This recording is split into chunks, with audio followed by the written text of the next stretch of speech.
Welcome everyone to our most broken witch starter in existence. We're planning to do some heinous, absolutely heinous things.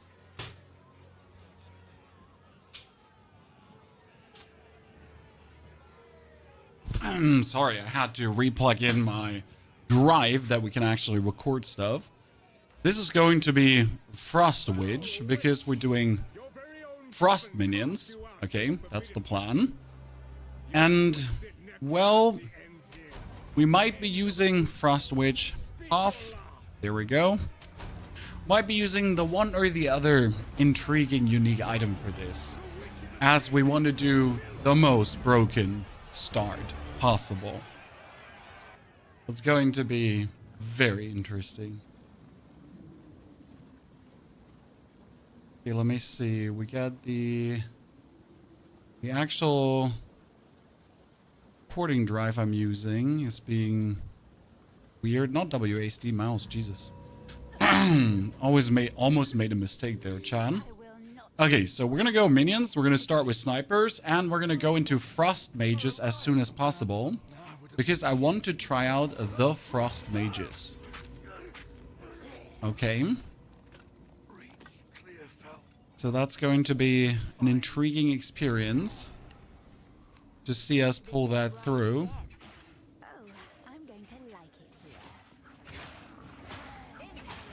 I haven't played Witch since the very first day of the game. So this has been my first playthrough character, but since then we haven't touched it anymore. Can you believe that? Because we've been so busy with other projects that we just never went back. But now with all the changes that have been happening to minions, maybe it's time to see where we can take it once again. Especially with frost mages. Should be possible, right? Ow, I got hit. I forgot how squishy. That hasn't happened in a while. I forget how absolutely squishy Witch is. Sorry, Chan. Nirai, good to see you there. That hasn't happened in a while. We actually died there. That's cute. Pushed a Demon Witch from 1 to 65 this night. That's amazing. I'm surprised you actually managed to push a Demon Witch, as we all know that the Demon Witch itself is quite fickle, right? Like, you gotta have specific equipment pieces to truly make it work, and that can be tedious to a degree to get to the point where you like actually have it working. Okay, let's boost our minions. Let's go less defensive, more offensive, because the way I'm playing it should work. Let's start with Unearth. We're gonna kick out Unearth very soon. Can't see me using it much. Happy Sunday, Mr. Neil. Good to see you there. I hope you didn't see us dying there. Lord Bona, good to see you there. Mel also.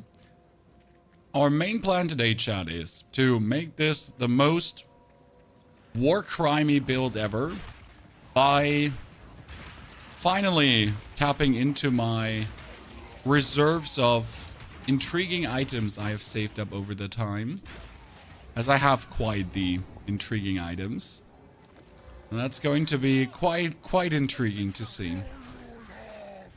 Come on, minions, beat him up, beat him off, up everything.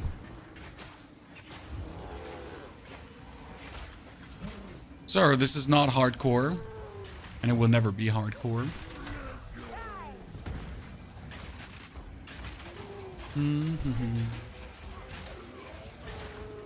Scootin' and pootin'. So let's get into the city so we can commit the first war crime, Chan. And it's gonna be a severe one. Good day, Boogag. Good to see you there. Sorry for the voice being a bit shoddy today. I didn't even talk that much yesterday. I must have had the wind coming past my throat.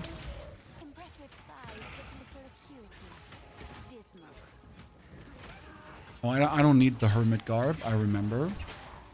Why don't we need the hermit garb? Let me show you, chat. Come closer. Okay, why won't you connect? Give me a second. My hard drive won't connect.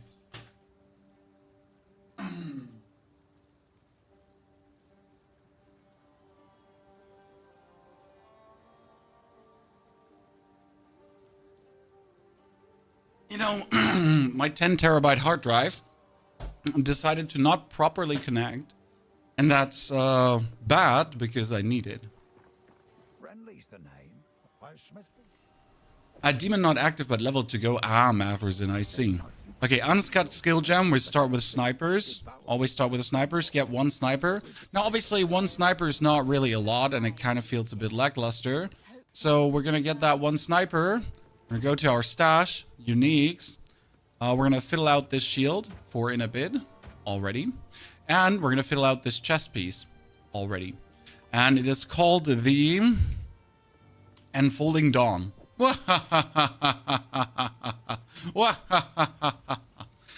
So yeah, that is another 100 spirit, because why wouldn't I? I told you, war crimes, left, right, and center, chat. Today, it's going to be an interesting day ahead. Let me tell you that much. You know, usually we don't do this. Usually we don't dabble with our uniques. But if we're gonna do the most broken thing, we might as well do it the right way. You know what? Let me just straight away buy this one to increase the max life of my skeletons. I love my little minion thrower army with fire. I can't wait to go for frost mages because I really want to see how frost mages work. Did you see my last question? I'm checking Neil. Nah, Neil. I don't think that makes sense. Wait, is my key still bound? Yeah, my minion key is still bound. I was just making sure. It was a bit weird because, you know, sometimes your minion command key doesn't work. Ah, minions, you need more skills to be worth it. Oh, and another scepter. 32% spirit increase. Let's go, Chad. I can soon get another skeleton. This is fire. Okay, flame wall. It is on, ladies and gentlemen.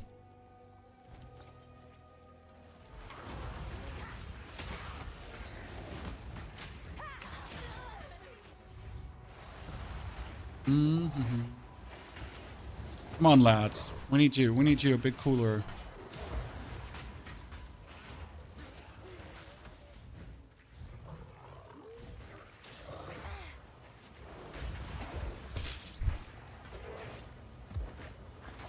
We have so few mana, which is crazy.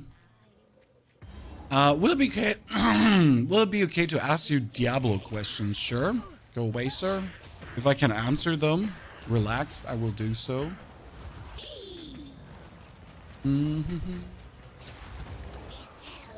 Having like a bonus. Having a bonus sniper early is quite something.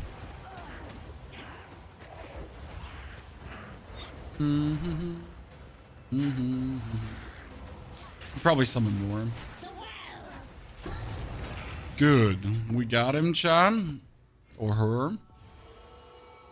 It's gonna be weird to not put on rarity of items found.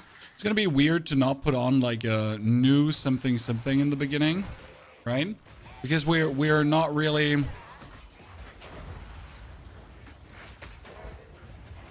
putting on another chest for any time soon. Right? What about unique boots? Now, I only wanted to use these two unique items. I didn't want to use all the unique items I have available.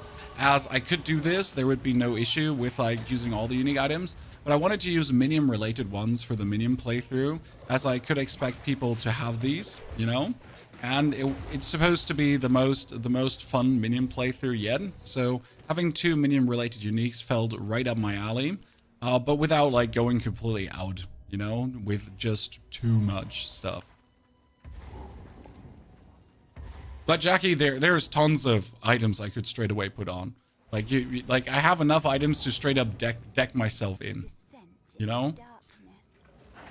like chest piece, helmet unique, like all of them, right? Not just some. Okay, we need our first support gems, including the scatter shot.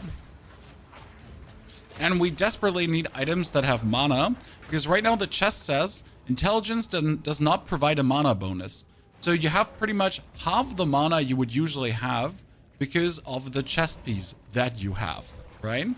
That's going to be an interesting thing to get used to, because right now, like whenever I cast a spell, you're already losing like vast quantities of your mana.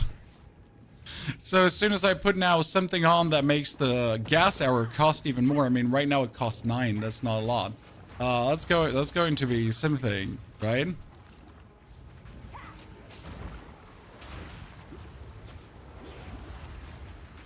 I have to be constantly chugging potions like there's no tomorrow.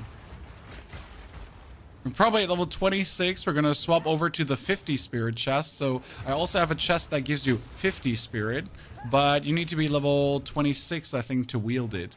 So that might make more sense to use then, to not have to have like the consistent mana issues going on.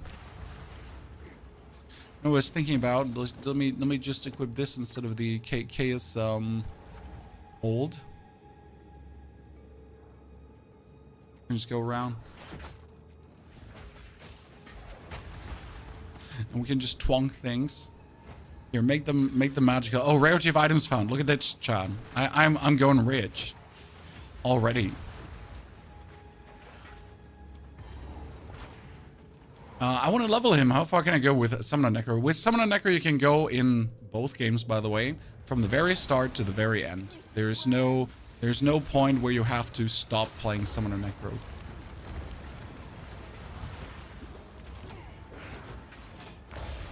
We're beating him off, Chad. We're beating him off.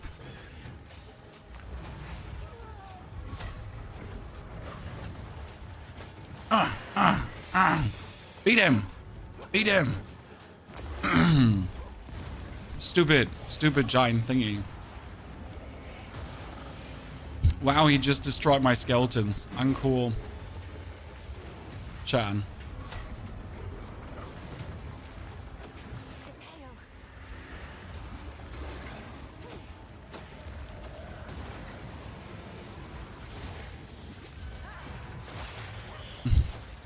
Faster. Hit him. Hit him hard. You know what the funny part is? When I think back about like starting Path of Exile 2 and I was playing the Witch, I was like, man, the Witch is so strong. It's like so powerful. Wow. And you're just looking at this now and it's like, but my, you know, my warrior. He was so much cooler. Okay, how many more snipers can I get? Another, wow, I can be at 3 snipers already. That's crazy.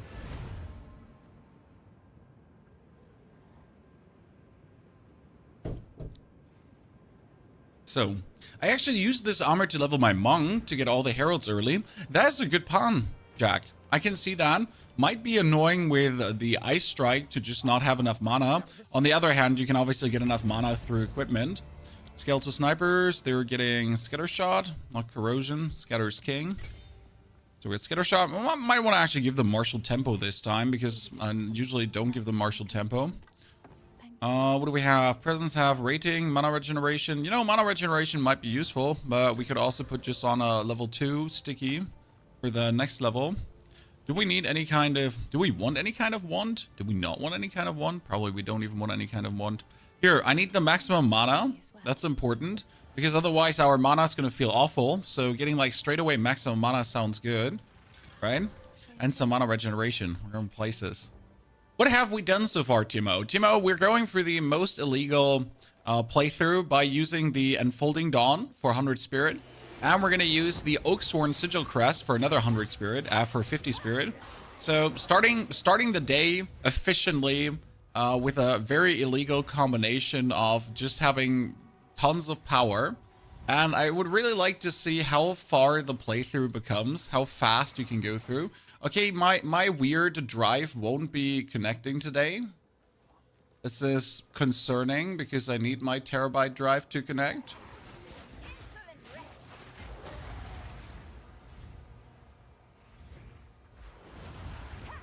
Will you go snipers or frost mages? We will go frost mages, but you can't start with frost mages. Frost mages are further down the line, but obviously starting with snipers is very good because snipers are super powerful, right?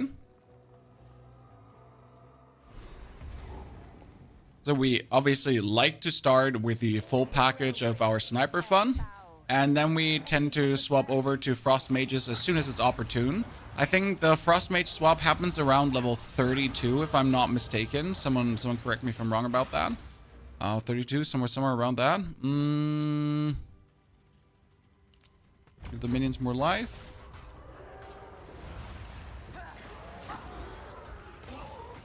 I love it when you get the triple arrows already. It's such a difference in damage output to just put like 3 arrows into people. We need to find the lady of the house. Where is she?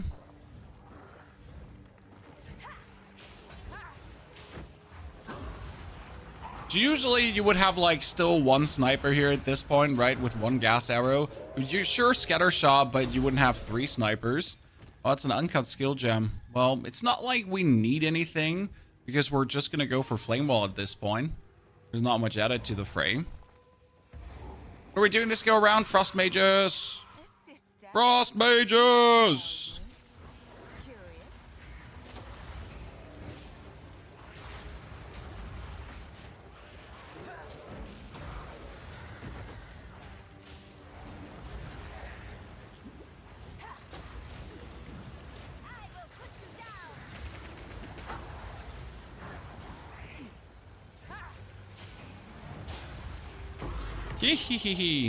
Sadly, I cannot be happy about this robe, right? You find a robe and you're just like, can't use it anyways.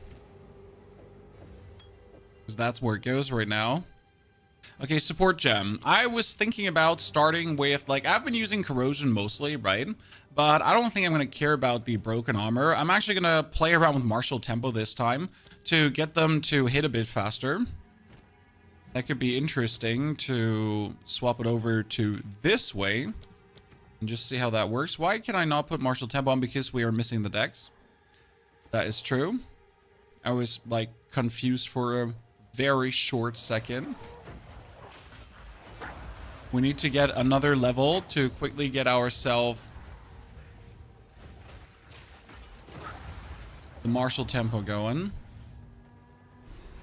You mix contagion and case stuff in. Well, see, that's the funny part. You don't need to. I mean, you can if you like, but there's no reason because you got all the damage with if you have the snipers and if you have the flame wall, it's like there's not even more needed. I mean, if you wanted to, you can mix a frost bomb in.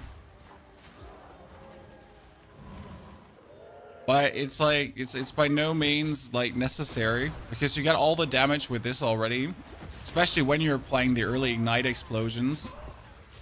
It just works so good. And the more of the skeletons you have early, the crazier it is. I mean, as we say, like, usually at this point, you'd have, like, 1 skeleton because you cost 65 spirit, right? You have 100 spirit. You would have to wait for level 3 snipers to actually get more than 1. So, like, your whole play is just a bit slower as you're just continuously waiting for the gas hour cooldown to happen. Now, we do obviously have 3 already, which allows me to go 1, 2, 3 arrows straight away. And then, well, that was half of his HP gone. Right? And it's over. Joe Ever. Sir. Maximum life. Thank you very much. So that's how fast it can go.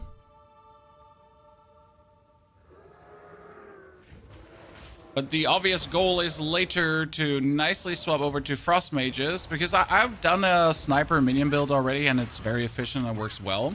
But I want to see how good Frost Mages can be, as you can mix Frost Mages with Lightning Mages together, you can do some Clerics. There is quite some intriguing stuff to mix and match, while still being the Infernalist, while still getting a lot of Spirit.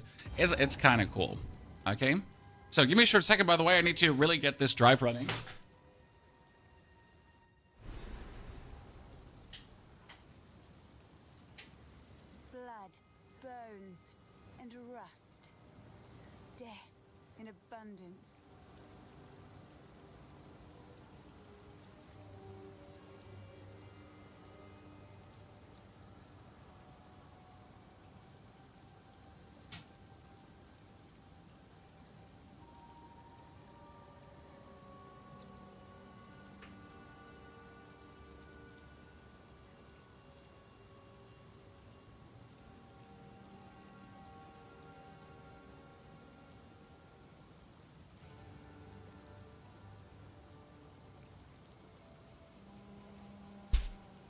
Might have finally gotten it to do my bidding. That would be preferable.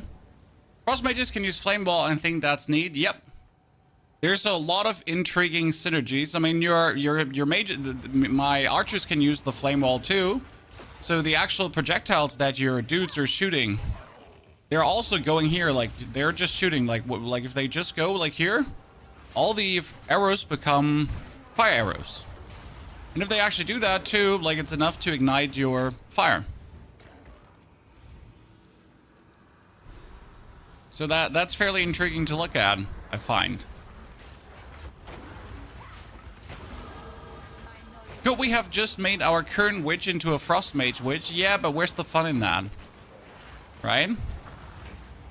Where's the fun in transforming my current witch into a frost mage witch? When I could also commit heinous war crimes by using broken items early on to just have illegal fun.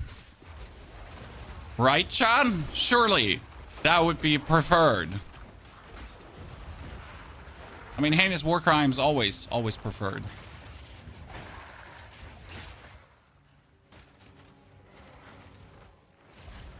I'm leveling your concoction build as one of the one-button builds, but I plan to switch to the no-button build with the corpse weight boots. Do the corpse weight boots still work? I heard something about like some nerfs in that direction, or did I maybe misunderstand? I might have misunderstood simply. I thought the corpse weight boots were hit by something. Okay, what level are we? We are level 5. I need 2 more levels, then we have it, chat. What do the broken items do? Well, so one gives me 100 spirit, which is very good early on, and elemental resistances. So both things incredibly strong, obviously, for reasons. The only downside is that I won't get any mana from intelligence, so that's a little bit bad.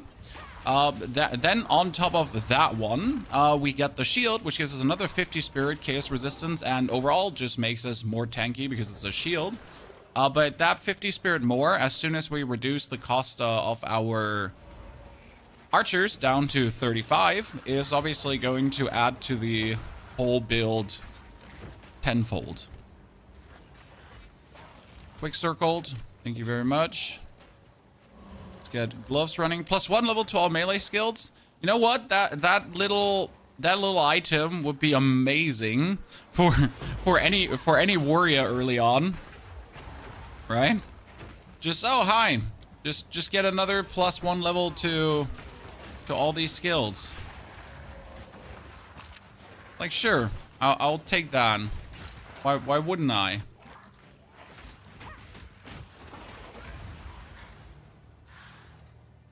Oh, you absolutely moronic hard drive. You're making me mad. You can down the cost of minions, yes, by leveling their skill gem up. So in the beginning, minions cost 100, then they cost 65, then they cost 53, then they cost 49, and so on and so on. The higher the skill gem level is, the lower the cost. Or the spirit reservation, sorry. Cost. Spirit reservation. And that's how you get more minions, by leveling them up. Which means if you get early a skill or an item that gives you bonus minion skills, okay? If I get an amulet with +1 to minion skills, that is going to be double, triple good, because it instantly reduces the cost of my minions too, right? I mean, imagine I would get now an amulet that says +2 to minion skills. That would instantly allow me to have more minions. And it would also make minions vastly stronger, because +2 minion skills is just always insane. Right? Okay, that is intelligence.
simple.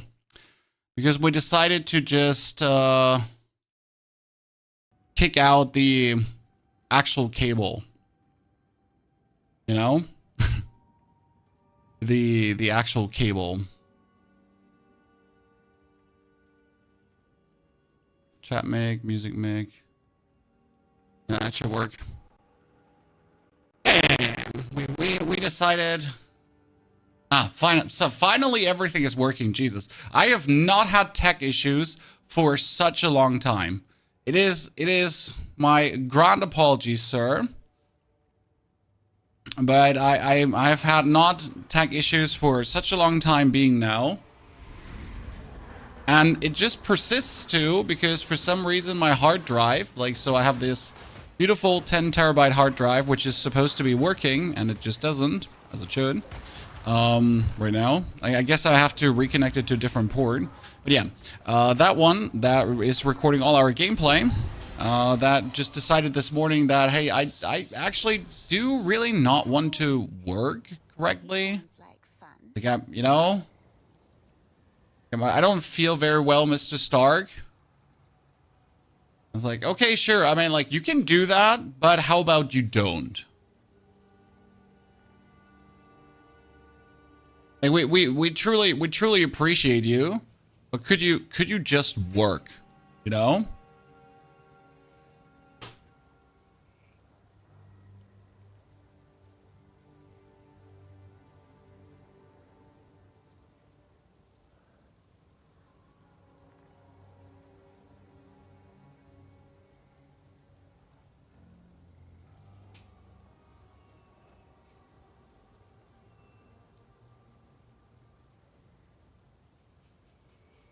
Your tech has a cold. Honestly, it's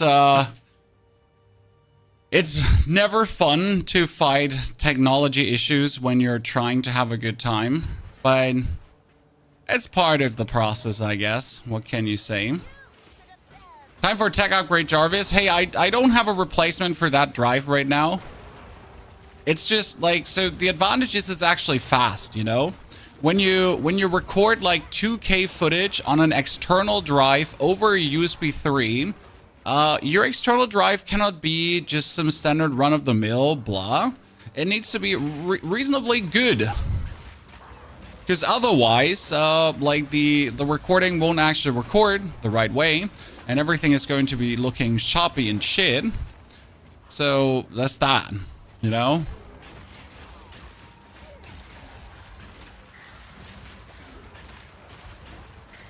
It's funny because I've received that one very far back in the days, from a sponsorship with WD Black, who are surprisingly making absolutely sturdy, amazing drives, I gotta say.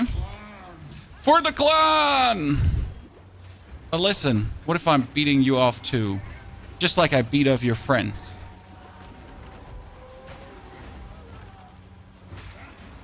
Stun him, pony! Do it! Okay, come on. Gotta work.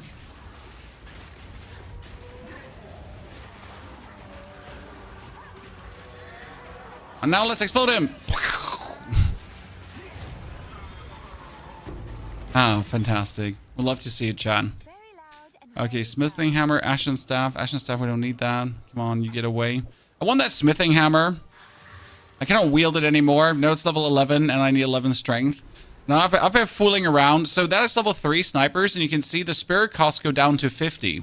But a spirit cost down to 50 in this case means I can already go for 4 snipers. That's quite amazing, ain't it? I mean, imagine having like 4 stupid snipers this early on.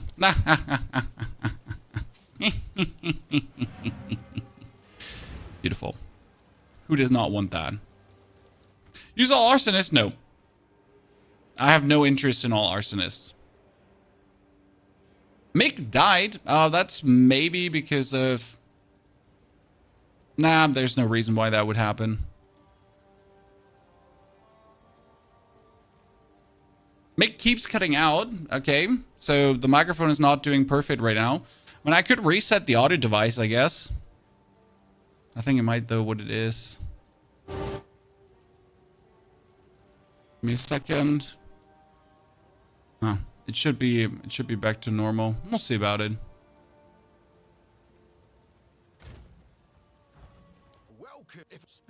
Technology complication on a Sunday. The things you definitely need in your life. Oh wait, let me not torch everything. Oops. And I keep forgetting that I should actually gather the right resources because torching everything is not the way to go.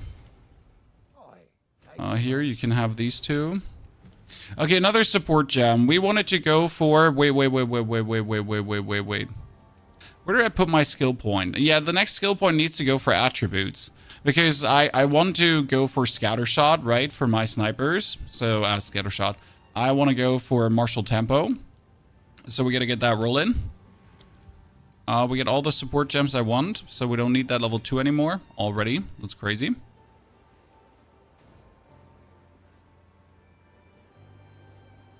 What about Unearth for corpses like little exploding spiders run around? I mean, I have it. I have Unearth. And we use it intermediately in between. But we don't really use it overly much. Like, it's just like when we need it. I mean, as you can see, I currently have a precise wooden club that I'm just using to club things for the YOLOs. It has a lot to do with just not having much mana that you can waste in that regard. So you just don't have the spam ability. Oh, I need to find the Grellwood entrance thingy.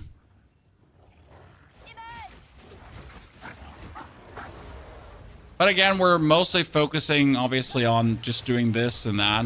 But like, it's the easiest thing to do. Drop gas arrows, explode him. Drop gas arrows, explode him. It's like a very early combination of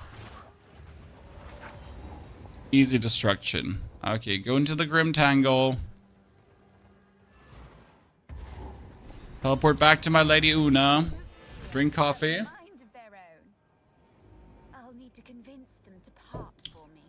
Also, ladies and gentlemen, stuff works again. Okay? We got our hard drive to be hard driving another time, so that's good.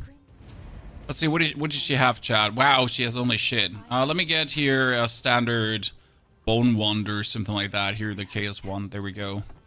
So I don't have to be like cosplaying anymore. Plus one level to all Chaos spells. That's amazing. Totally what I'm not have been looking for.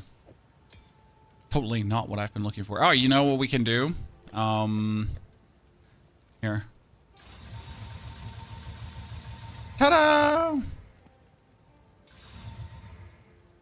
me just for the... No.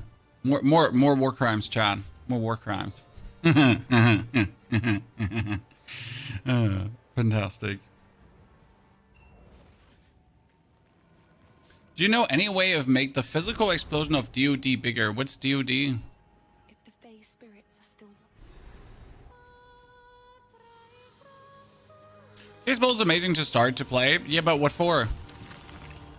I mean, it's not like you actually needed.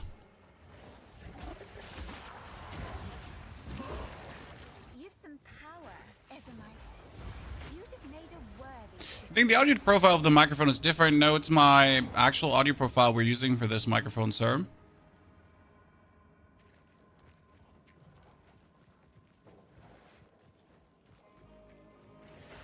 Is the same as is always on.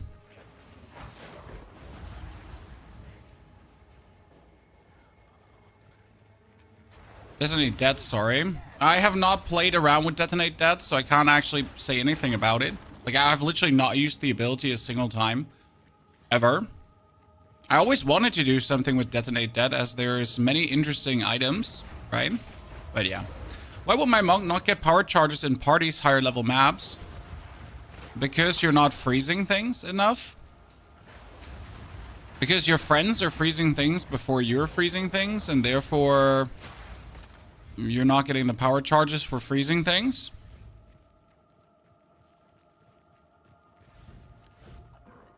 Do you need to do Cruel Balbala? No. If you do Cruel Balbala, you might be getting a token for a 2-floor Trials of Sekimas that you can do to unlock your locker, because you obviously want to unlock your runic locker to be able to put more relics in. So if you do the 2 floor trials of Sekimas before doing the 3 floor trials of Sekimas, then you just have a bigger locker. And a bigger locker is more relics. More relics are honor resistance, and it makes everything easier. If you straight away go, for example, then for the 3 floor trial of Sekimas without ever having done the 2, then you'll just have to live with the consequences of having a smaller locker. And we all know that it's about the size of the locker and not the motion of the ocean, right? Seriously. Screw the motion of the ocean at this point. It's all about size.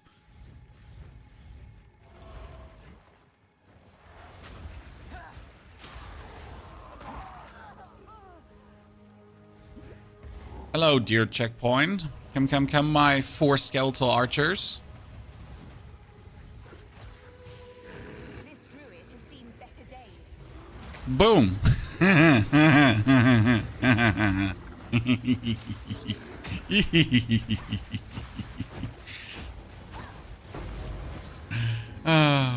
I just like how stupid minions are. Phantom, good to see you there. Mac, thank you for the 103 months. Gibbo, thank you for the 90 months of support. Phantom, thank you for the brand new subscription. Greetings, everyone, to the stream today, ladies and gentlemen. I hope you're gonna have a fun time together with me as we commit war crime after war crime on this day. We are now gonna go for our support gem, and as I said, I wanted to do martial tempo on the snipers so I can just shoot my gas arrows a bit faster. Because that's the thing right now. So the tempo in which you can shoot the gas arrows is limited by your attack speed. So if you can attack faster, you can do it more.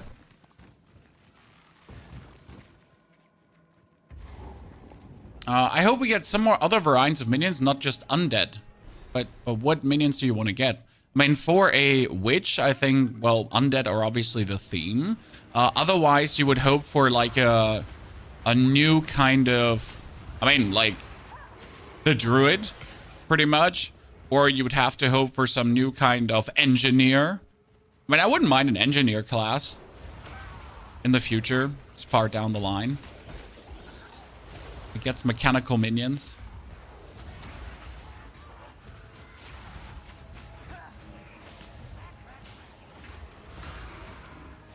Weren't there like skitterbot shebang bangs in Path of Exile 1? A gadget mancer, yeah, technomancer, something in that direction. Thaumaturge, whatever. Someone that plays around with the magical gizmos. Inspector Gadget. That's what we're gonna call him. Right? Inspector Gadget is his name.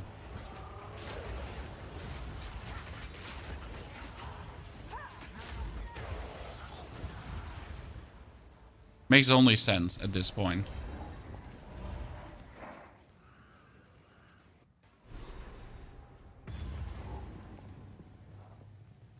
I'm thinking sword, but I'm burned on the monk. I can highly recommend the chronomancer. I've had so much fun with the chronomancer, especially with the like mass explosion, ice wall, fireball madness.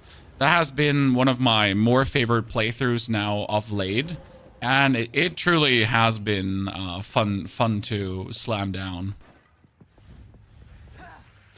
High recommendation. You think we would get better type of chaos spells beside Contagion and Essence Drain? I find chaos spells lackluster from a whole theme right now.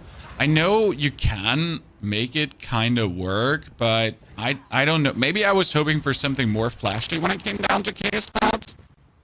Something more. I cannot even describe what it is. It's just like, it just feels sad. A new character. Yes, we're gonna do a Frost Witch. I usually always do snipers until the very end, but today we want to do a different. We want to do snipers until we can do skeletal mages, and then we will want to swap over to skeletal mages to have a lot of fun. Microphone keeps randomly crackling. Well, what we can do is we can do this.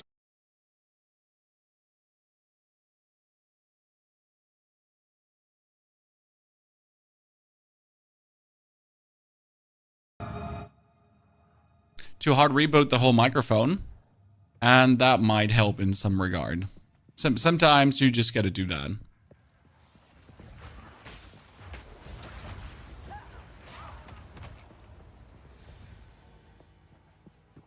Okay, let's see how quick we can kill this thingy here right now. So we got 4 skeletal archers, guys. We sadly don't have more yet. But we're going to put them to the side. This is the most important thing to learn that a lot of people struggle with. They failed to put their archers out of danger, right? They keep them like consistently like next to the boss, and then they're like, oh, my archers keep dying and I don't know why. I was like, you sure you don't know why, Timothy? Like, you know, I've seen where your archers are standing. They're standing right next to the boss, like, and you're not commanding them. What do you think would happen, huh?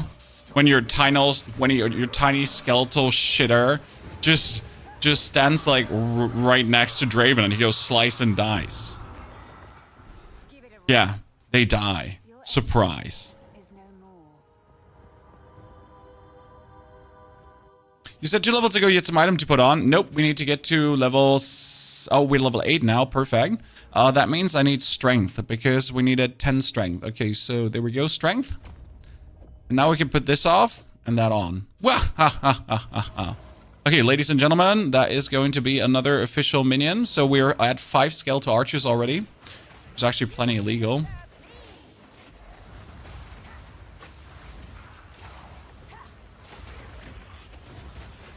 Like you know 5 skeletal archers you usually have at the end of Act 3. Last time I played this.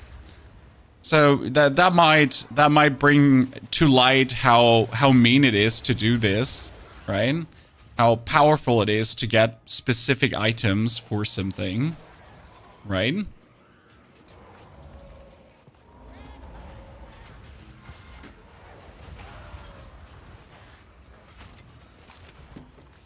It is quite the illegal setup getup.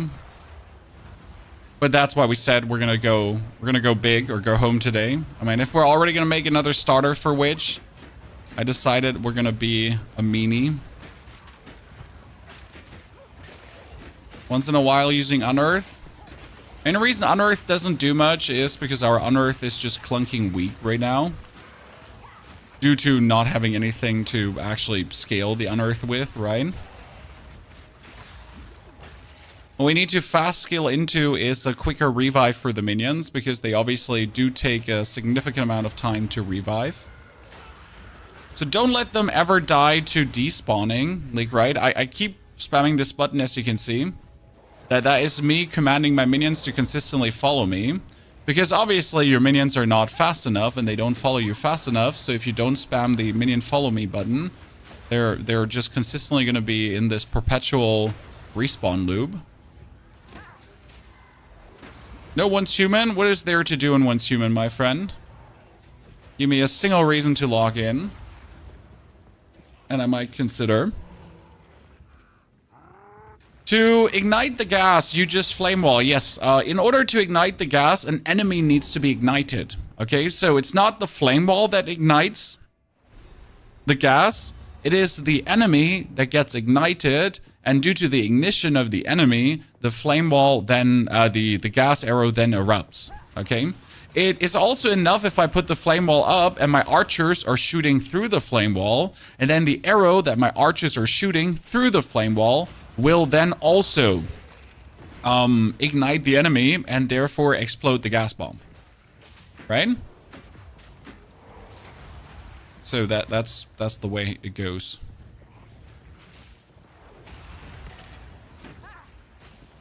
I mean, it's the easiest destruction loop in the beginning, right? To just get everything exploded.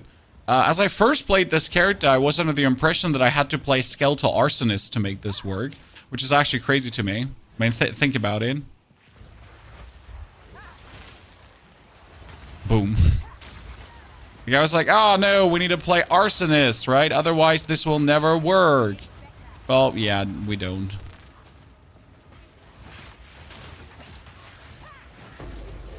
Uncut support gem. That would be, we get the sniper, so the tempo. The warriors can have meat shield right now, I guess. Yeah. Just make them more tanky. Should do the trick.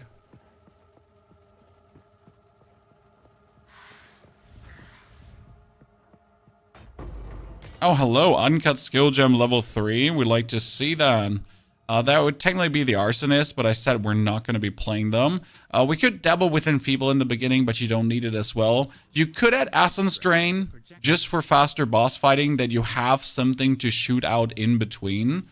But since we're also using our Firewall for bonus projectile damage, I tend to level that one up first. Because again, all the projectiles that your archers are shooting, okay, the standard archer shots are also empowered. Yeah?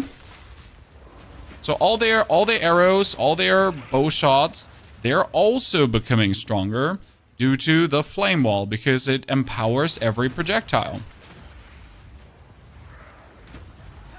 There's not only a DPS gain because, you know, your flame wall is maybe doing more damage, there's also just a general net total DPS gain for the build, as your archers are just doing more damage. Okay, now we need to go over to the right side for the faster minion revive. And I'm not sure if I should just pick up mana regeneration instead of cast speed, because we have the martial tempo. And the main thought would be, if I pick up mana regeneration, I can live better with my low mana. Like we don't have a lot of mana, again, because our intelligence does not raise our mana due to our chest piece.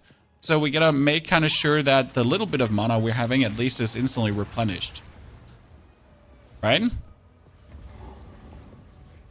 How do you give commands to your minions? I bound it to mouse button 4, because then with my thumb, I just keep spamming my thumb button.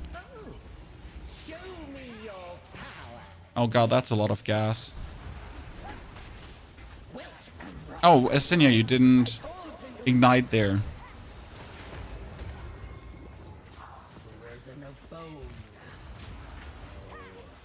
Come on, minions, come out there! Oh no, lads, you're stuck! Oh my god, no! Ah! An exalted orb, you say? Well, I'll take that. Right? Do you put any gems into the warriors? Yes, the warriors currently have the meat shield. But we haven't put many into them yet. So they simply have the meat shield because it makes them more tanky and you don't want them to die, right? But the first gems need to be Scattershot and Martial Tempo, as it just empowers your lads. Simple. Should probably also finally look for another wand here, because mine is like level 1 Skeletal Warriors. Oh, did I accidentally sell the other wand I had? Didn't I have like one with bonus spirit and I accidentally sold that one? I did, right, chat? Oops. Oops.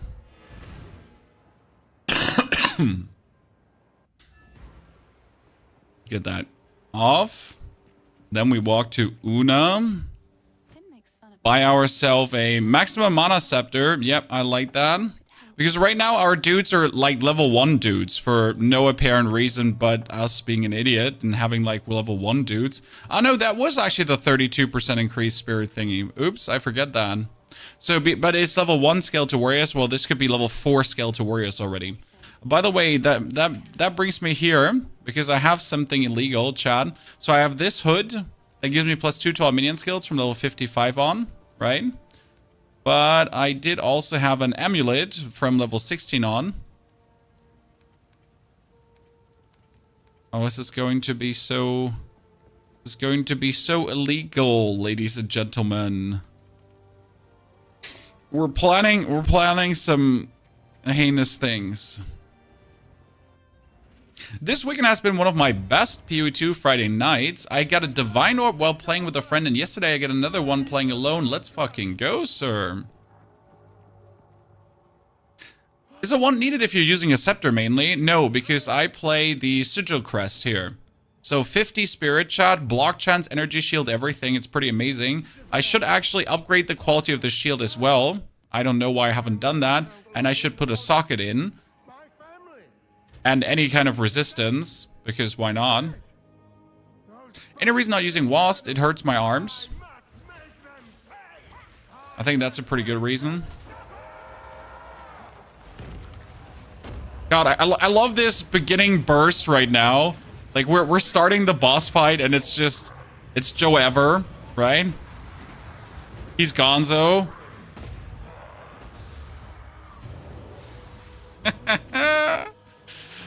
This is so mean. You start the fight.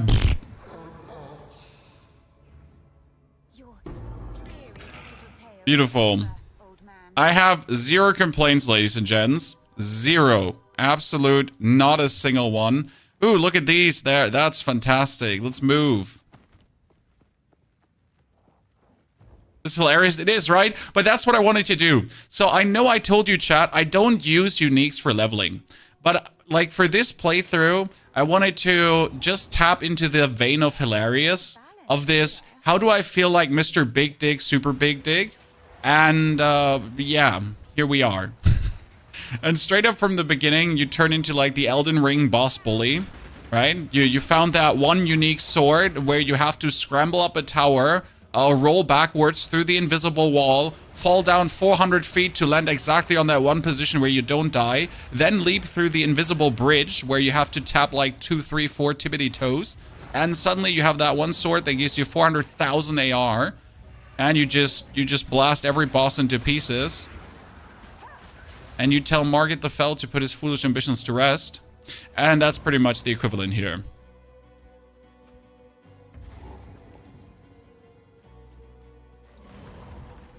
Did you get a haircut? Well, I've been in absolute hermit mode since the game launched.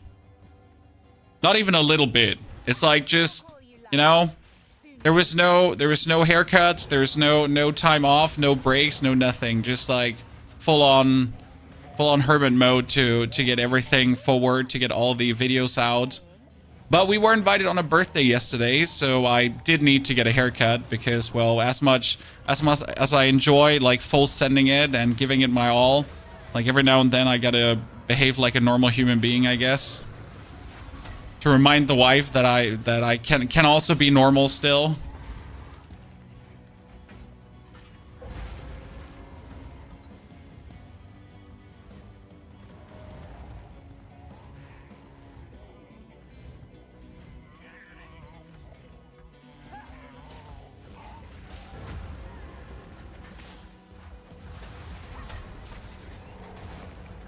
Oh no, he's gonna clap my dudes! Do not clap my dudes. They have never done anything wrong. I mean, apart from shoot gas arrows at you and try to kill you, but come on. Like, seriously. Can you blame them? They're innocent. Okay, we're gonna get the minions to revive faster because we don't really need more damage at this point. We get all the damage by sheer mass of minions. What's your resistances at the moment? They're like 20, 20, 20, 20. So nothing too high. Okay, we need to find the Freythorn because I actually do need to kill the King of the Mist. And yes, we're also getting ourselves the we're also getting ourselves the, come on brain, say it.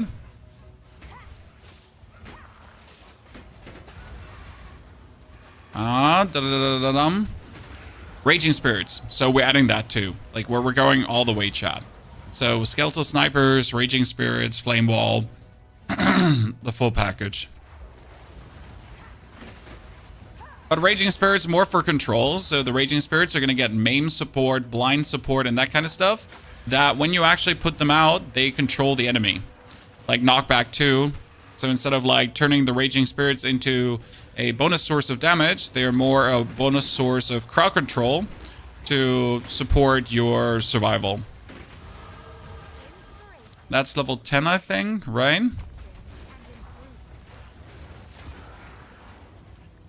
That means I can put this one on.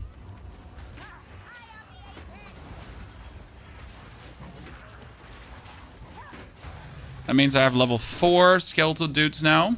Thank you, James, for the 57 months of support. James, appreciation, buddy. Do you recommend a unique stash tab? Well, I like my unique stash tab because everything is nicely ordered in the unique stash tab. And if I want to look for chests, I look for chests. If I want to look for wands, I look for wands, and so on.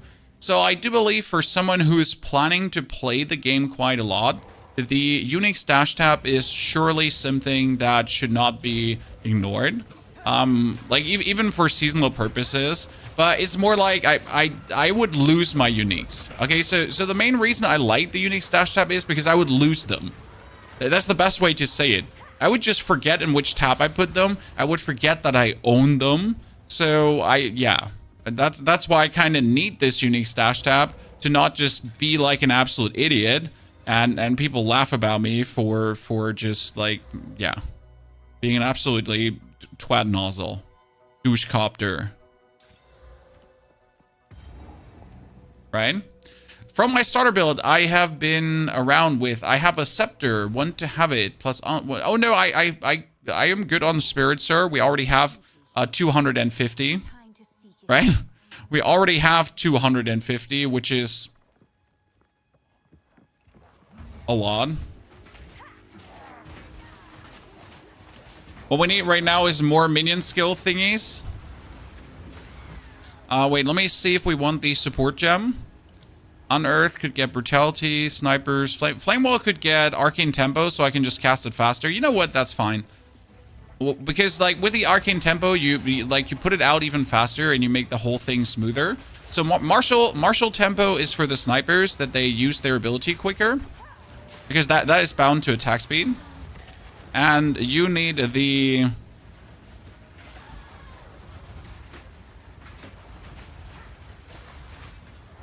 arcane tempo for your flame wall to just cast it faster. Like, you could go for spell cascade support, but you don't really need it. Your monk build destroyed tier 4 breach boss is easy. Well, I'm happy that it's working for you. I haven't actually played it myself that far, but I was aware that it should be powerful enough for that. So I'm very glad, you know. It's always happy times for me to see people actually playing builds further than me. Because obviously I play so many builds that I can't just solely focus on one. So seeing people like completely flash out the builds and take them all the way because they enjoy it so much, that's probably my favorite part about making all these builds. I mean, then for every person that actually has a great time, you every now and then have in the YouTube comments a person that says, I cannot make this work. Now, obviously, I can't really much help there. Sometimes it's just skill issue, to be honest. And I don't mean this in a mean way, right? But it's just what it is. Sorry. If you can't make it work, yeah. Sad. But it might be skill issue. No offense. It's definitely not build issue because the build works, you know? It's like there's actually live stream proof. Then on the other hand, there are people that always doubt that you kind of like, you know, played these builds actually. Solo self-found. And they're like, no way you did that. Despite there being video evidence, but that would be too simple, right? To look up the actual video evidence.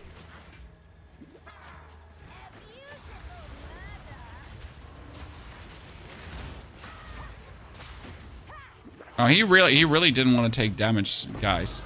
Yeah. Oh, level 4 skill gem. We love to see that. Okay, let my minions get a respawn here.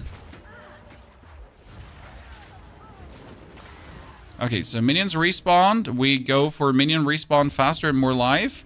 But we have the 4 gem and we can make minion spirit. It's 41. Okay, so we can go up to 6 skeletal snipers already, chat. Hee. Dude, that's 6. That's crazy. Imagine being level... What are we right now? Level 12? 11? And you have like 6 snipers. Just let me check my notes. Screw you, enemy. We ain't mucking around.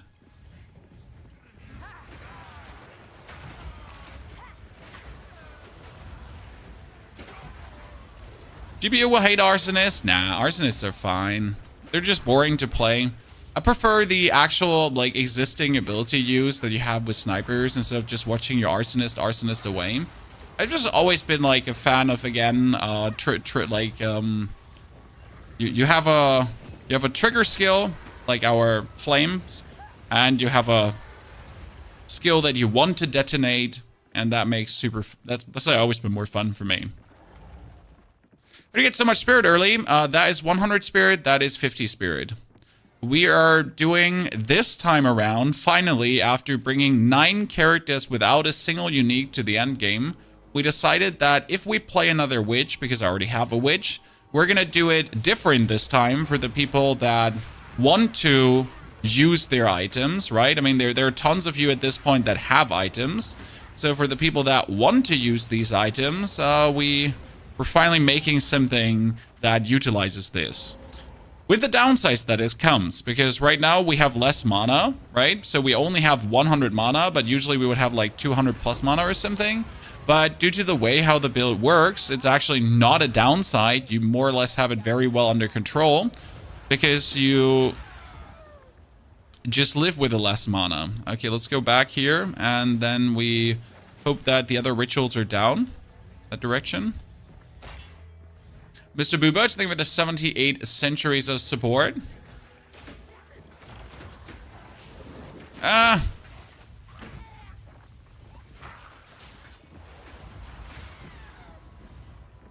Sometimes you have to have deep pockets to make a build. Well, not for my builds. So none of my builds needs deep pockets. That's why I say skill issues, sir. If someone says my build doesn't work for them, like, I'm sorry. That it doesn't work for you. But, you know, like, it's definitely not the build's fault, you know? Because none of these builds are expensive. All of these builds are 0 exalted builds. Every single one I've made. Apart from this one now, where I'm actually using uniques. But some obviously cost, like, heinous amounts of designs. The Midnight Belt should work wonders. Wasn't the Midnight one where you recoup damage as mana? I don't think that should be needed. Okay, where are the goddamn rituals? How am I not finding them? I mean, are they all up there? Please don't tell me they're all up there. They're probably all up there, right?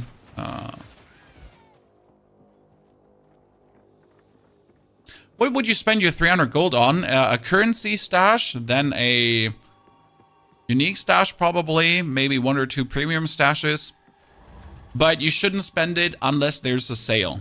So #1 rule, never buy stashes not on sale. Always wait for a stash sale, they come quite often. And then spend your gold.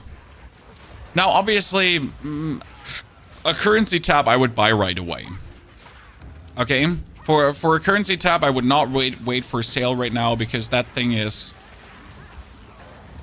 I wouldn't even call it mandatory because without, the game is just pain. I'm sorry. Like, playing the game without a currency stash is just atrocious as fuck. I know it's optional, but it's not.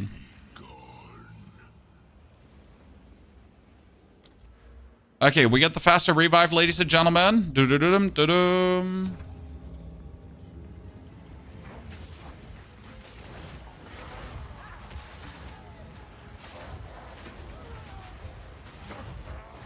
Funny story is, Chad, I'm actually looking forward to my Diablo 4 stash, and you know why? Because it's only items, right? So as much as I enjoy Path of Exile 2, right? Like, this, regardless, like, you have so many things you have to care for, right? Like delirium and your currencies, and you get these markers from expeditions and the other stuff. It's kind of like there's so many currencies. Like, it's like, oh my Lord Jesus Christ, the Almighty. So, like, excuse me when I'm a little bit looking forward to my Diablo stash just being the absolute most easiest thing to not really clear for. Wait, can I now go to, like, it's 3 altars and then boss, correct? Is it 3 or 4? I think it was 3 and boss. Someone correct me if I'm wrong. Yeah, boss should be ready. I wasn't sure. Like, I had it in my memory that it was either 3 or 4. Let's see. I thought we get an updated quest thingy, but we didn't. So, there we go.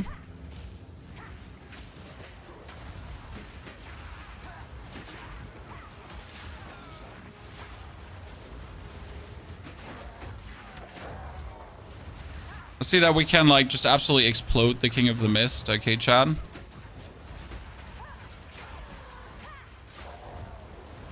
You know, with all these minions dead, it's finally time to unearth a bit. I don't really use Unearth, as you can see. Like, it's literally just here right now in this situation while I'm waiting my skeletal dudes to come back. And then you can use Unearth for Jiffy.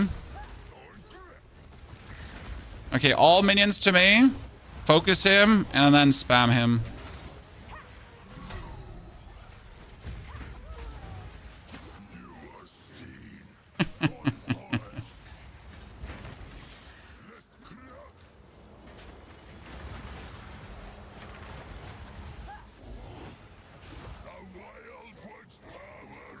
Okay, so let's spam him with gas. We want him to like absolutely get destroyed.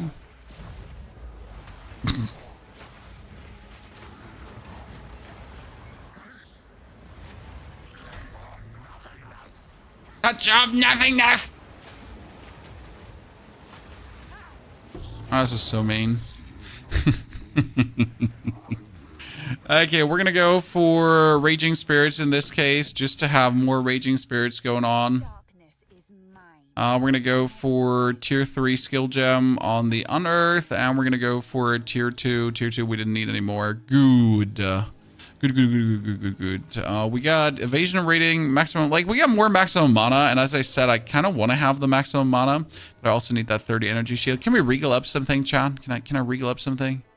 Here, my ring. Here, maximum life. Let's go. Woo! Greater life flask, sure. Why not? Take that once in a while. Level 10. Cool. Well, that's new. That's new gloves. We need to at least look at them, right? They're bad. I hate them. I mean, they're better than what I have, +1 to all melee skills. The moment you get SRS, the minion build becomes somewhat online. I highly disagree. The minion build is online as soon as you have your first sniper and your flame wall. It just gets more online, I guess. Even more than before.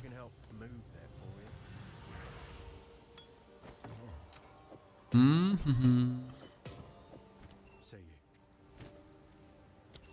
don't like you. Where's my stash? You can come away. Hello, put it one. Hello, lady. Una, sell me some things. That's level 4. 30 more spirit chat. Let's go. Another here shebang bang. Okay. Okay, can I do another one? Another Juan? No, I'm missing slightly. There's not much I'm missing, Chad. But it's just this much we're missing. Very unfortunate. Wait, let me go to my stash though. Let's upgrade this one too. Okay, we need to go back to the Wraithorn start.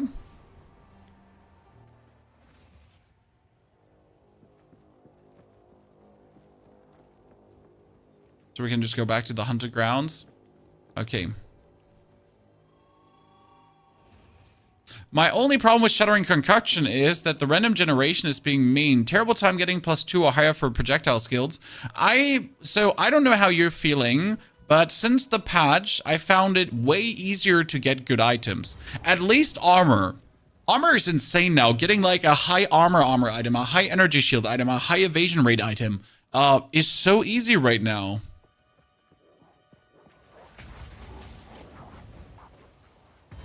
Like, you want to have a 1,000 evasion rating chest? Like, you just find them like sand on the beach.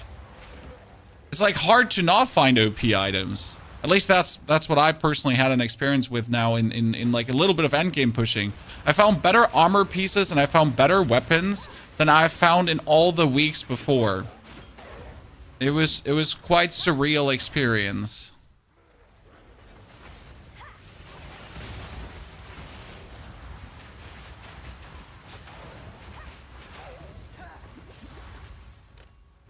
Tiara, normal, magic. Let's go. And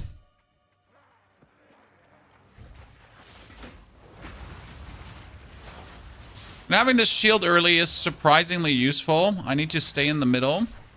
Need to always stay in the middle because Una's hut is formally always in the middle.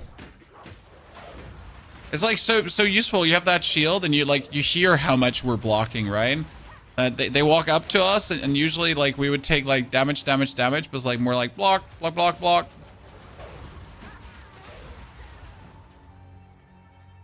Okay, Una's hut, where are you? There you go, ladies and gentlemen. Let's do some more damage into the fray. Okay, let's instantly teleport out. Usually I don't do this, but I want the skill points. We want the strength. Okay, this, by the way, we're, what, 1 hour, 13 minutes so far on this playthrough. With the technical hiccups, this is probably going to be a very quick run. So we could get more energy shield because it would help. But honestly, I'll just take more damage at this point. Because I'm like defensive enough, I guess. We have 250 HP, 160 shield. It's sturdy. We'll get more shield at some point. Like to just make us even sturdier. Should be fine. You know what? We could probably just take Grim Feast and equip it as well. Most likely. Passive block chance is nice. It helps against these moments where you're standing up front and everyone runs into you and starts at least hitting you once and you're like, you're taking damage, but suddenly your character's like, nah, I'm not, I wasn't planning on actually dying, you know? So that's very, very helpful.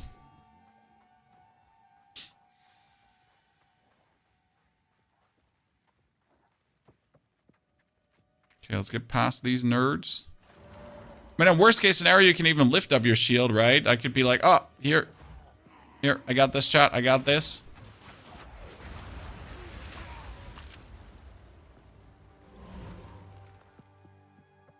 Come on, where's the crop circle? Where's the crop circle? Do me dirty.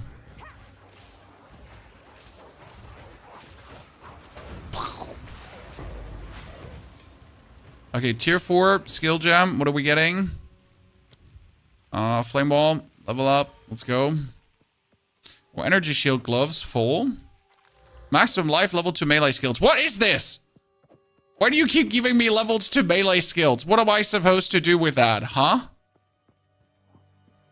Who's this level 2 melee skills and you know? What do you want me to pull through here? I'm not playing a warrior. This is the mage. We got the minions.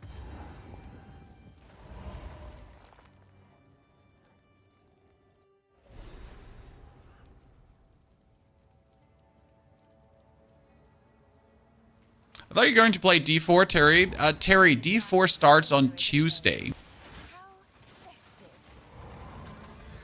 We're gonna...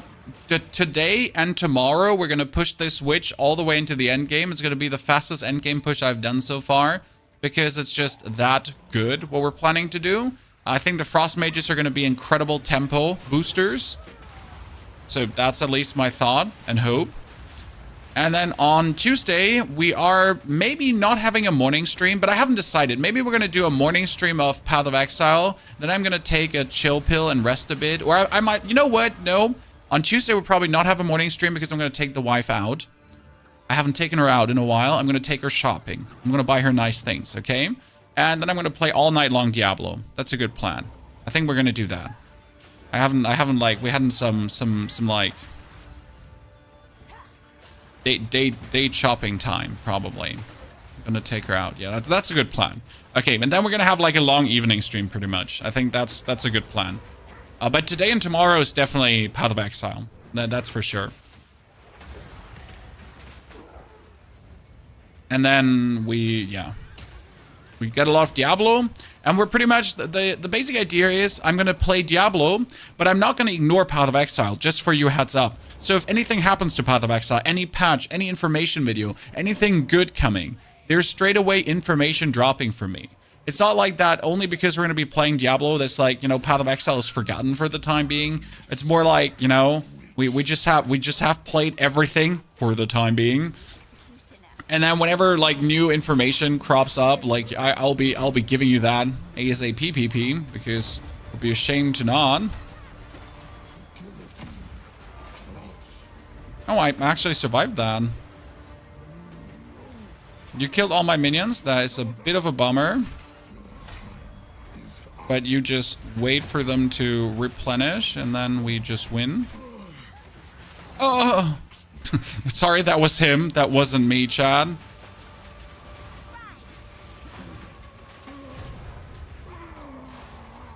You can imagine how rough this fight can sometimes be when you don't have this amount of minions, right? With 6 minions, everything is illegal. You can control the movements of your minions, yep. I mean, that's what you need to do. Can't just ignore your minions. Oh, that's maximum mana intelligence. We don't actually need the intelligence. We just need the maximum upsy daisies there. What is this one doing? Oh, that's maximum mana. Yeah. Why are we needing maximum mana, chat? So for the people that just missed it, our unique chest does have our intelligence not apply to our mana. How do you command minions? There's a command minion button. I think the original keybind is K, but I put it on my mouse. So if I press my mouse thumb button, this one here. So I walk, left click, and then I press my thumb button. Here, this is command minion. See that this little arrow that's going down? That's my command minion skill. So I'm pretty much zooting forward. And that's command minions, command minions, command minions. See, my dude is just poking his arm forward. It's already getting tired. Like, go. Just consistently. Faster, more, move. No time to chill.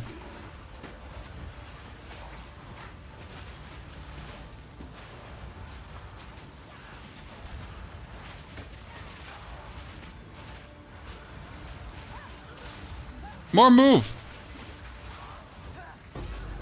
Hello there. I'll take that exalted orb. Another 28 maximum mana, chat, by the way. So we're getting the maximum mana rolling at this point. I like that. Oh, we get a level 4. That's unearth, even though we don't really use it.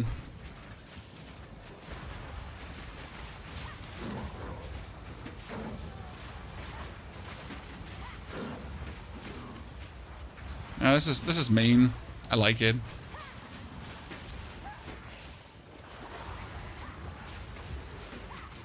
I can't wait to drop like 6 gas bombs on Count Geonor when he turns into his, you know, when Count Geonor is going to turn into his wolf form from his human form, and you just drop like all the gas bombs on him, every single one.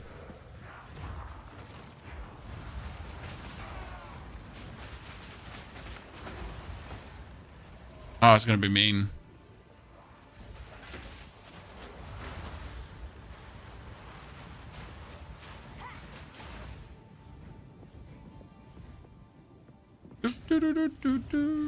Oh, what chest? We're playing the chest called the Pilgrim's Vestment.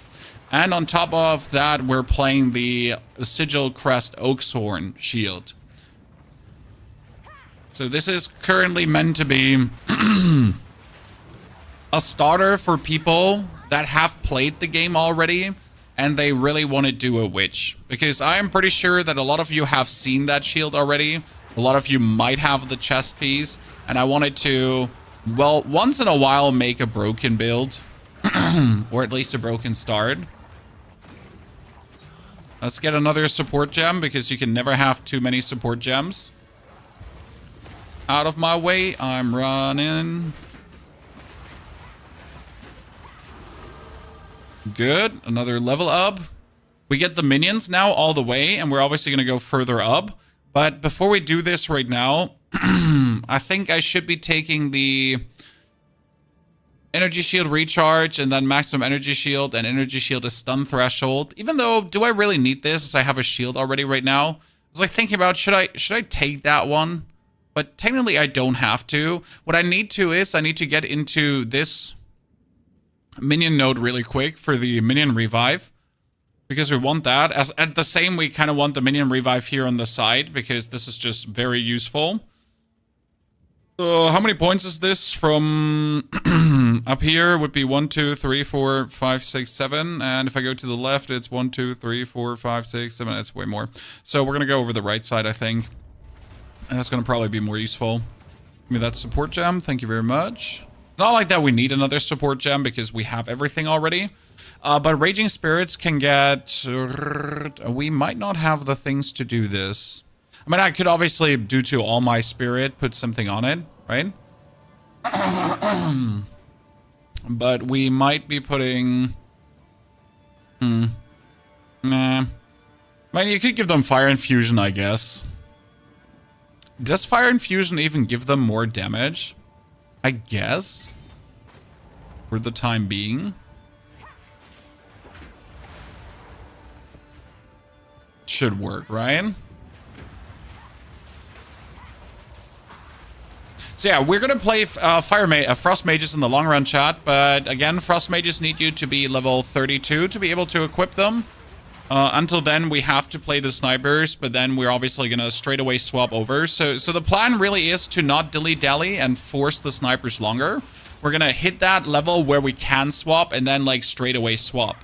And I'm not sure how well that works because you gotta consider that you can swap, yes, but Frost Mages cost way more spirit than archers, right? So the snipers, they cost only 35 spirit at that point where we're going to swap over, where the Frost Mages are going to cost 50 or 45 spirit, something along that line.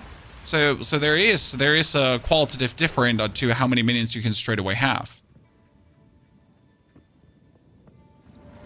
Correct?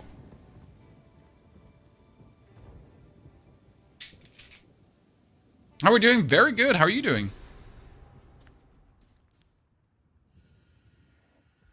Quality to Frost Mages would be lower spirit cost too. It would probably help if you then go for Frost Mages and straight away use a Gem Cutter Prism to boost that. Good point. I mean, it's not like crazy difference, but difference is still difference.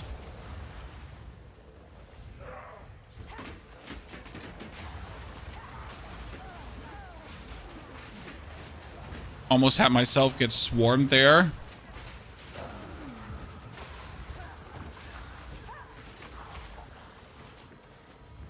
Come on, minions. I mean, that's where the shield now helped tremendously. To be like, nah. You know, the shield just prevents you from dying. It's such a nice tool to have early on. Not only because it adds the spirit, not only because it is actually useful. By the way, this is new, chat. So your minions usually, when you walk out of range, they would not respawn on you. They would not teleport to you.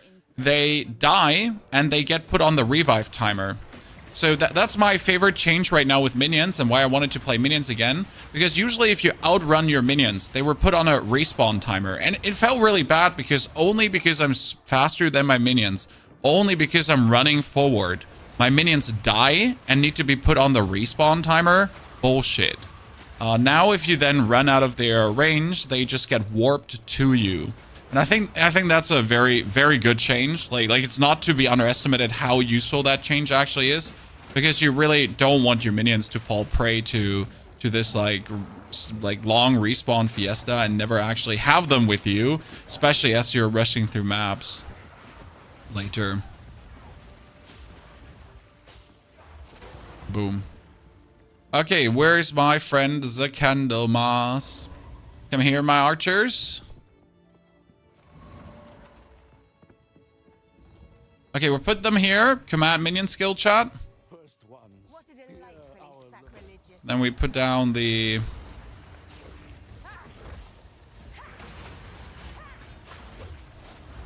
Obviously, he's taking less damage from this than...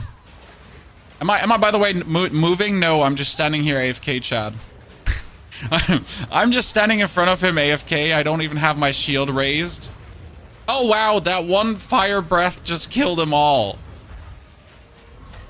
Mean. Uncalled for. Illegal.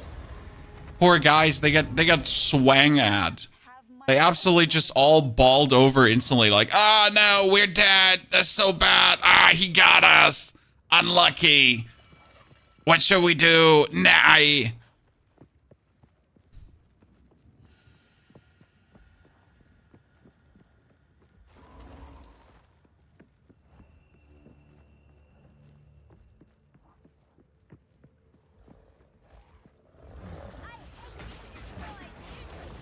Okay, Count Geonor.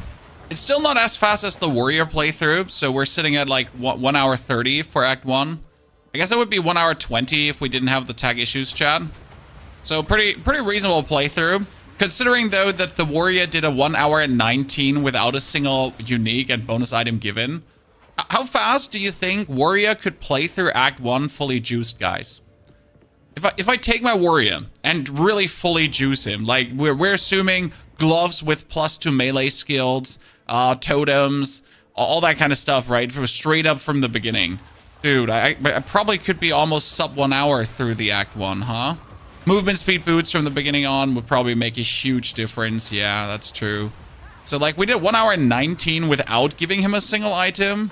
I really wanna try with a juice warrior at some point. That would be funny. Just to see what's possible, you know?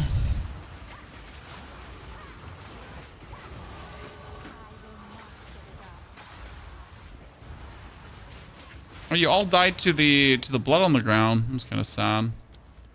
Okay, we're gonna go to intelligence for now.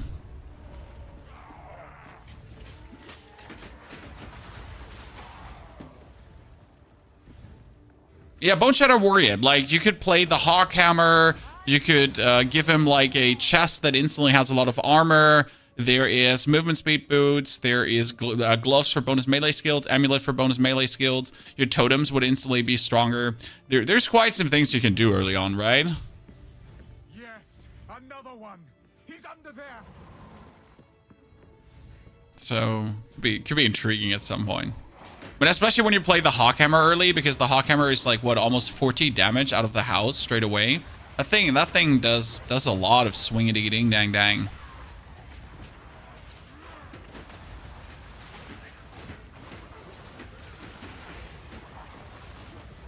From every corner, everyone is just coming, wants a piece of you.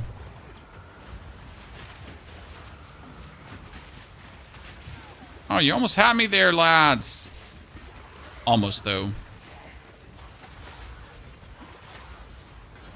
Oh, you're a rare monster. Well, only death awaits you here.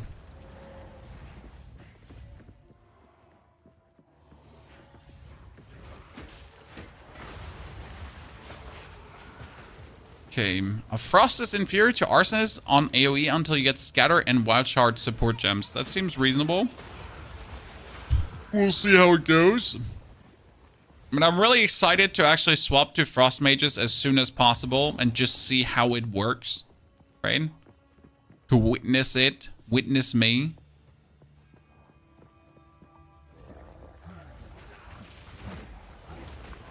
Because right now we've mostly been always playing snipers and snipers and snipers. But you can do frost things, and I think you could also probably add Eye of Winter to it. Because when you're playing Frost Mages, the focus is probably going to be Critical Strike at some point. So Critical Strike on your minions. And then you could play the Eye of Winter to make your enemies susceptible to more critical strikes. And to freeze even more. Because why not? So that could be adding to very interesting values.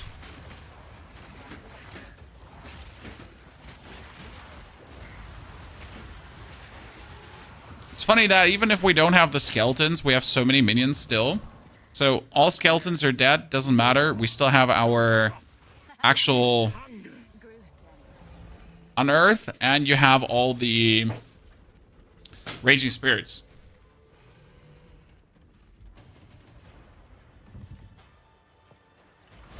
So sorry for the question spam. I mean, that's what a live stream is there for. Imagine people being mad for you being interested in the game and asking questions. That would be crazy. Thank you, Neil, for helping, though.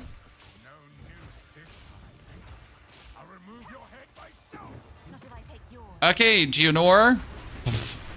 That did way less damage than I expected it to do, and I'm deeply disappointed, chat. That Sixer spam should have, like, torn him a new one.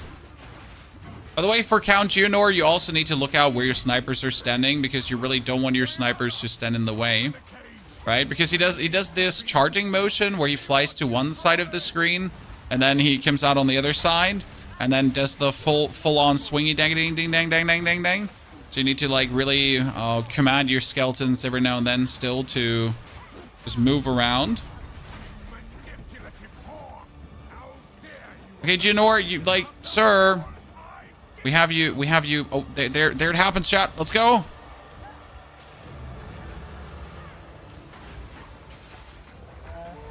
Oh, come on, really? You go Frostface straight away. Bullshit. I call bullshit.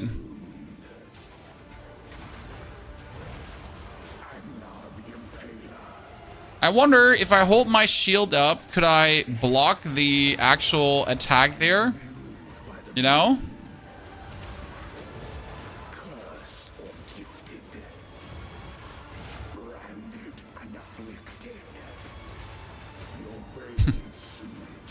Can we like, you know?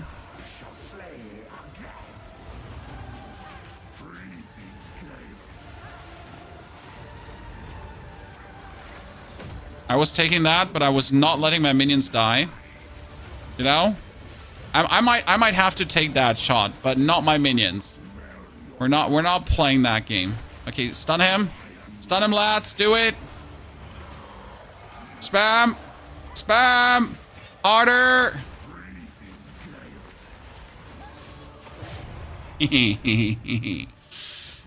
Fantastic. What country are you from? I'm from Germany. Born, raised, living in Germany. Allow me to clear your mind, if only for a moment. Regards. The madness Quality, you get out. You get out. Quality, you stay with me. You get out. used it against me. Where has Okay. she taken the beast? One more level, and we can put on this beauty. Ladies and gents, we're going to use some mana regeneration, but that should be fine. From the Vastiri. Yes. Find her. Kill her. But first, I saw again, so self-out speedrun Act 1. Min, it really depends on what your class you're going for, I guess. I think with a warrior, I have the best chance for a quick run through.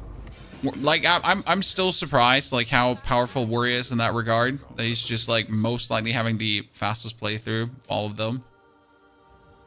Right? After PoE 2 release, did you ever play D4 at least once? No, Tommy, but the simple reason is why. I've done everything in that current season. You know, we're currently in season waiting mode.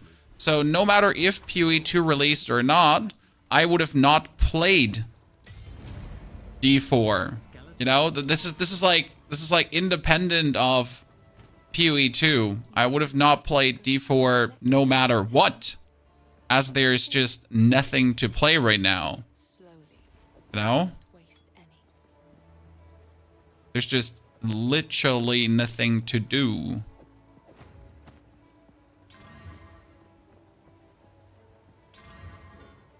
Totally just taking those 10% movement speed boots.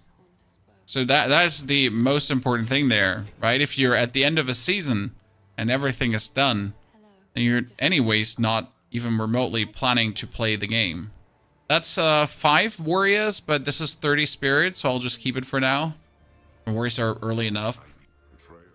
But we need more support gems. No, we have another support gem. See, like I was wondering, we need more support gems.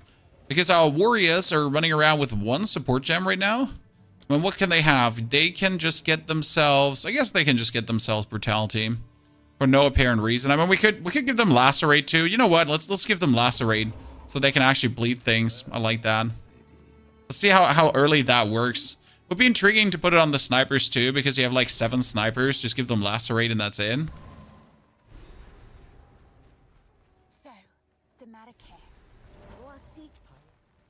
Time to show them what I can do. Hello, Trippy. Good to see you there.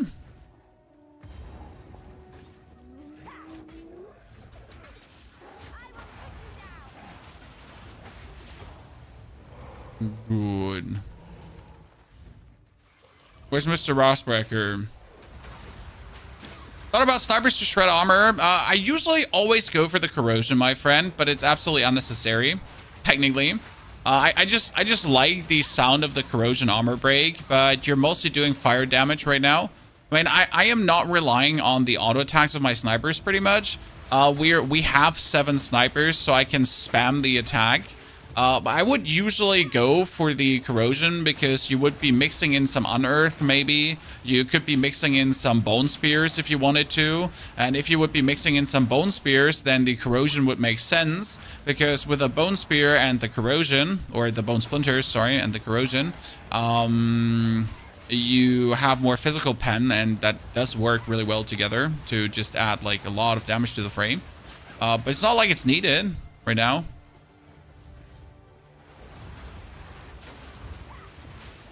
Right? And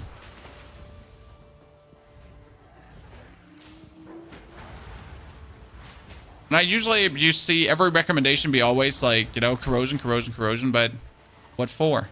I mean, we're doing 90% fire damage at the point. When your gas cloud explodes, it converts all the fizz into fire. Always.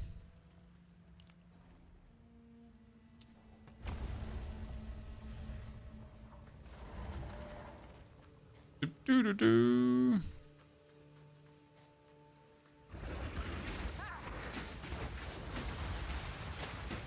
I wonder how easy my 2 skeletal warriors are actually bleeding things with the lacerate on.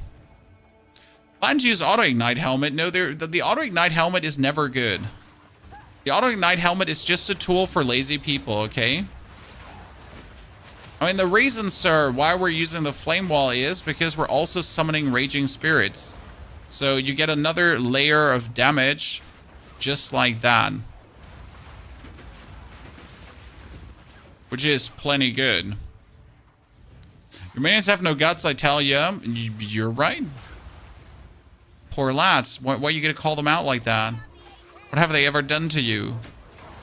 So yeah, you use the flame wall because it's also raging spirits.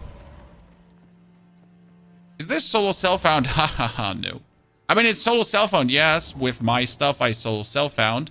But this character is currently meant to be mean.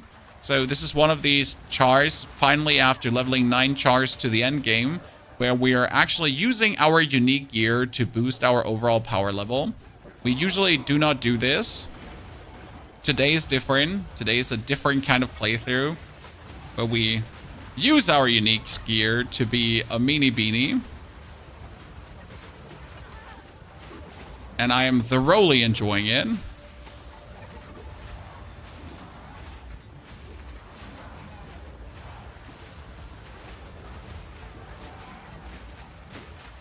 Because it's, you know, it's sometimes fun to just be broken.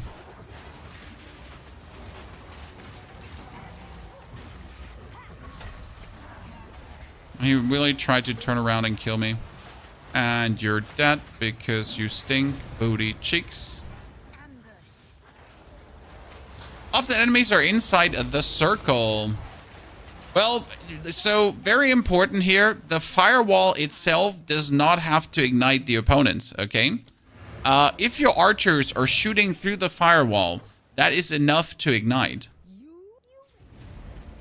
So step 1, have your archers shoot through the firewall. Step 2, profit. We could go for Bone Storm if we wanted to. That is Skeletal Frost Mages. Wow. That's really early, so we can now add Frost Mages to the fray already. What happens if I now go over to the Scatter Shot and Martial Tempo on the Frost Mages? Wait, they cannot get the Martial Tempo, the Mages? Why not?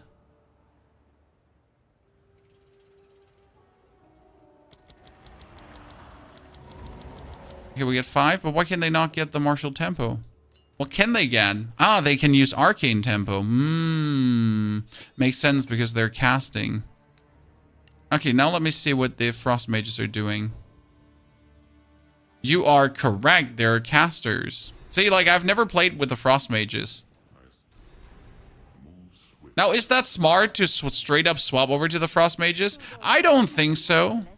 I don't think so that that's smart. Okay, chat, I think this is a stupid idea. To straight away get our Frost Mages running. But where's the fun in not trying? Right?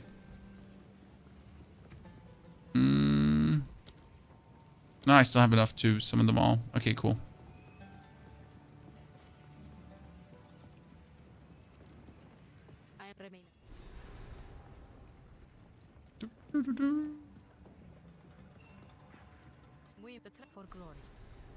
Okay, we're teleporting to the Trial of Corruption. My favorite quest chat in the game.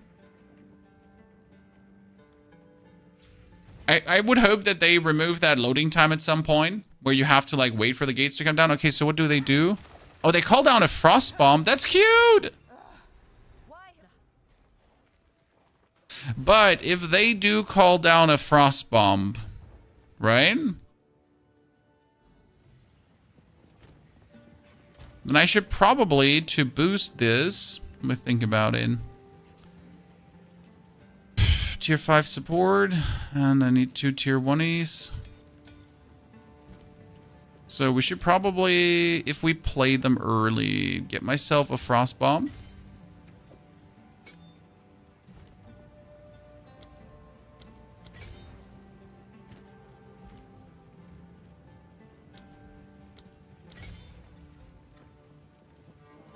So I can add like cold exposure. Right? Yeah, but the minions frost bomb, but the ice bomb from the minions does not do cold exposure, right? Yeah, magnitude of chill afflicted, but they don't do cold exposure. So the idea was that that would be cold exposure now. Right?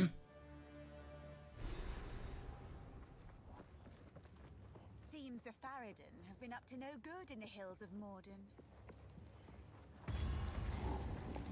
Let's see where my cool frost mages are now going. Frost bomb! Frost bomb! Definitely does less damage than the gas. I can see that. So the gas is more satisfying to play. But I said we're playing frost mages, so here we go.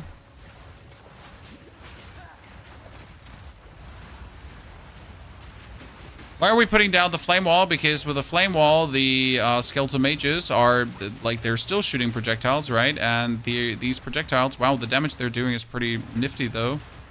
The damage they're dealing through the firewall is also amplified, so all projectiles are getting bonus damage. This wouldn't really be possible without bonus spirit, I feel. So, like, this is possible because I have the tons of spirit here right now to have my dudes, like, do reasonable amount of DPS straight away. But if I didn't have, like, the actual bonus spirit, it would be really complicated.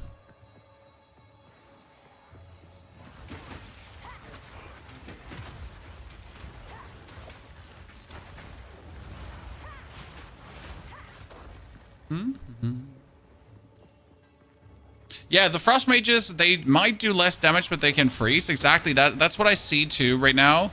I see them as a useful commodity, like to just make it even more convenient for me. I mean, right now I have the fast forward frost bomb together with these frost mages just spamming away, and I'm just safe pretty much. I'm surprised how low the cooldown is on the mage ability. It feels like I can always use this.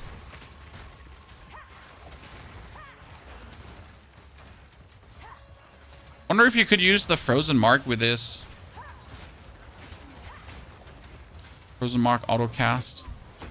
I know they nerfed something about frozen mark though.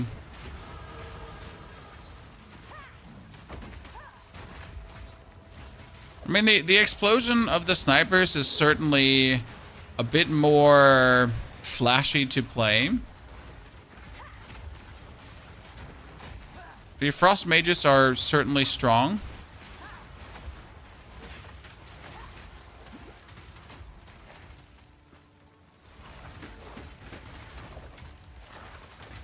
This is fun. I like it. I mean, I thought we had to wait way longer for them. I didn't expect, like, Act 2 to straight away get me frost mages.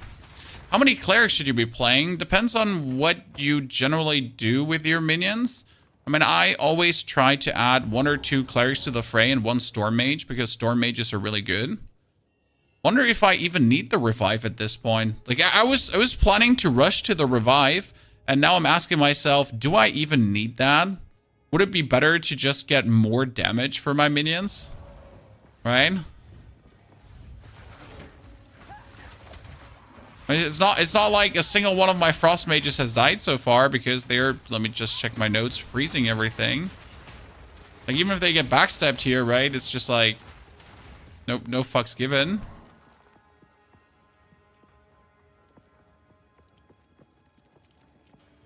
Just wait until you equip wild shards. Yeah, we could straight away push for that, but I don't want to, you know, break the whole immersion.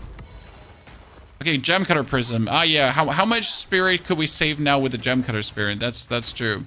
On the mages, okay, it's 10% reduced reservation. Right now they have reserve 275. Huh. That could be almost another mage, ladies and gentlemen.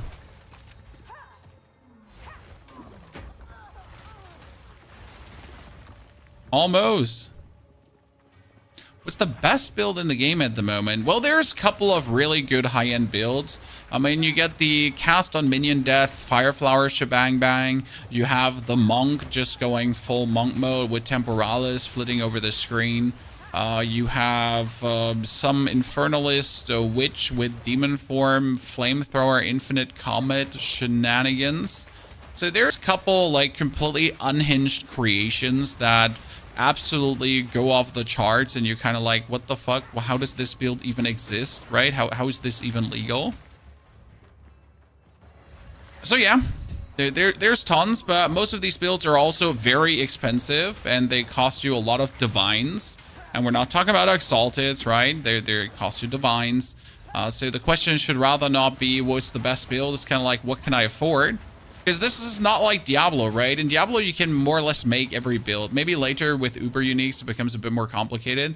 But again, Uber Uniques are not the most complicated things to farm. A Mythic, sorry, not Uber Uniques. Whereas in this game, like if you don't have 200 divines or 300 divines, you cannot just simply make certain builds.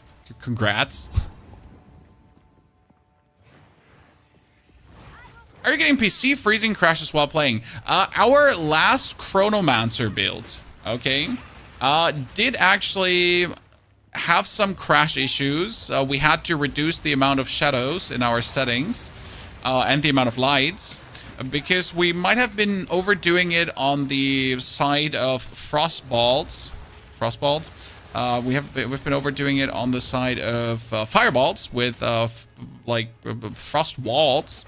And that might or might have not caused the game to crash like 4 times or so. Because the game was like, that's enough, sir. Here and not further. So yeah, I'm sorry. Didn't mean to. Might have gone a bit too far.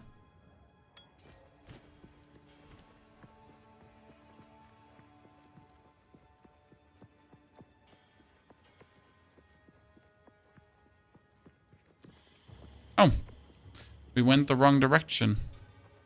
How unfortunate. Okay, I am very happy with Frost Mages. How did I always ignore you guys?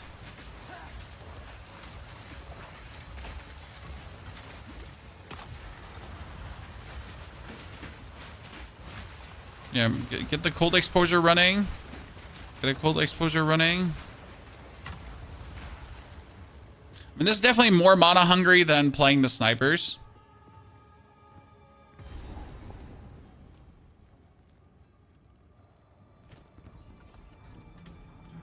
Hey Neil, this time I didn't even listen to you. You told me to go for mages from like level 30 later on. But I'm early on the mages. We're left down here to die. Got him, Chan. Or worse.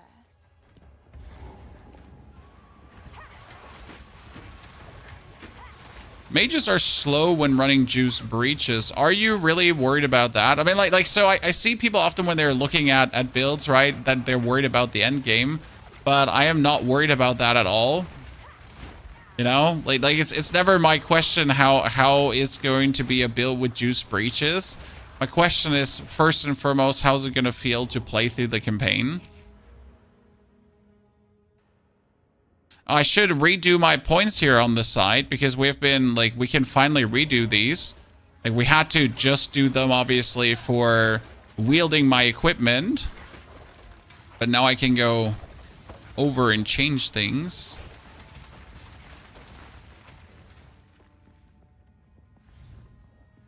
Aren't reavers stronger than mages? I don't know, nor do I care, sir. Because I wanted to play mages. You know? I wanted to play frost mages and see how they feel. And what you can do to use them early and how you can have fun with them. But reavers are strong. There's certainly some powerful reaver builds. I've seen some lacerate bleeding reaver builds that seemed quite intriguing. That rings certainly true. Okay, so the first ascension with this should also be really simple because the boss of the first ascension is a fire monster, right? So let's try to ascend as soon as we can. That we get the Firehound on top because that would be our next minion too. That's going to be mean. So how many times has this character died? One time. Do you want to know where it died, chat? You want to know where this character died one time? In the tutorial. Because I might have just walked into like a few of these spiky porcupine dudes and they might have just killed me straight away. And I was like, what the fuck?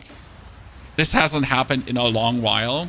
But so far we have died one single time. Look, it's the super hardcore playthrough, guys. This could be solo self-found hardcore shebang bang. I mean, obviously with the stuff for my tray, for my stash. Yeah, those crabs are nasty. I really didn't pay attention. Just walked forward and then I died.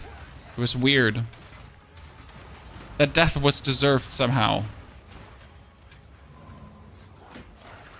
It's funny how the frost really makes you just so easy survival. It's crazy. They're just mean, the mages. They just don't give anyone a chance anymore. It's like no one can hurt you. Can't be touched, can't be fooled. I learned quickly to not laugh at those crabs. No. We don't laugh at Mr. Krabs ever. I wish the Frostbomb effect had a bit cooler visual. Okay, so this is the only thing I probably have to moniker right now. I just wish, because like you have the gas bomb, right? And the gas bomb goes to like swoosh and it looks so cool because I like the fire effect. And then in comparison, you have this Frostbomb and it's like pling, pling. Like you get that tiny ice crystal just falling down and doing nothing. Right? Unexciting.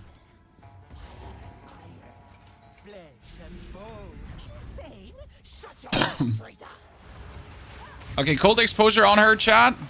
And then just pling it down. Pling, pling, pling, pling.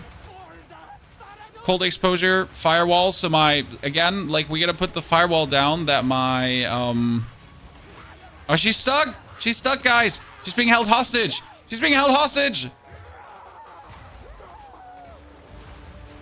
Call 911. She's in a bad position.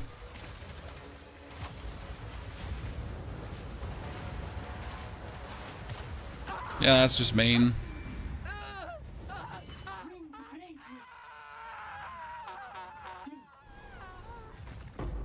Uncut level 6 gem, let's go. Okay, level 6 is straight away more mages because they won't turn cheaper. That's the problem yet, but they'll do straight away more damage, I presume. Mages forward, chat. Out of here.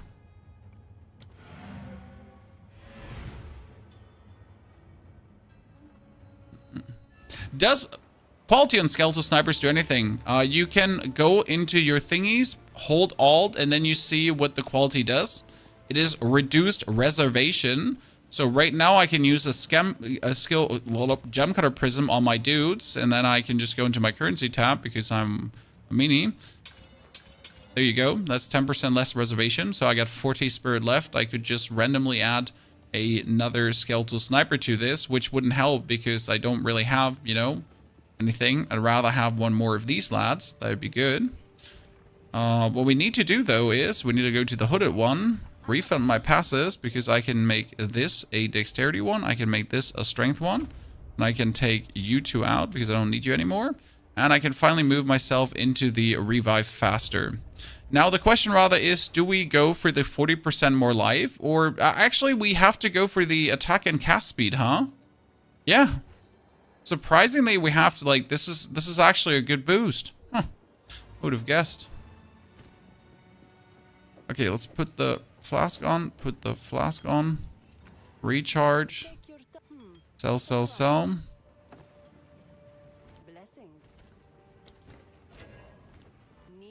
Movement speed. No movement speed. No one wants it. The martial temple can be sold.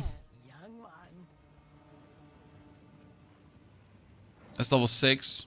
It's level 5. We're fine with that. Yep, next one.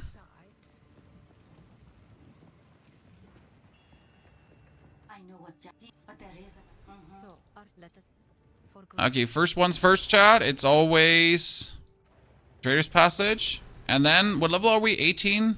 Well, we could probably do the Trader's Passage and then just walk to the Ascension, huh?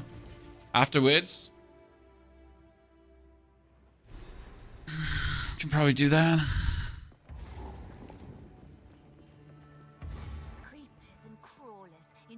Frosty the Snowman. Why can the frost not have a cool explosion? I'm not asking for much, chat. Just 5% cooler explosion. Come on now. Don't be like that. Oh, a Hexer's rope. I can't take it. It's sad because you want to, like, equip items. This is what I dislike about playing uniques, right?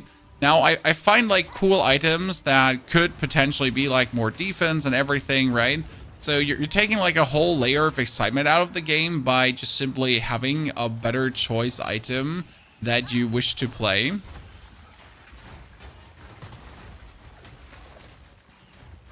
How much spirit should I have at level 63 Act 3 Cruel?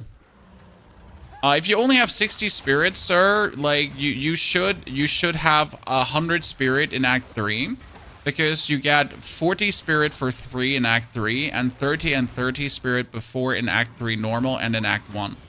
So you have been missing out on the permanent spirit boost that you're going to be getting. Okay, there is 40 to be had in Act 3 Cruel at the Bog Witch. And again, there is 30 to be had in Act 3 Normal at the Bog Witch, and 30 to be had at the King of the Mist. These are the permanent spirit buffs that you absolutely need and want to have. Do we go over this 1, 2? Or do I go over this 1, 2? Probably just left side and be good about it. Conserving points.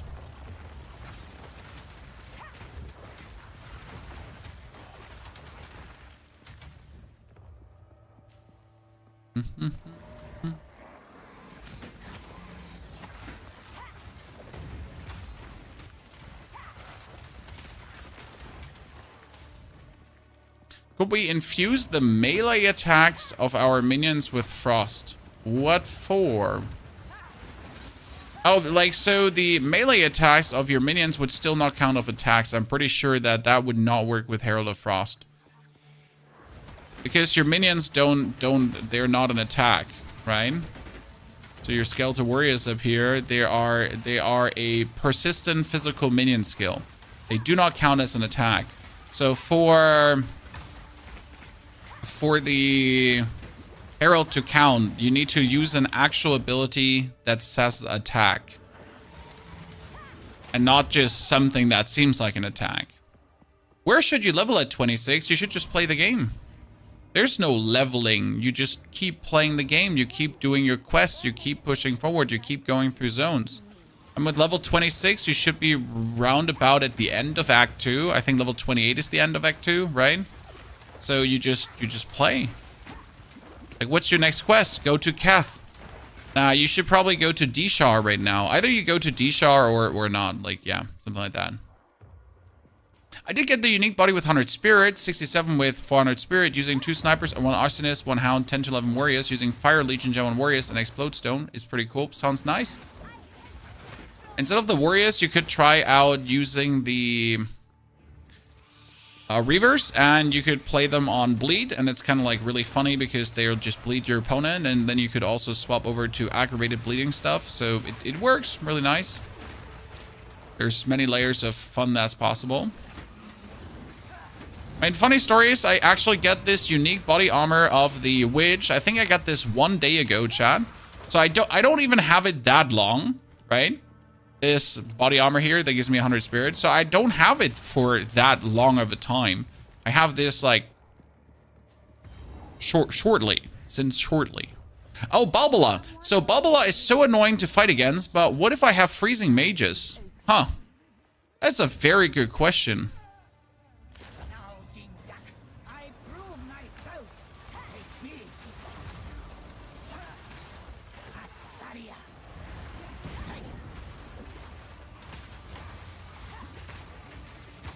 I mean, this should be technically more than simple, right?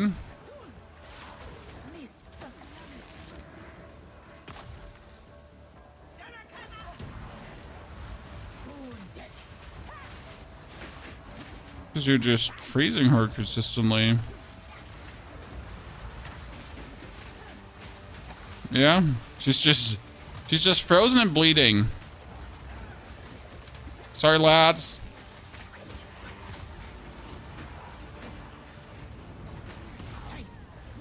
Oh, you just landed on all my dudes, and she just with her one jump attack killed all of them, Chad. That's crazy. She just went like boom, and all of them just went away. I win, you lose, you suck. Yeah, one death, ladies and gentlemen. It's my first character I could play hardcore if I wanted to. Okay. We're 1 death in. 6 levels. What do we do? No, I'm not really using... Okay, I'm still using Flame Wall, I guess. We have the Frost Bomb, too. I guess we could level up the Frost Bomb. Let's do the Flame Wall first.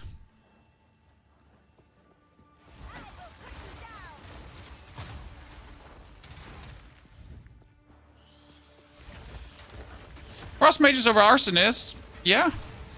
Arsonists stink. Like, Arsonists are so 2024, brother. Are you still playing those old builds that the old creators put down last year? Wow. Wow. Brother in Christ.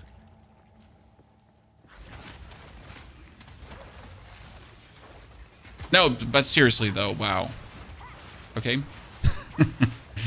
No, like, we just want to play Frost Mages. So the question is, again, like, for this build, not are Frost Mages the best? Are Frost Mages better than anything else? Does everything else suck booty cheeks? Right? That is not the question here. We just want to see how viable are Frost Mages early. And the answer is they work very well, and it's very relaxed to play because there's zero danger of dying. Right? And they're vastly more sturdy than skeletal snipers. I'm actually surprised because usually skeletal snipers, they just ball over, right? A minion turns around, looks at them, and the skeletal sniper's now, oh no, you got me! How unlucky! You looked at me, I'm dead. How did this happen? And the mages, they seem to be way more sturdy, and that might simply be down to because they're freezing everything. So if they get attacked, they just turn around and they freeze. Also, the frost bombs are obviously freezing more than the explosion grenades are just explosioning. I mean, explosions are good, but you can die while an explosion's going off.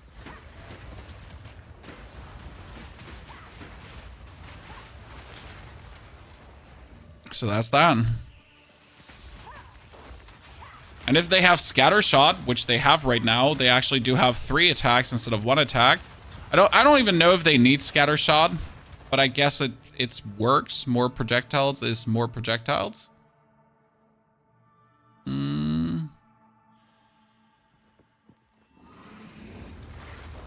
Wow, we're fighting like one elite after the other. One rare, sorry. I'm calling them elites.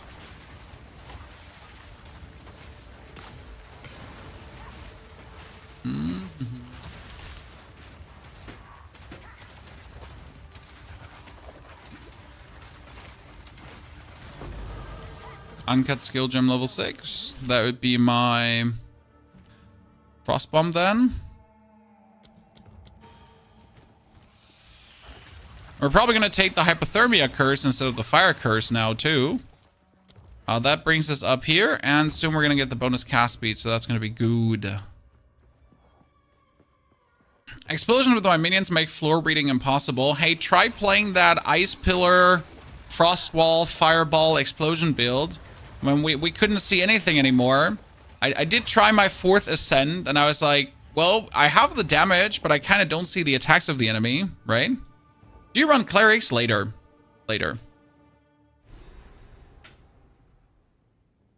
Just not right now. So what do you think about using these 2 uniques, guys? How does it feel to you? Cheating?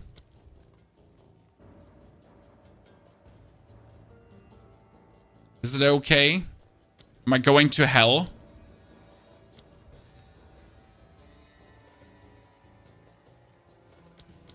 An easy distraction.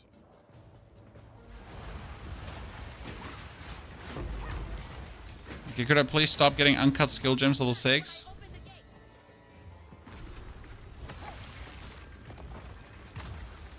Those are easy to find. They are surprisingly easy to find, yes.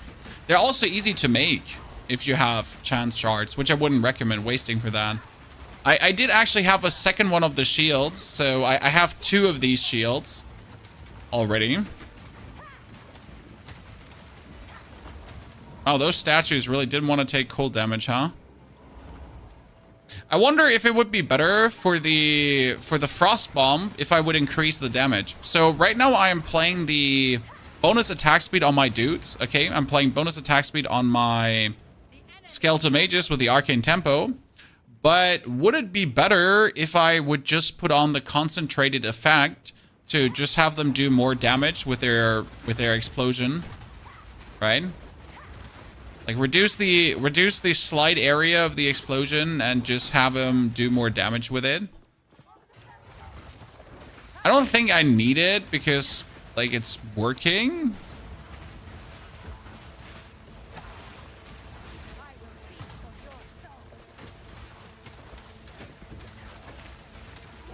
But one must wonder if I should do that right now. I mean, I guess I could wait for Act 3 to add it. I mean, for boss fights, it would probably be better to use the concentrated effect. Because obviously you don't need the area for not boss fights.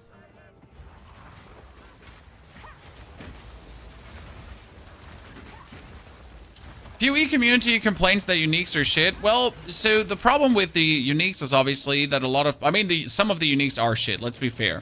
Even for leveling, right? So it was certainly needed that some get buffed. But, I mean, a lot of people that are playing Path of Exile now are not Path of Exile 1 players. They are actually other ARPG players, and they're used to uniques being useful, right? When you find a unique, you get excited. That's what people are used to. Now, obviously, if I find a unique in PoE, I'm more like, so what? What am I supposed to do now? Level a new character? There's usually, like, when a unique drop, it's always like, yeah, okay. Great. Great. This is amazing. Woo.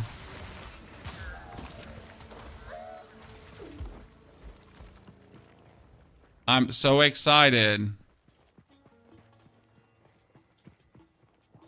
Why do you skip so many magic items? Well, if they were having quality, I would pick them up because then I could break them down into shards. If they were having energy shield, I would pick them up, but since they don't have energy shield, they're not going to provide anything better. And I am not planning to sell every single low quality item to consistently teleport back. So what I pick up are items that are superior and that have any kind of quality going on. I pick up socketed items because I can turn them into artificer's orbs. But I am certainly not picking up all these weird-ass magic items that don't do anything for me.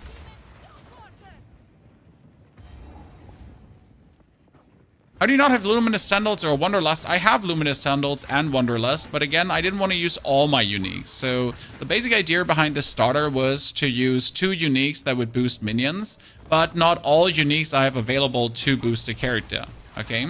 Because expecting people that want to play minion builds to have 2 minion uniques is a reasonable thing, right? Let's say you are a normal player and you have played 2-3 characters, but you found some of the minion uniques already and you want to play them, sure, makes sense.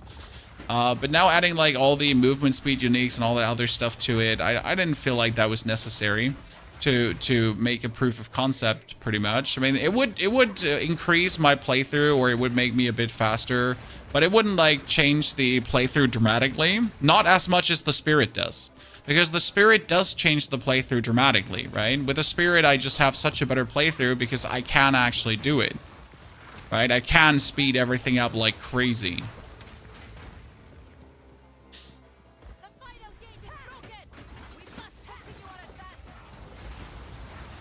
God, I like how I like how we're not dying. I mean, we're seriously, have we been close to death at a single time, Chad? Not really, right? This is like truly the funniest playthrough yet, as we're just zooming, we're surviving. There's no danger. There's nothing that can take us down. Slight more energy shield. See what the 2 belts have to offer. That's fire resistance, maximum life. We get a maximum mana belt. We don't need the maximum mana belt anymore. So I could probably go for the maximum life belt just to have a bit more going on. There's a 6er gem, but we don't really have anything that we need. Sorry, brother. Goodness, he's getting torched, chat. He's getting torched. Look at him. Dude.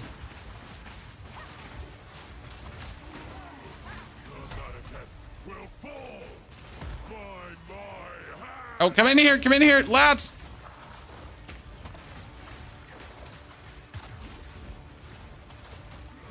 Dude, this is mean. And he's frozen again. Yeah. Frost mage bullying. Frost mage bullying. Come on, everyone. Everyone group up.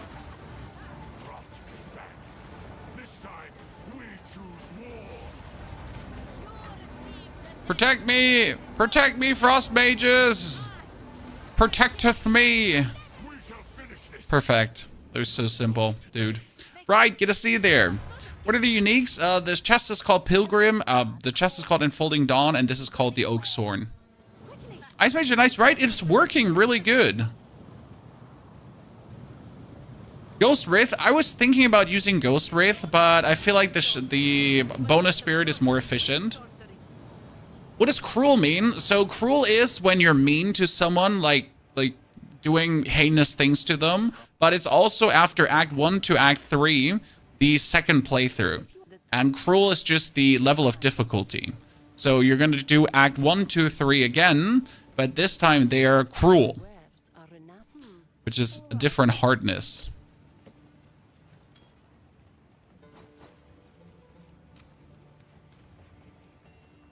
And that's it. Ta-da!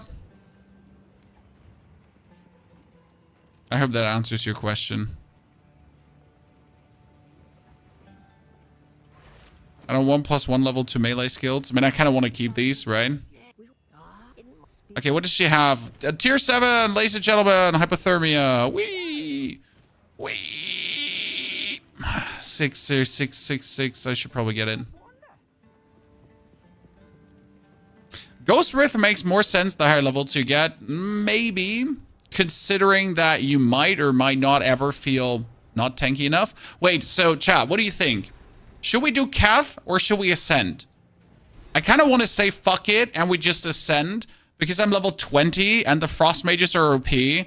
So we should be able to do it, right? Just like straight up screw this. We can do it. I should wait for 22. That would be the smarter choice, like the 400 IQ choice. But yeah, we're stupid. Correct? But let's see what power is offered here. Cast for the skill book. It would be so much smarter to do Cath for the skill book. But luckily, we are not known for our smartness. I will serve. Hello, Balbala. Very kind, far too nice. Honor is... Oh, Lord, Chad, look at me. Chad, look at me. I just got a honor resistance 1 from Balbala. You kid me not. That's pretty cool. Is it cheating to use your idols? I don't use my idols on. At least not for the first ascendancy, because that would just be too easy. I have to admit, I'm somewhat enjoying all this. EV evasion monk or full evasion? EV ES monk, always. The energy shield overlap is just too powerful. That's it. End of the message.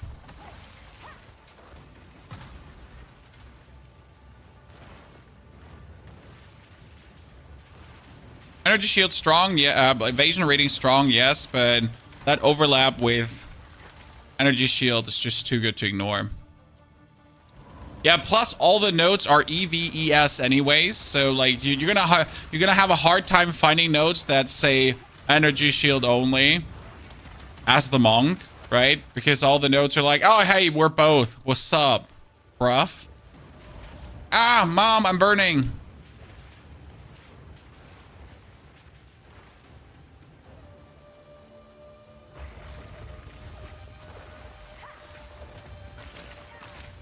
Oh, who hit me?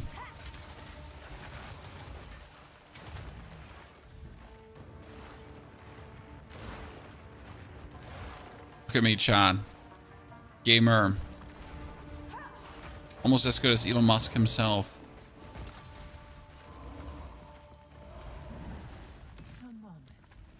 Okay, room types are unknown. Remove. Increase damage taken on low life. Yeah, I'm not gonna get low life anyways.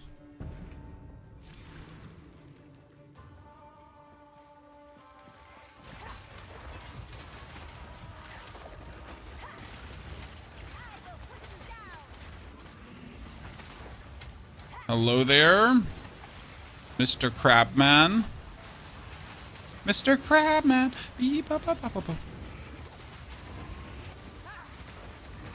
We're definitely using up like way more mana with the mages. But it's not really like a problem as it's just like one potion in between. Oh, hello there. Oh, I thought you were actually going to be an enemy. No. You're just a normie.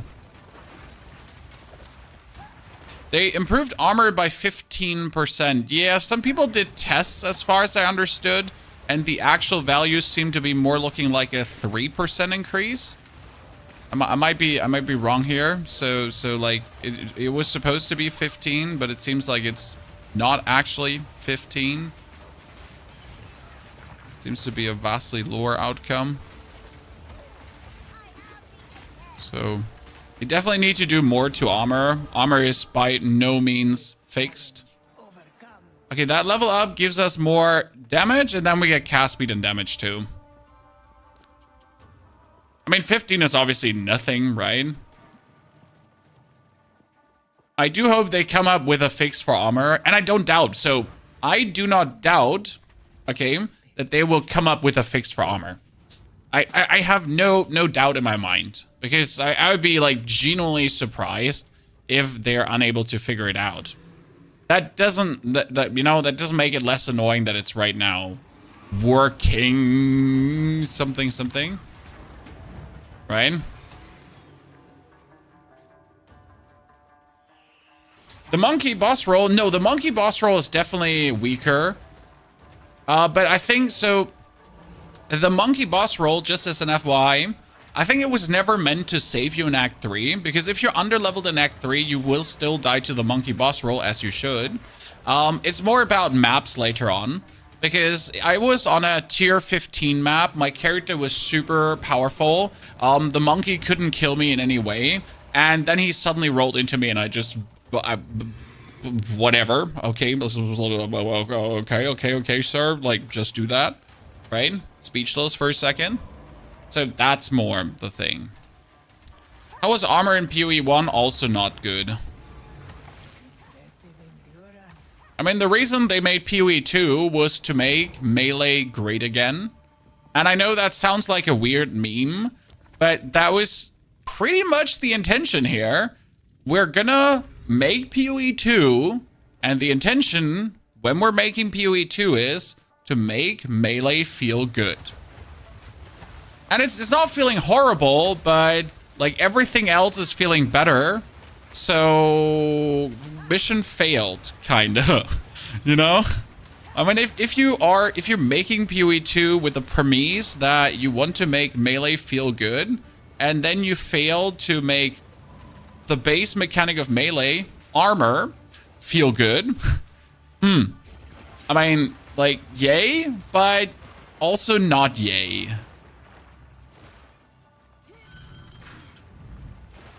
My monk is incredibly good. Yes, sir. I never, you know, yes. But also, monks are using evasion and energy shield and not armor, right? So monks are feeling good, but if we want to go so far to maybe call monks more of a caster as he's using Ice Strike into Bell, than strictly feeling like a melee class where you use your Mace Strike and whatsoever. Now semantics, chat, semantics, I know.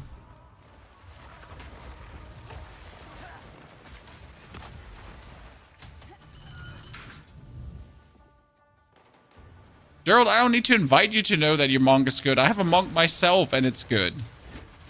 But you heard the whole statement, right? You didn't just ignore it because, you know, like you felt like it.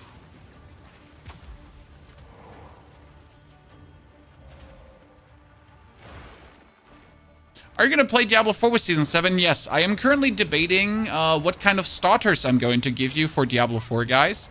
I think I should make a video with one build for all 6 classes, right? And then a Necromancer deep dive video. And we have only 2 days left, but obviously I want to provide you with all the content to have your days be better. So that is currently on the menu. Yeah, charge staff is a melee skill with a 20-meter range. That was my point where I was saying that monk feels more like a caster than playing melee in the traditional sense. And obviously we're playing Path of Exile where maybe melee is not supposed to feel like melee, but you get it. Back to Diablo, I mean, at least for 2-3 weeks. I can't promise you how much we're going to play Diablo. I mean, I could also not promise you how much we're playing Path of Exile, right? Because we're kind of through with everything Path of Exile related. I mean, we're currently playing a Frost Witch because I really wanted to see how is Frost leveling, and it's good. You're using Lightning Warp on your monk. Yeah, I can see that. That seems reasonable. As reasonable as using Lightning Warp on your monk could be.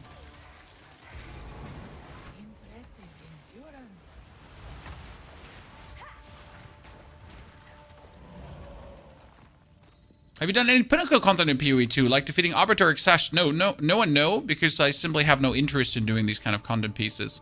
I level my characters currently up to level 85, okay? Level 85 is an amazing level to be at.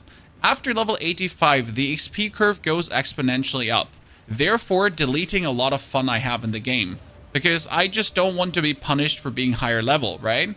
I got to level 85 and the game is like, fuck you. You now need even more XP to level up. I know that's the premise of the game, but it doesn't change the fact that it annoys me to no end, right? So yeah, I am just simply not interested in leveling further and engaging with the content than after level 85 pretty much, as it just bores me. I mean, it's not that maps are not fun, but maps are no fun. I mean, sure, it's fun to make it all the way up to tier 15 to kind of see if your build is working, but it's not like that mapping in itself is like making PP go hard, you know? I'm not sure what they could do to make it feel better, if there's anything they could do, for me, personally.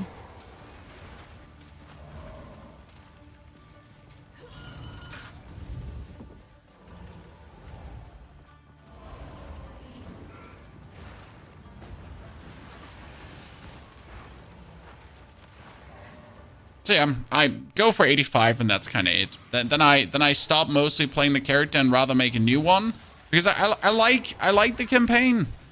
I like that this game has a meaningful playthrough. I like that there are certain stages to do. I like that. As much as I enjoy Diablo, leveling in Diablo has become a very boring endeavor. You just take a build and you blast through Helltide, season mechanics whatsoever, and then you just go as fast through as you humanly can. And after a couple of hours, you're already done without going for any meaningful stops and without any meaningful boss fights, right?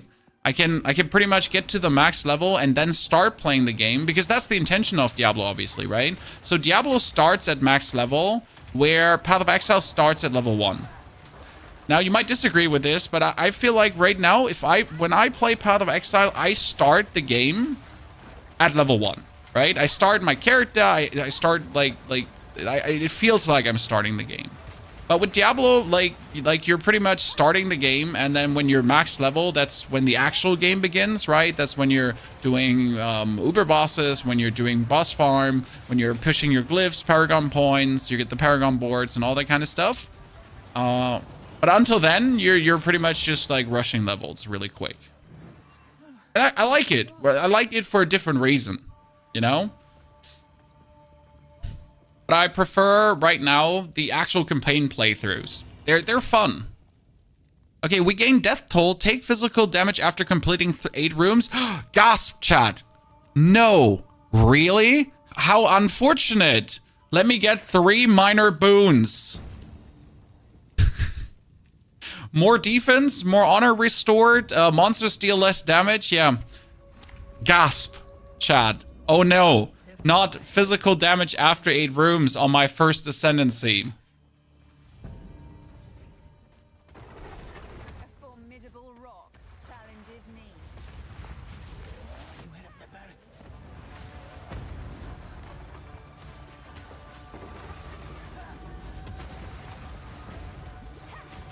Okay, let's see how this fight is gonna feel. I mean, this is not okay, because I'm playing with a bunch of frost mages against the fire boss, right? Well, what is this, Chad? I choose to take frost mages versus fire boss. That feels like we're not okay.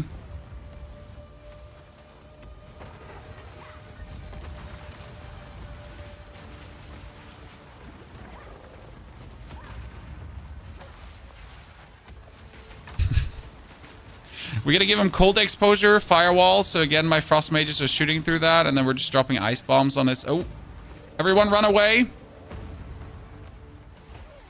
See, my frost mages, they're really not dying. I'm genuinely surprised. Like my archers, they always die again from every little bibbity bobbity pibbity poobity, and your frost guys, they just don't care.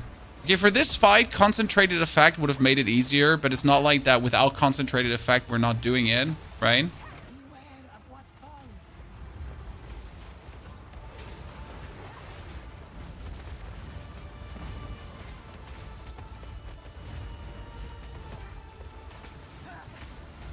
Out for the slam. Bullied. Challenge at all. A rattling scepter. Please don't mind if I do. Let's turn this all into keys. And I get a mage cache, hoarder's cache. Superior stoic scepter. Don't need that. Hoarders. Mage. Nothing interesting. We're gonna ascend. We're gonna do Infernalist, chat. Okay. And the reason we're doing Infernalist is to get the Hound early. That's just another layer of awesome. You want to have that Fire Hound. Use that. And you want to give him cool abilities, right? I think he's gonna, now in the beginning, get the meat shield from these over. They're gonna stay with Lacerate. They're gonna get more brutality. Let's see what we have in the jewel department. Gems. We can do a brutality, because they do more damage like this. I mean, more physical damage will be more bleed. So it's kind of like too simple to do. And I'm not sure if I have anything else that I could put on the Infernal Hound early. So that was our trials. We already ascended at level 21, 20. Ice Strike Monk endgame, please. I mean, I like my Ice Strike Monk, but again, endgame is just boring. Okay, that's my level 22 scepter. We need that finally. Let's go to Keth now. Stay in sight.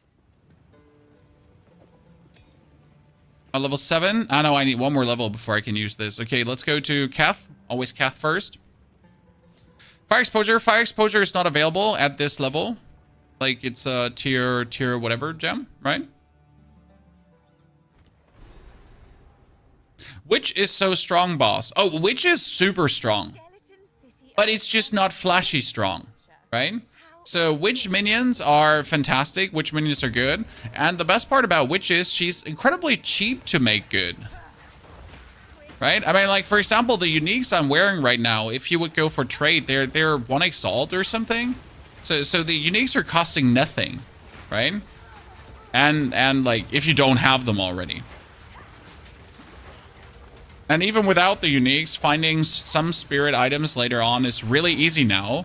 Like the amount of actual spirit chests I have found since the patch is illegal.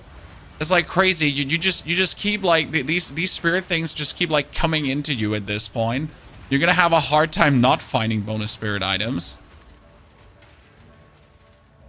Except for the OP +5 minion scepter. Yeah, but it's not like you need it, right? You don't need the +5 minion scepter. If you have a +2, if you have a +3, they're already great. Having a +5 is obviously the super strength, but you're already strong without. It's just you're stronger with. Like, you don't need it for the build to work, to function. And that's my point, right? In order to get the build strong, in order to get the build to function, in order to get the build to work, you don't need to throw yourself out of the window. By the way, when are we getting Storm Mages? 11? We really have to wait for level 11? That's stupid. Why do we want Storm Mages? There's something really interesting you can do with Storm Mages. What is that, Chad? So Storm Mages have an ability where they shock opponents, okay? And then you give them Shocking Ground to shock also adjacent opponents, okay? But on top of the Shocking Ground and shocking adjacent opponents, there is a support gem that says ignited enemies will be shocked forever. And that's super cool, because you're gonna pretty much have your... Let's take actually the relic here. You're gonna have your... shock mages then shock things, and then you're gonna have your doggy ignite them. And then every ignited opponent in front of you is just shocked forever, because they're ignited. And they always take the bonus damage, which is kind of cool. Sorry, I'm not walking into that mana siphon. I'm just gonna let you do the thing. I'm not even moving, Chad. I refuse.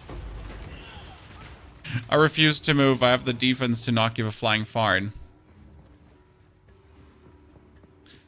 Biggest downside of Witch is that is the slowest clear speed. I don't think that's an actual real downside, because the clear speed only matters for people that are hardcore pushing. So yes, for people that like the 2% of the player base, right, that do care about speed the most, it matters.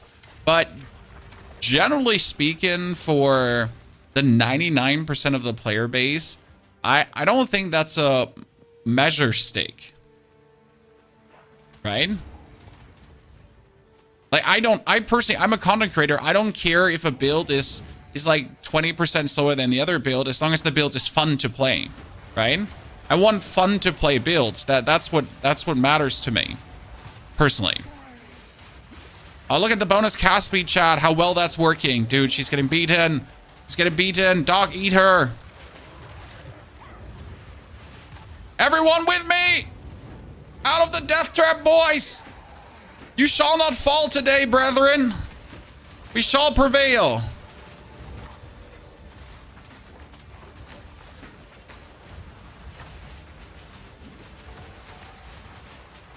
My lads survived, Chan. Chosen ones.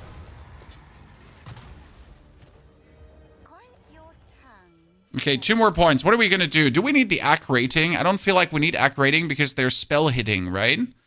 So if they're spell hitting, then no AC rating is needed. We could go for more... Energy shield if I want to, but I guess we should be moving over here for more area effect and cooldown recovery.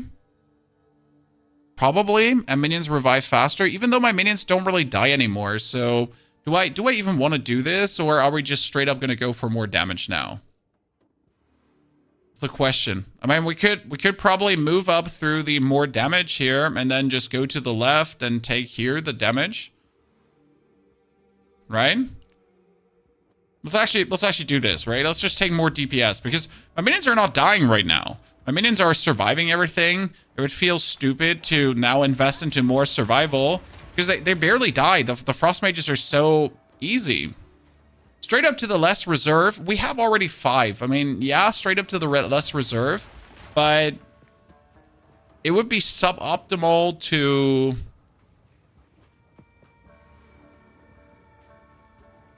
not take the damage now while we're moving to that.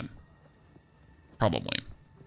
Where can you find this build? Well, you could follow my old Witch starter, which is the same with snipers. But we're pretty much doing it live, sir. So this is, I mean, more or less your run-of-the-mill Witch build. But we're going for Frost Mages instead. And we're trying out some new things because I haven't tried them out so far. And I just want to see how well they work.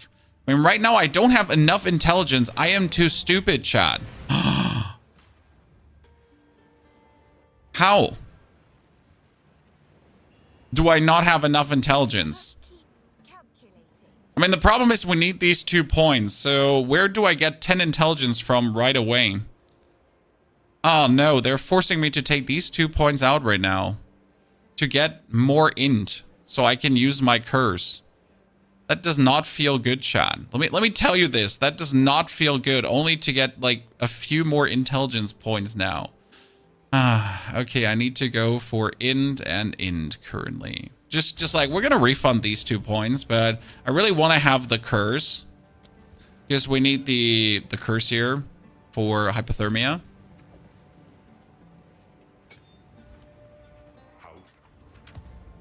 From emulator ring, yeah, but you can't rely on that, right? I shall put this to use.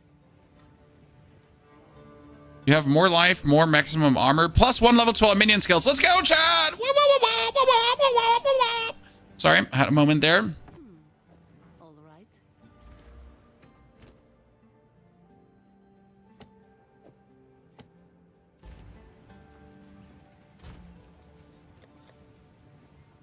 Persistence.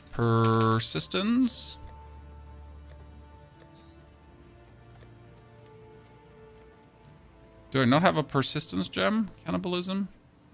I do not have a persistence gem anymore. Hypothermia, persistence, and heightened curse. Good.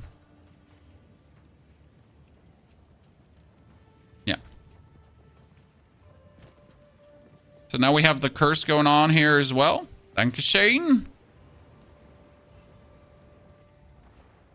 Is Pain Offering old now? I mean, you could use Pain Offering, but I just haven't felt the need yet. Oh no, my mages cannot go through this door, Chad. I have hit the greatest weakness of the build.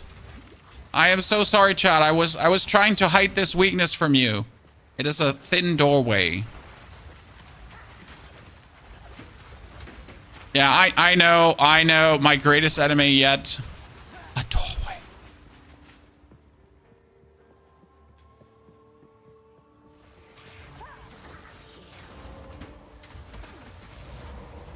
But since your minions are now warping with you, you just have to run and they're coming. So that's kind of fine.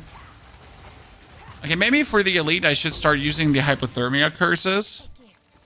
Wait, I just got an exalted orb. I got 1 regal. Let's regal this up. Oh, here, allies deal more damage. Let's go. Wee. Okay, curse him. A curse was expensive. Curse him. Curse. Yeah, they do so much more. Wow. That damage gain from the curse was just crazy. I like that. We go left and up.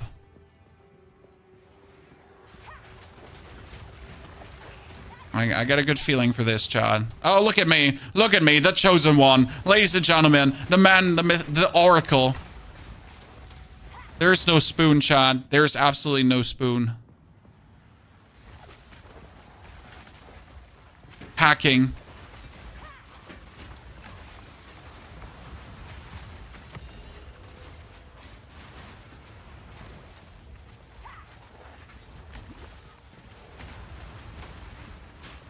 Skips chest like rich Elon Musk. Yep. I got those billions, chat. I mean, my staff is only level 62, right? And my gloves, they're only level 52 as well. Kind of bad for a level 97 character, to be honest.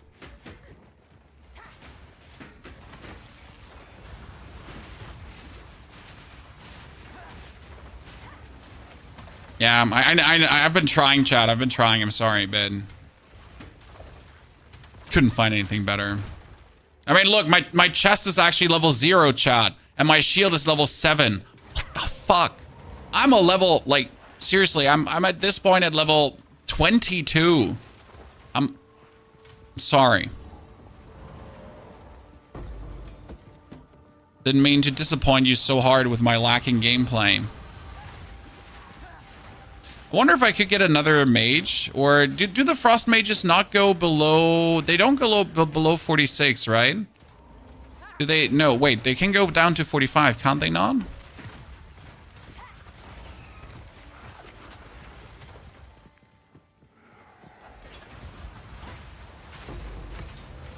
Artificer's orb, nice.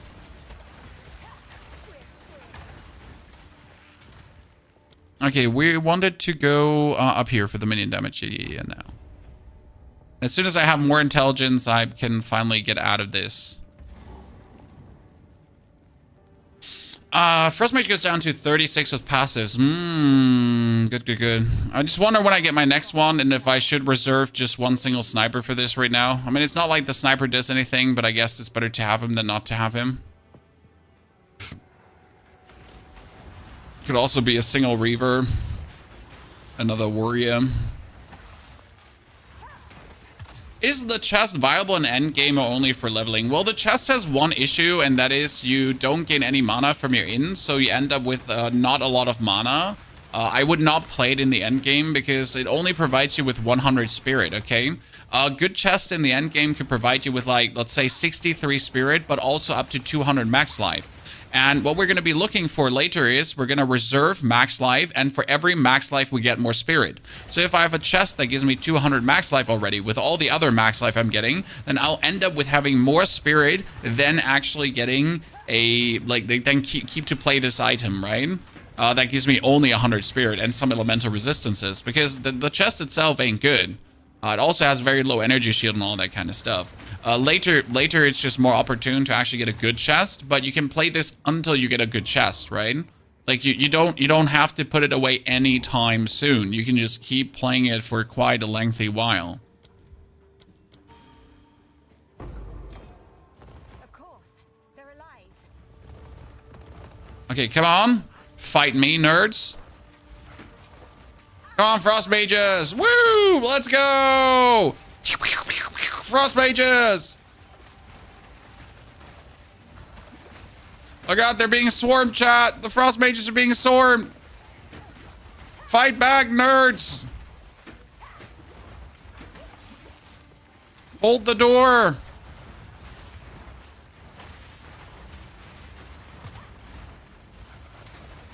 It's always my favorite thing to do with every character, this specific event, just because you get to, like, kill a bunch of things.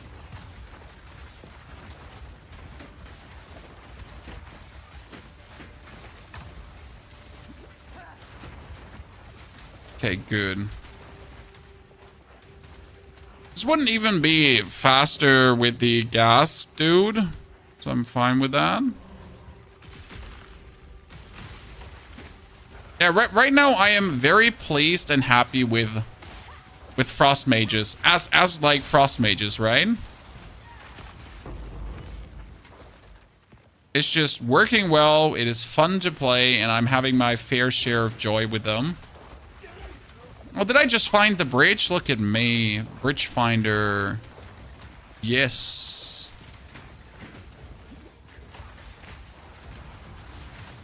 That frost bomb is super useful with the exposure. I like it. What's your plan with this witch build? Minions? Yeah, I want to play frost mages all the way to the end. So the plan was we start with snipers because snipers just work. And then we're really, I'm taking this all the way to the end. So frost mages together with 1 or 2 lightning mages, 1 cleric. Then we got the warriors from the scepter as our tanks together with the infernal hound. I'm not sure if we're going to add like some kind of, let me see what we have. We're probably going to add pain offering at some point. I'm not sure if we're going to add any kind of reavers down the line. We want to play Eye of Winter because Eye of Winter gives us more critical strike damage, crit hit chance. And then with the Eye of Winter and generally going for crit hit, your mages should be very good. That's all what I'm kind of like, yeah, that's a list of things I have planned out on. Curse him? I mean, look how fast he dies, chat. Look how fast he dies. You expose him to the cold, and you have him curse that he has less resistances. Absolute bullied.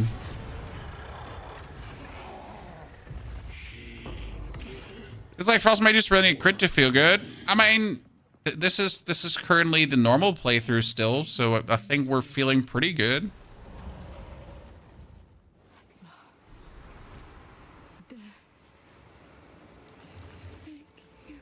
Free spell damage. There's chance to ignite. Hello, thank you for the essence of water. Toss out the sniper for Grim Feast. I could probably toss out the sniper for Grim Feast if I wanted to. We could probably do it, but we don't have a spirit gem, Neil, so can't actually do it. You might get elemental army just because you can. Who goes there? My wares are as you wish. Take care.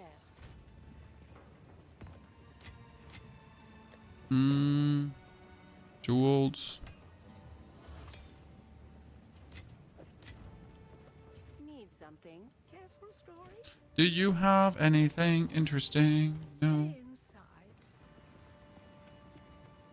I've got a question that I think I've kind of always wondered. Oh god. This is either going to go really bad or really good. Surprise me. Spaniard, thank you for the Prime subscription. Howdy. Where are you from? Oh, I'm from Germany.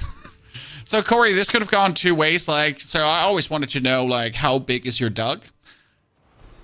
Horse-sized or, you know? And then it's like half man, half horse. Pony half. In case you haven't heard the song yet. I'm from Germany. I'm born, raised, living. Actually, full-blown German, I guess. Potato.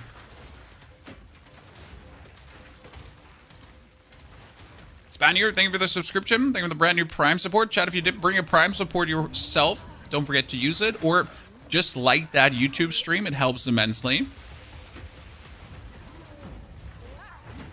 And why are we doing English content if we're from Germany? Oh, it's simple. German gaming sucks. Have you ever gamed in German? Jesus. You're gonna game with other Germans. Critical.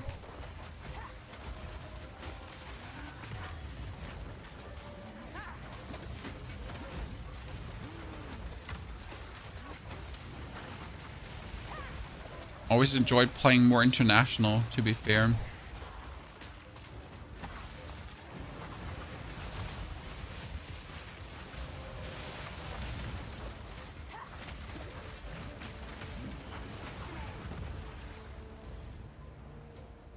Okay, now turn left. This whole area seems so big and hard to maneuver through, but usually it's just run in one direction. Find that one point and then just turn left and go left. That's it. I like gaming with Aussies because their internet sucks. Well, the Aussies are really like, they're screwed because they often have to play on the Asian servers because they won't get their own servers, which is really bad. Like I feel really bad for the Australian players that they're that they're forced to play that way in many games. Not nice. I watched a few of your early builds to understand the basics and later moved to my own build. See, that's fantastic. That's the biggest thing I could ask for, right? That you enjoy the starters and that you gain enough knowledge, as you say, to then move on yourself. My first divine in hardcore solo self found time to migrate, probably. Necromancers. This place just gets better and better.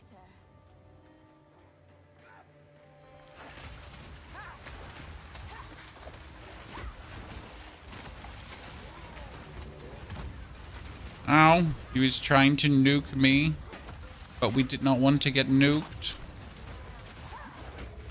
So here in this situation, by the way, I would like to have my gas bombs because we know that the gas bombs should be slightly more efficient than the ice.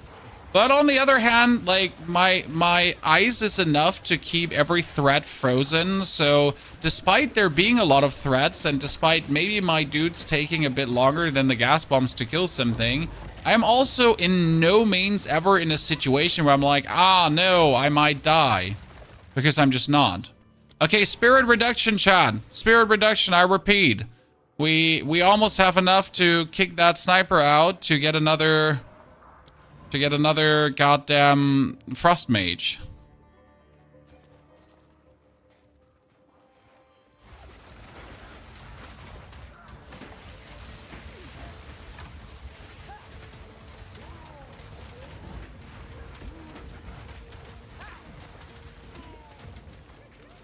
Effigy, nothing, sadness. Wonder how the fight is going to feel, the boss fight. Energy shield, fire damage, resistance. I mean, it's more energy shield, so let's take it. You add skeletal reavers with the frost mages. Right now, it was just simply not needed. Like I don't see a need to add anything. You get the wolf, you get the warriors, you get everything. So there's no feeling of I struggle in some way, right? There'd be something. Like the tanking is enough, the damaging is enough, like everything is just holding up nicely. And I'm not dying. This character has died one single time. And I tend to die, like usually I tend to die more often because I just waltz forward and I don't pay attention, I just die, you know? Like, it's like looking at the chat being like, oh, hey, chat, what's up? Oh, no, I died. How unlucky. Yikes.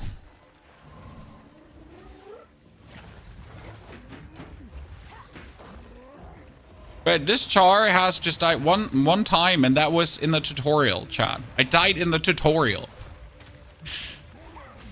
Because let me check my notes. I suck. Sincerely, yours, Pony Hoff.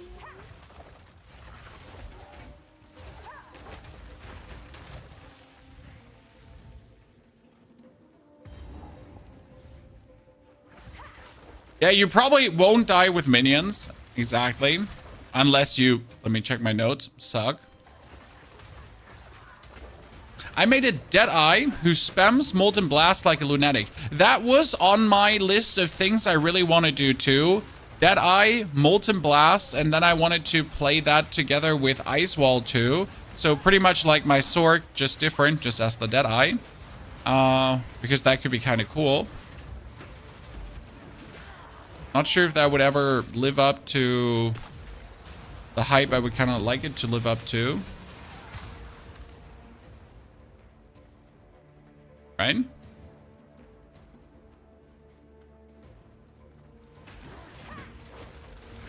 Breaches are the only time you have issues with this. The best way to handle breaches would be putting your minions behind you for a second, then like hoping that you tank enough of the initial blast or soak at least the initial blast off, that your minions can use their abilities to work. Or you could, like, as you're playing this with Eye of Winter, you could just spam the Eye of Winter forward into the breach, that you would be just perma-freezing everything, you know? Because that's the advantage that you have. You could just go the freeze route, obviously the freeze route, where you then really just throw, like, Eye of Winter, Eye of Winter, Eye of Winter, freeze, freeze, freeze, freeze, freeze, right? Okay, shouldn't I have been at the boss fight already?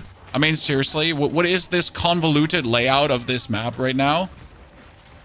Unless now the boss fight wouldn't be on the bottom, so I'm just genuinely confused how we have not found them. This layout is kind of interesting.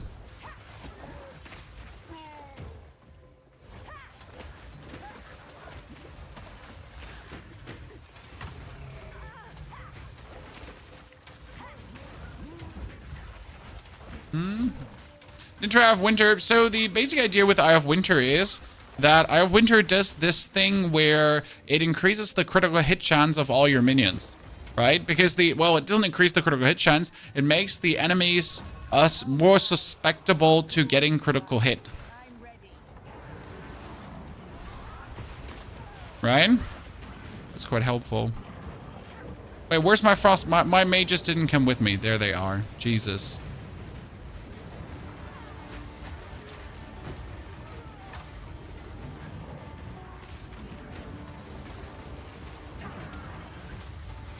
Oh, it's frozen.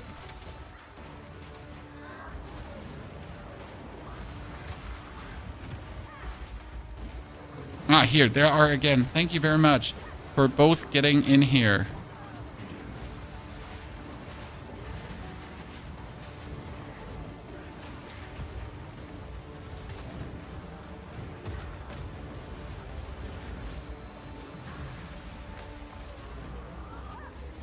Okay. You're being mean to my mages. I don't like that. This is the first fight where the mages have, like, at least died somewhat, right? I mean, worst case scenario, I could win this fight by just running around in a corner and just frost bombing him. It's not like we couldn't handle this fight different, right?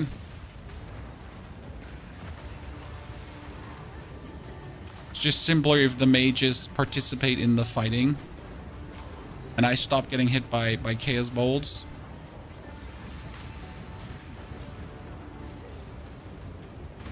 Ow. Ow. Chaos bolts. Chaos bolts problem.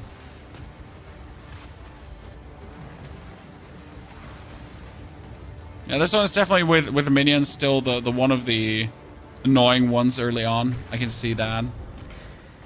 But not that we didn't do it anyways.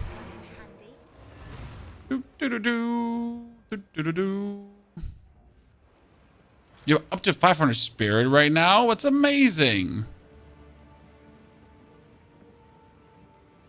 Quickly.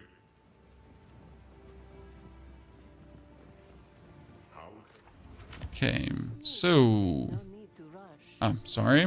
The gloves have to stay because they're better than my existing gloves, but we can... Oh no, we need to keep this fire quiver. I have so many of these fire quivers, right? But this is the best fire quiver now because the fire quiver used to be shit. Now it is still shit, but better. It's still bad, just better. Windrunner, thank you for the 5 gifted subs. Windrunner, that's very kind of you. Ladies and gentlemen, congratulations to 5 more gifted. Howdy, partners. Hope we're feeling good. Thank you very much for supporting the channel, Windrunner. Happy Sunday to you. And everyone that chooses to hopefully enjoy the stream today. A level 8 skill gem.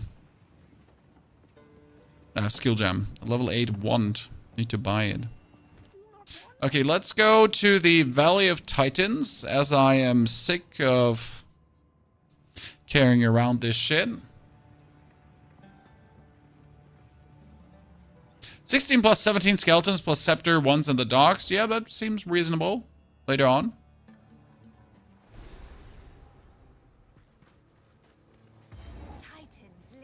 Devs are trolling to no end. You didn't get any scepters till the end game. Hey, sometimes you're just unlucky. That's why you're just having to go to the store to buy yourself fancy things. Right?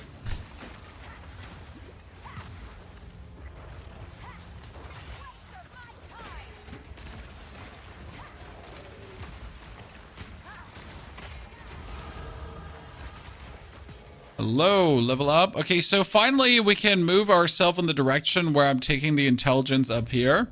And then we can take the gems, so I can put these 2 points out right now. What uniques are we using? We're using Enfolding Dawn and Oaksworn for the 100 spirit and the 50 spirit bonus. These are 2 uniques that we found ourselves on the other characters. So right now, the intention with this build is not to be a... 0 to hero starter. No, we started as a hero and we just kept being the hero. Now we're still using things we find apart from these 2 uniques, right? So we get a plus minion skill helmet and a plus minion skill amulet, which is already plus 2 minion skills bonus. That's a lot of amazing damage that you get. We love it. We're not taking like some fancy rattling scepter with another plus 8 straight away. That would feel bad. You followed Elon's build and you went to the RMT store. I mean, it's a wise decision. Saves you a lot of time. You can just say, send the bill to Mr. Musk. He'll cover it. You got his CC info already, so that shouldn't be hard.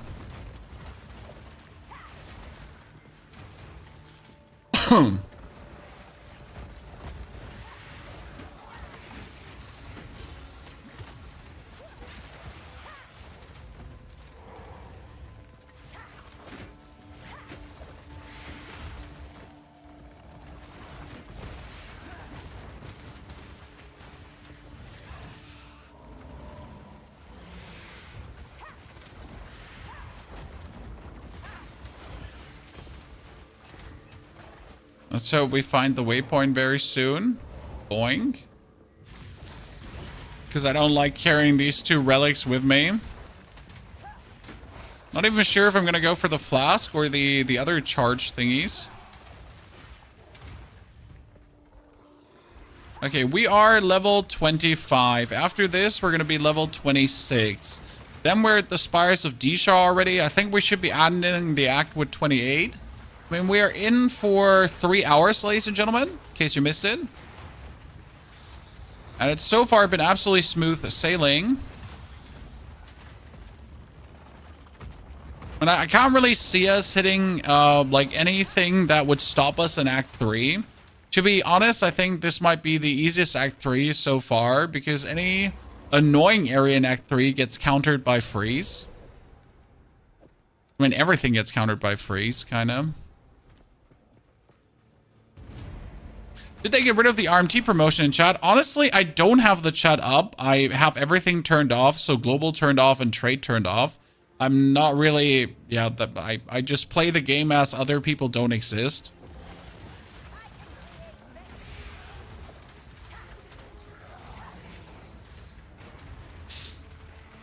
Other people? What are these? Can you eat them? Some, but you gotta ask first.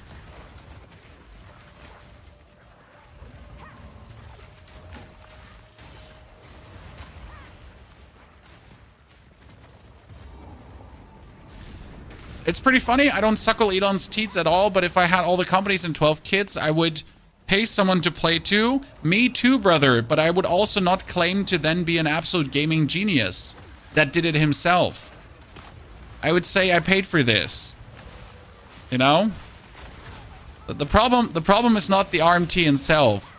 The problem is the claiming to do it yourself, but obviously not.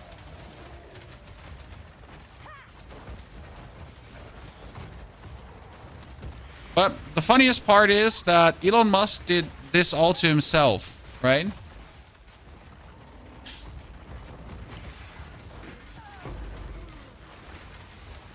You know, no one else did this to him. No one else started like a smear campaign after this is literally this is self-inflicted harm.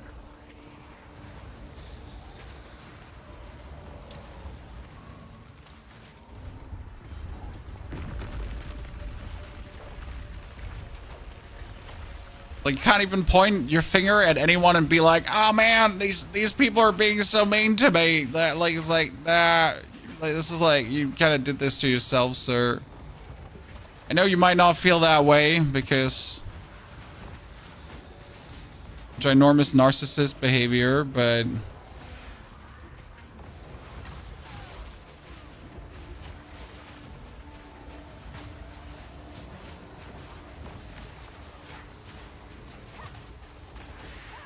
there's a lot of minions here and a lot of annoying minions, but I kind of want to kill that guy in the middle to get his stocky mitts, and then I'm leaving. Well, you know what? I'm just going to kill him too, and then I'm leaving.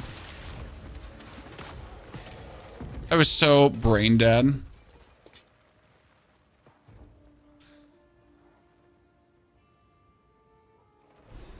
Everyone is taking it far too serious and using him for clicks, but why wouldn't you? I mean, he made it so easy, sir. This was certainly off limits to mortals. It's just a gold mine laying there, brother.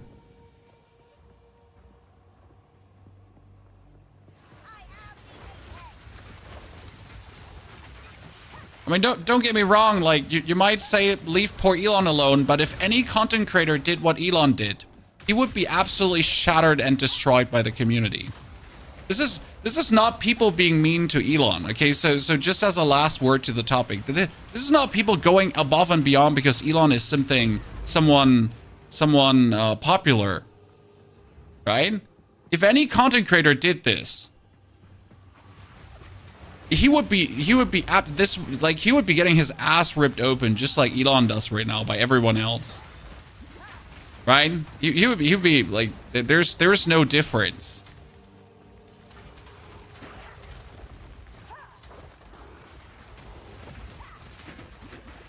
The cancel culture would run after him, even worse than Elon, to be honest. They wouldn't stop until his YouTube, like if any YouTuber did this so obvious as Elon did, his YouTube comments would be full for the next 5 years to come with people like spamming him.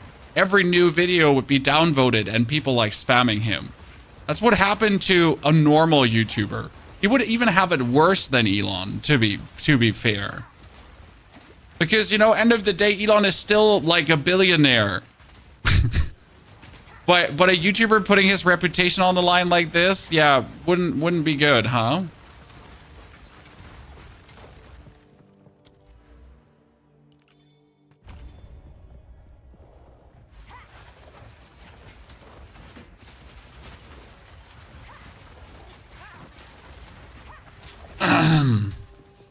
Much love from Germany. Lucius, good to see you there, brother. Bademeister, Dankeschön für die Unterstützung. Limping Rent, thank you for the 15 months of support. Howdy. But that was it to that topic. No more interest about it, Chad. How are we getting 280 spirits, sir? Well, we get a chest for 100 and an offhand for another 50. So that's plus 150 already, which is a lot. Who does not want to have that much? Oh yeah, we have minion skills, sorry. I wanted to take like a new helmet, but I remembered that we had +2 minion skills on that helmet. Magnitude of ailment, minions have critical hit chance. I guess we have to go for that right now, but I have more minion jewels, so let me quickly check for minion. So what do we have? We got deals more damage. Minions have chaos resistance. Minions blah. We got elemental resistance. We got act rating. Minions deal more damage. Crit hit chance, but that needs to be minion crit hit chance. I guess at this point that we want to have like minions just to deal more damage, right? That makes sense.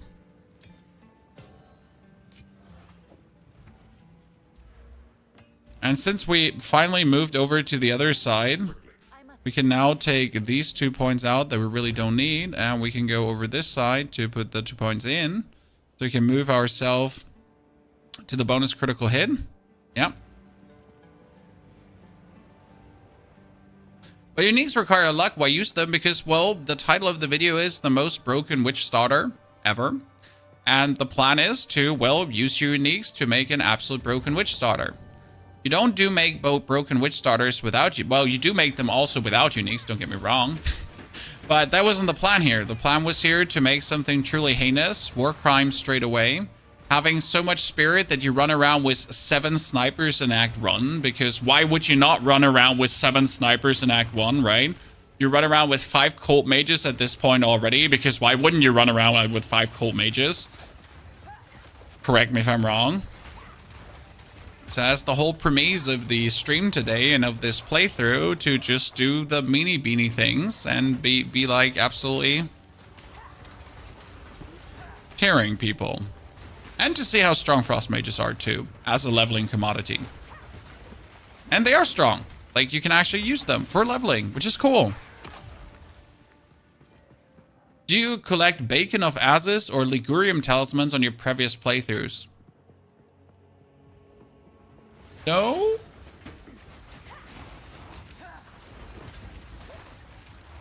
I assume those are soul cores, right? I have never done the Trials of Chaos for soul cores. I get my soul cores from the currency exchange. You know, I need soul cores. Here's Exalted. Give me soul cores. Thank you very much. You could have an amulet with spirit. Oh, sure, I could have a spirit amulet, but I would have to source from my other characters for this. So the like again, the uniques is something reasonable to have. Like, they're really easy to get your hands on. Again, getting these uniques is like what, it's 2 exalted orbs, or you just have them already. But also having an amulet with spirit is not a given. That's why we're not using an amulet with spirit right now.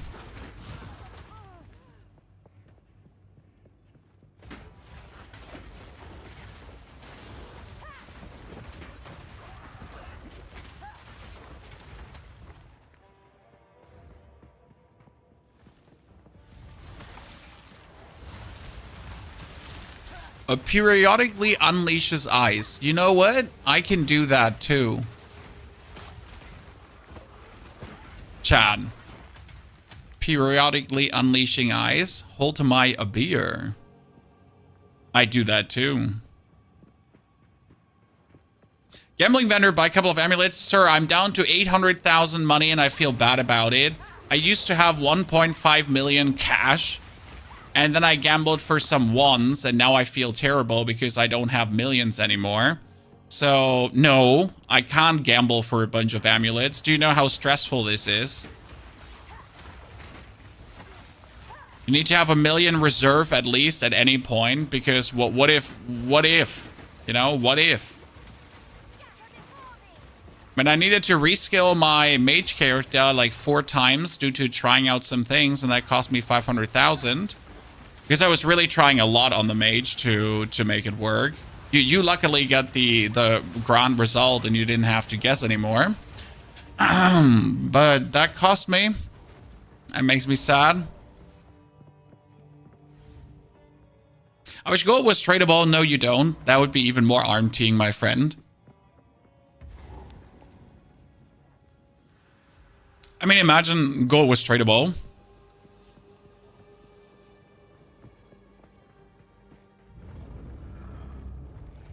Sorg is just underwhelming for leveling. I disagree. Sorg was fantastic for leveling. Especially as we get our fireballs and ice walls and all that kind of stuff together.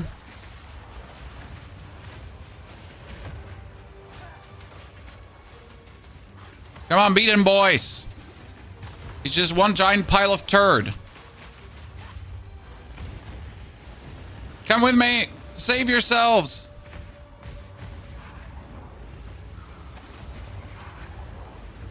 Turd copter. Do do do do do do.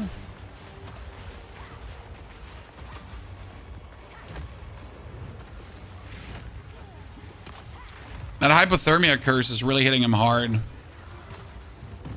Oh no, he killed them all.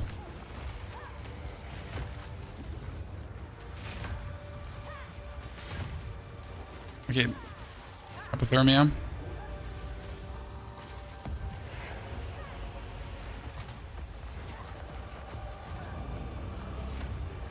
Oh, boys, everyone. Oh no, you got torched.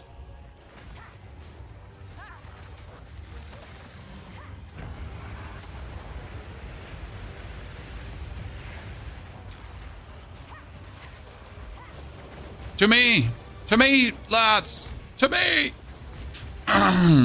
We got this. Oh, we froze him. DPS, where's the DPS? Smash. You're quite possibly my largest That was a good fight. I like it. Regal. swarm. And now mine. One mage slacking outside the area. I saw that. You took your weapon out. Now you don't have enough strength to put it back on your warrior. Well, you need to move some passive points around to fix that. I'm sorry to tell you this, but there is no easy solution. It's now for you to swabble passive points around until that just feels better. Let me just get the mana, but DB. Cult resistance and evasion rating. Yep, we like that evasion rating. Take your time. Take care. Okay. That brings us to the It is time. Move swiftly. spires already, right? Oh no, Trials of Corruption, and then into the spires. This whole operation would be more efficient if they would If there's strength on the weapons, why is it not working like this? Magic. nowhere left to hide now, sweet undead. I am The Ranger Grenade build is nauseating. It needs to be fixed. No! Explosions. More screen bangs. I don't know if there's a way to get a boss frozen faster after the first one wears off. No, because they nerfed that, sir. You're not allowed to freeze a boss too fast in a row, okay? Because they don't want you to perma-freeze bosses. It's rather Let's see how this area feels, because this area notoriously feels bad due to all the shitty minions, right? Fuck this area. Like, seriously, fuck this area. Done. Like, they got only... There's not a single not annoying minion in this area. So let's see how it feels with frost mages. There's a bunch of shitters, right? There's the puking birds. There's the thorn guys. There's the, like, tiny, like, butt-poking dudes. Like, everything just screws here.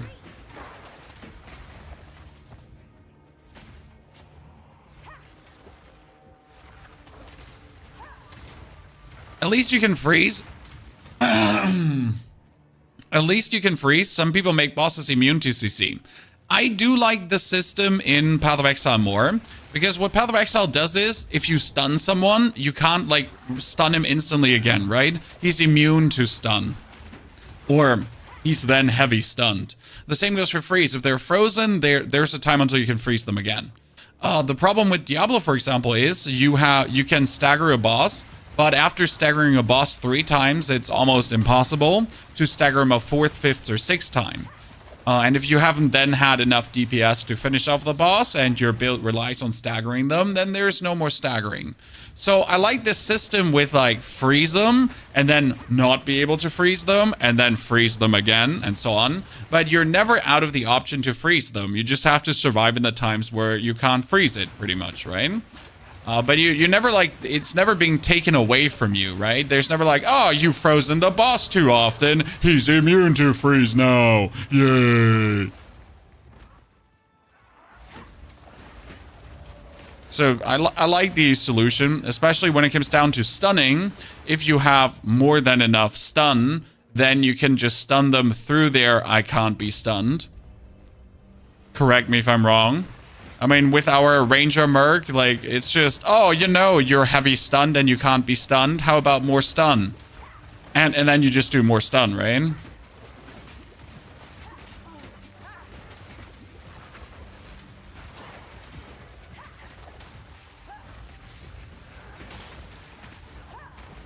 So that's kind of nice. I like that.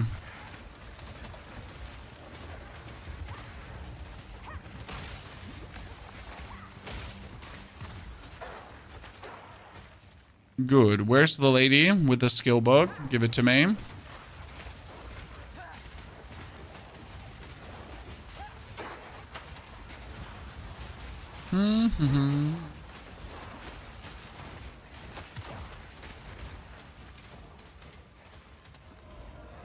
I mean, really, like, the actual Frost Mages are so uneventful, but they're so efficient. I still can't get over the effect, Chad. It just makes me sad that we don't have, like, a cool effect on them.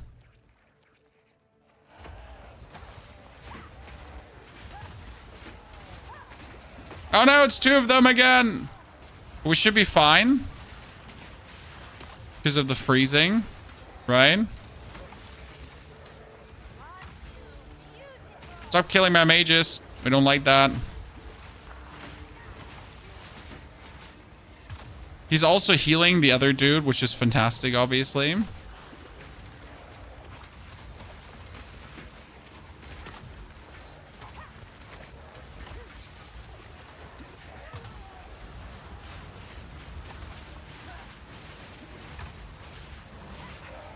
Okay. Now let's kill him. Annoying dude, Chan. Annoying dude. Get eaten by my flaming skulls. Oh, a Jinbaria. How useless. Chain TR. I mean, to have or not to have, but also how useless.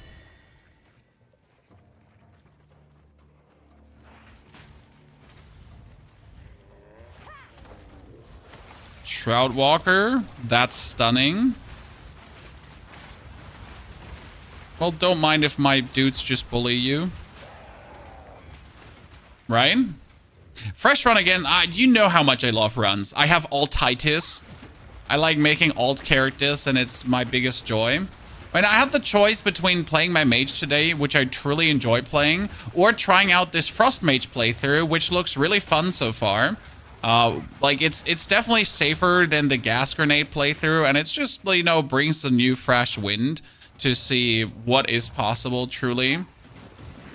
I just like playthroughs, you know, and the people seem to like it too. I mean, shout out to you, community. I've had some of my most successful streams on YouTube ever with Path of Exile, and this is now my 10th or 11th playthrough, right? I think it's the 11th playthrough. And people are still loving it. It's still fun to do. It's still enjoyable to see the progress. And it's like, that's a little bit the difference to really Diablo streams, because at some point it's just like, leveling up a new character is just not exciting. What's exciting is there to see a character then at the end working, right? A build working. But the actual leveling, there's no hard points to hit there. There's no stoppers, right? There's no bosses to overcome to reach a certain level. There's no exciting points in the playthrough where you like look out for this because this is very important in your journey, because it's not. There's no important points. How do people have 20, 50, 100k DPS on Ranger? Well, you're looking at people, my friend, that have a lot of projectile skills. So you're looking projectile skills on the amulet, projectile skills on the bow, projectile skills on the quiver, projectile skills on the gloves. And these projectile skills is where your damage goes bonkers. Like, that's simply it. That's where the damage escalates. I mean, for example, for my Concoction Ranger, that is not the standard Ranger, but if I would get another +2 to projectiles on my bow, I would get another 20,000 DPS. Now that sounds like, what? You must be kidding. No, it's just what it is. Like, straight away +2 is 20,000, at least for the Concoction Ranger. And that would just be getting it on my bow, right? If I now get, like, another amulet, it's another 20,000, so there's 40,000 damage more. Like, it's truly, like, for some skills and, like, the bonus skill ranks is just what scales crazy. It's to a degree, it's actually sad, because the only thing everyone wants is bonus ranks, right? At some point, with most builds, It's just bonus ranks to skills. Totems, bonus ranks to skills. Minions, bonus ranks to skills. Like, again, concoctions, bonus ranks to skills. Bonus ranks to skills. It's like, there's so many great items in the game, right, with interesting stuff on, but all boys care for is bonus ranks to skills, and it's disgusting.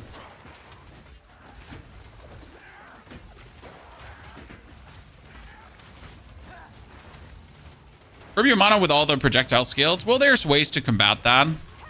You can reduce the skill cost, which we did on our ranger, grenadier. We had to reduce that. And yes, the problem is that the skill cost raises exponentially.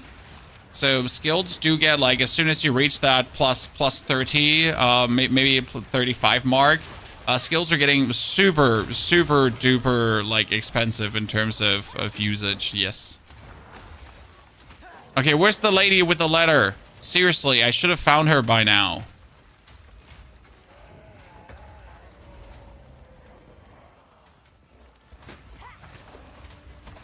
I mean, right now, for example, I want a helmet with minion skills. I want an amulet with minion skills. I want a wand with minion skills. And it's actually not I want that. I need this, right? I need this. This is what I need. There's no want. Give it to me.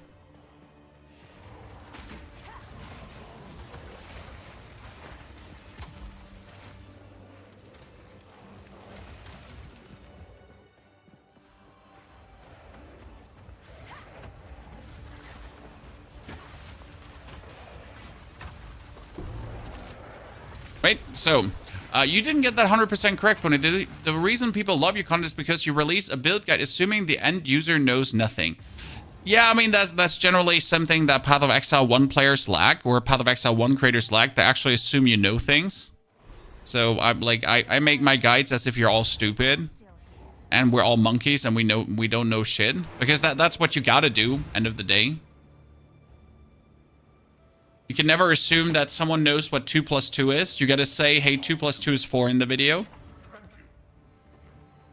Seems dumb, but that's just what it is. I hear you. You found when I... Because if you don't do it, that's the thing, right? So the people that obviously know what 2 + 2 is, they won't comment on it. But the people that don't know what 2 + 2 is, they're always gonna comment. I'm gonna say, well, so like at minute 5, you actually forgot to mention what 2 + 2 was, so your guide is kind of lacking.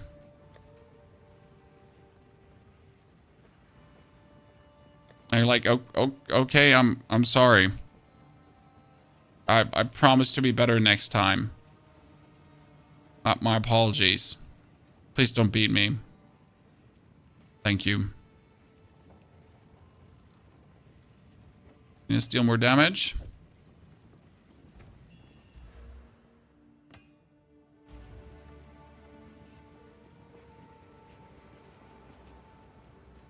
Path of Morning? Yeah, Path of Morning. I was like confused. Where's the Path of Morning? Where the fuck are we? We're on the Path of Morning, Chan. True. And this is like not meant with disrespect to the viewers, right? Because everyone just has a different level of knowledge. I mean, you can assume that everyone watches your video. And that could be someone who is the first time playing PoE, and that could be someone who absolutely has a hard time understanding simple facts and whatsoever. I mean, the advantage is that people that understand things easy, they can always skip ahead. People that don't understand things easy, they don't have the option to skip ahead because they need the full explanation. Right? They need to be taken by the hand, and the obvious things need to be pointed out because, again, like there's no skip ahead option. Like, if you're smart, you can skip ahead, right? Skip this section. You don't need the bonus explanation. You're smart. You're great. You're an amazing gamer. You're not Elon Musk.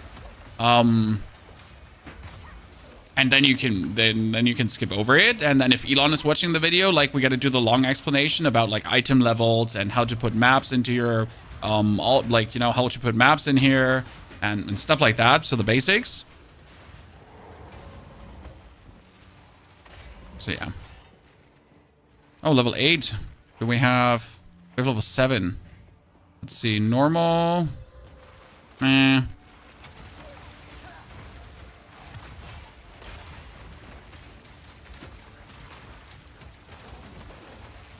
That's the thing, right? If you don't mind being slow, check out the lettuce sandals. I think I have those sandals. I'm not 100% certain about it, Jin.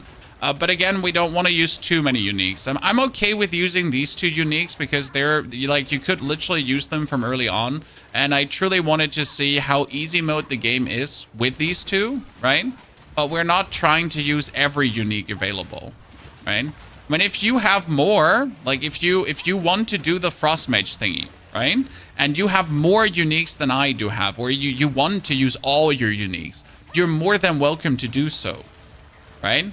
Like you got an amulet with plus spirit, use it. You got boots that help you with the spirit reservation, do it, right? That's then for you to take the whole concept even further. I just wanted to check out like how good are Frost Mages, and if I then add a little bit of sponge to it with these 2 items, would it even go further?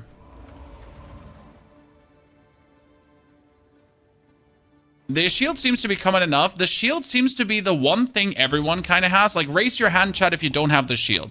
I think the chest piece, not everyone has, okay? Because the body armor is item level 80. So in case you missed it, the shield is item level 40, but the body armor is actually item level 80. So I think the body armor I dropped in one tier 15 map later on. So I don't think everyone has that, but the shield seems like most people have it. Obviously not everyone. Not all man, chat. Yes, I know. But most seem to have it. Ah, you got the chest, no character past 59. Okay, that's interesting, but like, did your chest say a lower, like, does your chest say a lower item level? Because I got it really late. Like, I got this in a tier 15 map. I'm pretty sure about it. I just got it like 2 days ago or 1 day ago on my Sorg. Which also sparked the idea of doing this playthrough, right? Because I got it on my Sorg. Item level is just the level of map it dropped on. See, I didn't know this. I pulled an Elon Musk. I'm so sorry. Okay, I just assumed it's always going to be that item level. The body armor is super common. Well, that's good to know.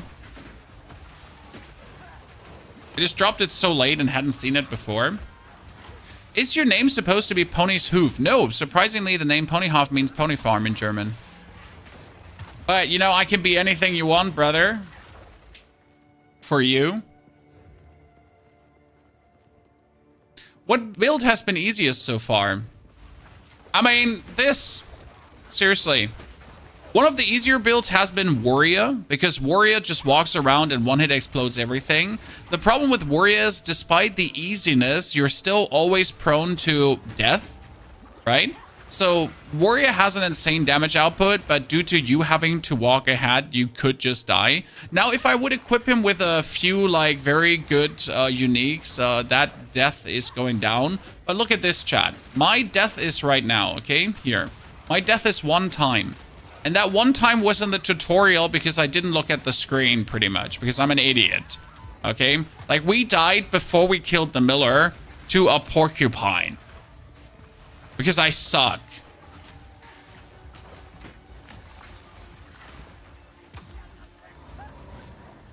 But this one right now, you see, like, I'm just, there's no way I die. And unless I really, like, walk straight into the opponent and stand AFK in the opponent. That's the only way how I would die.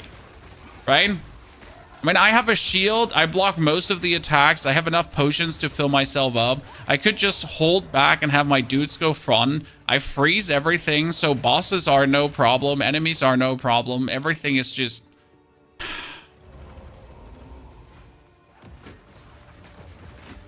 Are you gonna update the recoup? I mean, I just brought the recoup to level 85 and posted the guide all the way to level 85. So I don't know what you want more. Again, I stopped playing the game at 85. I never played to 5 links. So none of my character has a single 5 link, chat. Like, I have 10 characters, all like 80, like 70 to 80 plus. And none of them has a 5 link. Because I haven't bothered with that. I mean, I've beaten tier 15 maps with 3 links, right? Sometimes 4 links. So I never felt the need to go for 5 links. I mean, 5 links seems to be mandatory sometime, like pinnacle stuff, whatsoever, yada yada yada. But yeah, since we're not doing that, it just seemed necessary.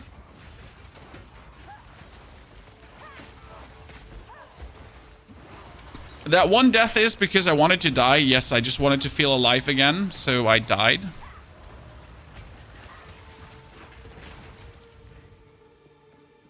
Okay, how have I not found that shrine right now? That worries me.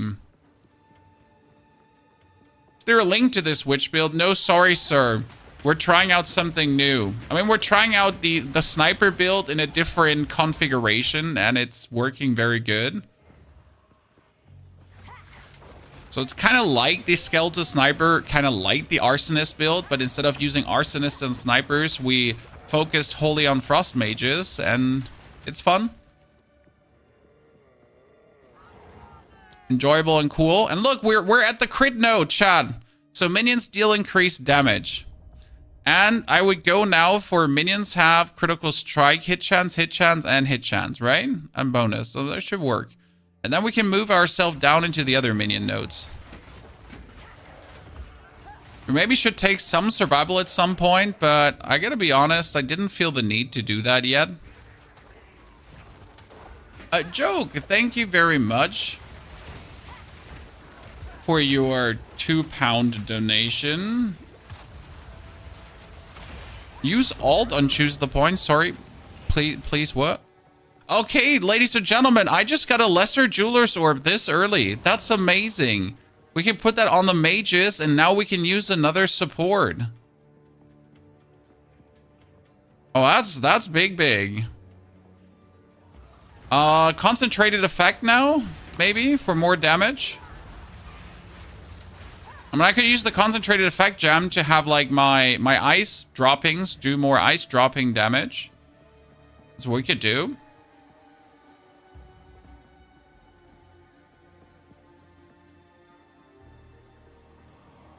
Wild Shard. We don't have Wild Shard yet, Neil. It's a level 2 support gem. I cannot use that. That would be too soon. They'd be juicing it up too much. So, like, sure, you could now use a level 2 support gem, by the way, chat, to just put Wild Shards on if you feel like. But I'm being difficult. I mean, I might use the uniques, but I don't want to go too far to skew the power curve. Pony's being extra again. Okay, I have my troubles to find, like, that stupid altar with the lightning ladies on. Like, what is this? Where are you? You're usually always down there, but this time it wasn't down there. Is Wild Shards good for Spark? No.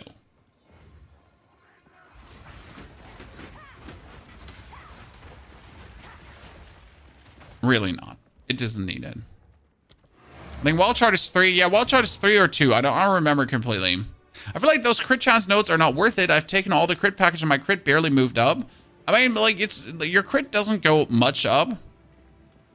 Ever. It's hard to really put the crit further forward. But I want to try around with it and see what we can do.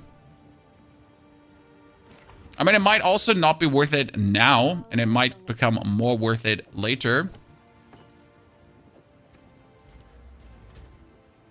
Okay, since when does, like, always the gems, like, leave the wand? It's been feeling a bit weird as of late. Bonus lightning damage to attacks. Cool. I like that. We wanted to teleport back. Ah, yeah. Support. Uniques. No, not uniques. Currency. Gems. Okay, but we're only used level 1. So mages. Encumbrance is not an option. I mean, we could do concentrated effect to have their ability to do more. We could do... I mean, you could say no crit hits, but they do 30% more damage. Would that work? Yeah. Should work, right? I don't want to use concentrated effect because I don't like... I could just do, like, screw crit and just be, like, good about it. Should work, too. Right? Taz, thank you for the 25 months of support. Taz, I hope you're doing well, brother. Hope life finds the family good too. For Weenie, thank you for the 14 months of support. I have a level 93 internalist, and honestly, it's not good. More damage nodes is better. I have crit damage nodes, but not the crit rate. I know we'll experiment around with it, sir. But it's nice that you have a high level infernalist, but I can still try around, right?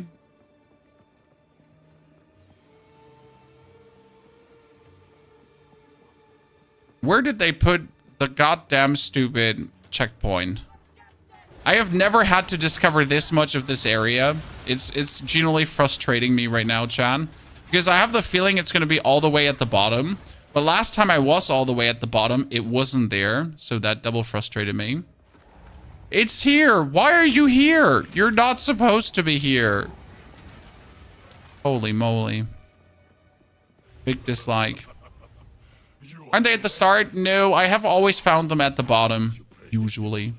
Okay, put all your minions on the other side of you. Okay, I'm here so he can hit me. And my minions here at the back. They're running around. Like, look at them, Chad. Get back in your hole.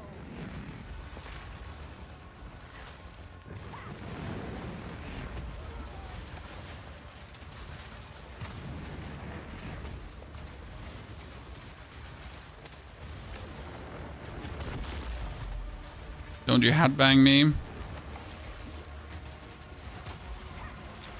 I need bonus curse duration so I don't have to bother so much about cursing. Come, everyone here, everyone here, everyone here. Everyone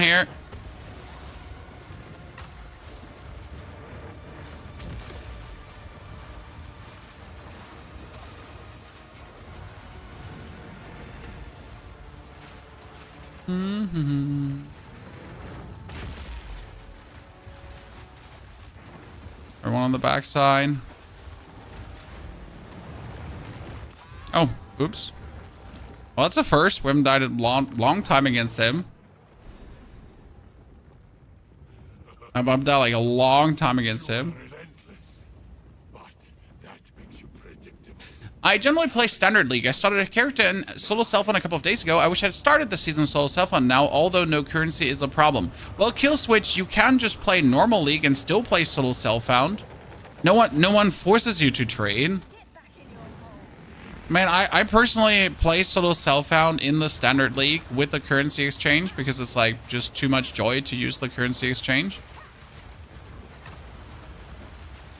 Like no one forces you to bend down to the nuisance that the whole trading endeavor is, to the divine hunting, to the boredom that trading can be or develop into.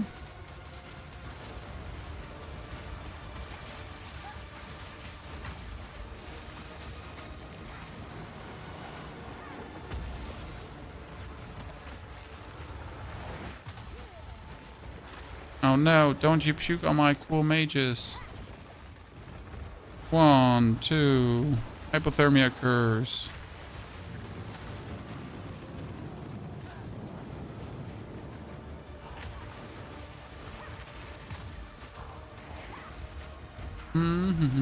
Oh, another one?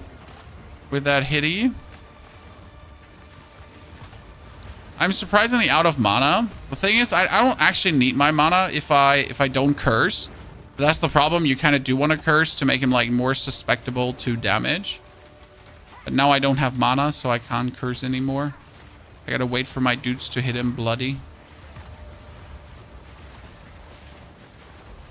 Don't forget to put like really the flame wall down because I feel like that's so much damage when you put it in. Okay, that's a level 8 support. That would give my frost mages level 8, but they're actually not level 8 because they're level 10 now. That's the cool thing. And I can get another mage because we get +2, right? From the spirit. So I can now get one more.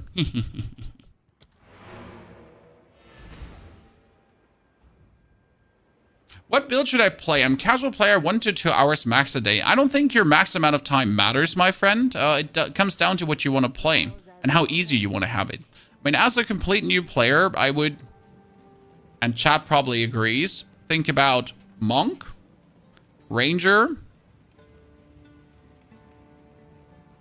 or the Witch. All three have it the easiest. I would not recommend making a Sorceress, as a Sorceress can feel tedious at times. Really tedious. Really tedious. Have I said tedious yet? Really tedious. I would usually recommend a Warrior as well, but Warrior special, you get to sign up for that, right? In the passive tree, press Alt on one of the points you want. You'll see the that's what you want to say. I know, sir. I know you can press Shift. You know, Shift, not Alt, to see how much damage it gives. The problem with minions is it doesn't actually show you really much because it always shows no skills affected. Yeah, I know minions are stupid. You would want it to show, but it's like no skills affected. Huh? You know, no skills affected. And you're like, yeah, how about fuck you? We now have to fight to the last.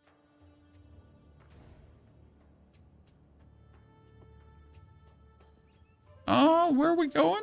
Where's the Dreadnought? Oh, I'm at the Dreadnoughts already.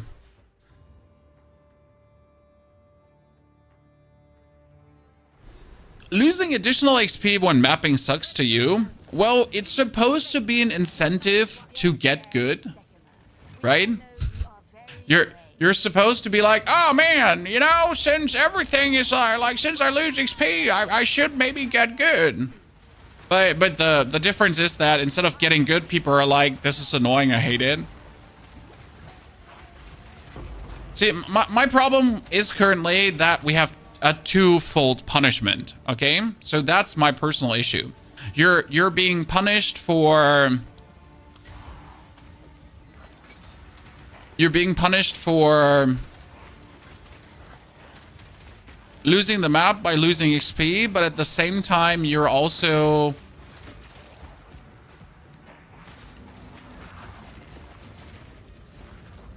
Come on, brain, say it. You're losing the XP and you're losing the map. So it's like, it's both.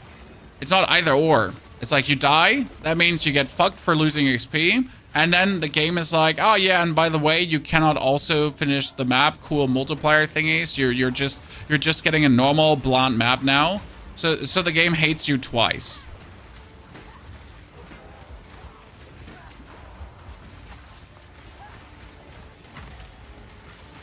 It's like a twofold hatred on you. So go hardcore, way more fun. No, it's not.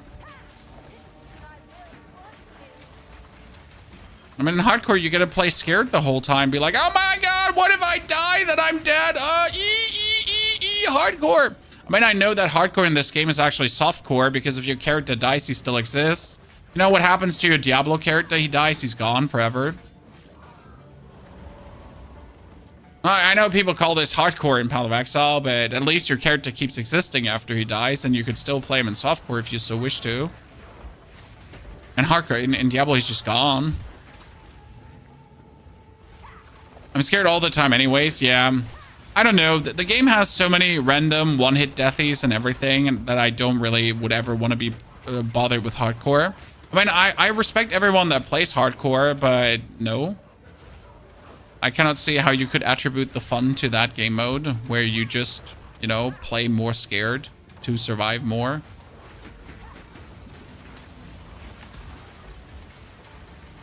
See, like, I have a twofold system how I play this game. If there's an option to do something reckless and stupid, the question is always, why shouldn't I do it?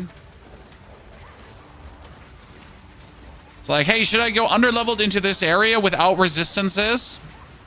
Yeah. I mean, what's the worst thing that happens? Should I do a tier 15 map without having the equipment or damage to do it? I mean, I kind of want to see if it works. Right? I mean, surely that wouldn't be a problem. Yeah, your current character has died 460 times, and that's okay. Should I loot the enemy while there's an on-death effect happening? Yes. Yes. What's the worst thing that happens? Right? Should you loot the minion while the on-death? Yes, you should. I mean, imagine, like, waiting for the on-death effect to happen to then loot. What are you, scared? Okay, by now we actually gotta go down and around to then take the Caspian and the other stuff. Actually not, we should probably go to the other side and around.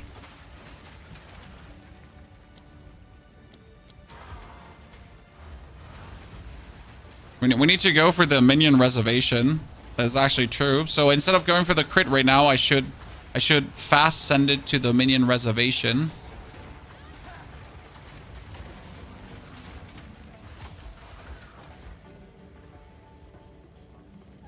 Most on-death effects are gone with the last patch. Oh, there's plenty. There's plenty, sir. Don't worry. I'll find a way to die. Don't worry, mate. I'll find a way to kill myself somehow, very irresponsibly.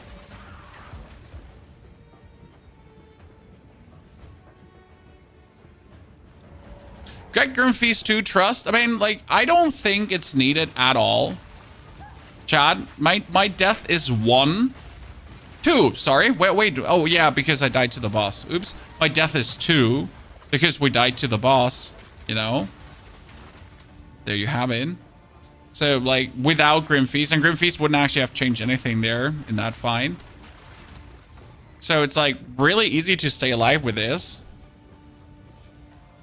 Like those fat guys carrying a log. Exactly. The fat guys carrying a log have probably the most visible on-death animation in existence. But as soon as there's a shiny item dropping below him, I will never see that on-death effect. I mean, seriously, they're ginormous. They erupt in a gigantic cloud of blood. They bloat up. They're pretty much so big on your screen. Like, you cannot miss that on-death effect. Unless there's a shiny item on the ground and you're going to be like, ooh, shiny item.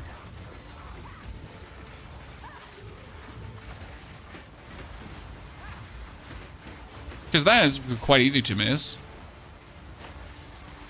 Just let me check my notes. Shiny item.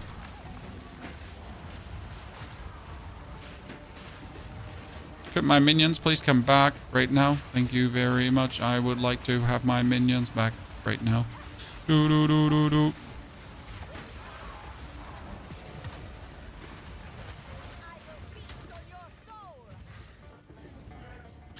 The off-screen, hey, they actually removed most off-screen effects. I haven't died off-screen since the patch.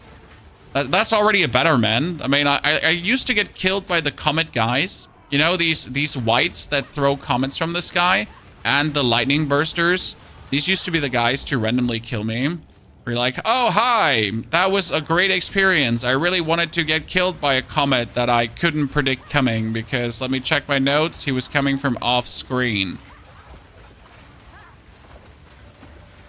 That was a great experience. I learned so much from this death. Please do it again. Harder next time. Corpse explosion guys. Okay, corpse explosion guys are just bullshit. Like, the actual corpse explosion is so easy to miss, and the range they can do the corpse explosion with is insane. Like, there are, as you say, off-screen. They're on Narnia. There are normal, like, they're not bigger. You don't even see if they're in a lead. And suddenly corpses start exploding around you and you die in a millisecond. And you're just like, what?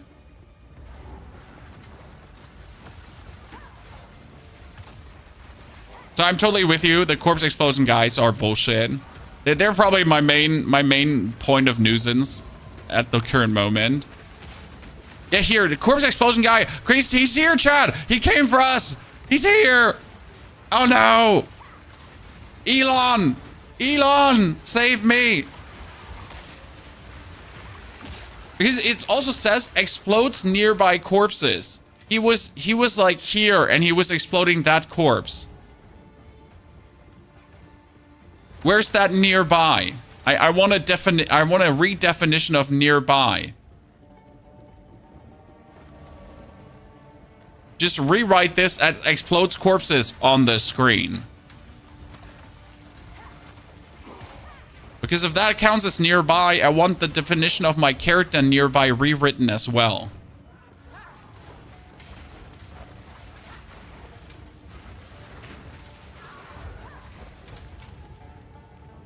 Yeah, it should say on screen. Explodes corpses on the map. Right? That should be the definition. On the map. Yeah, nearby includes 3 towns over, the neighbor city, Mars, Narnia, and Africa. Wow, I'm just dropping level 9 skill gems here right now. What? But you know how long it usually takes to get level 9 skill gems? Why are we dropping them right now? I'm a big confusion.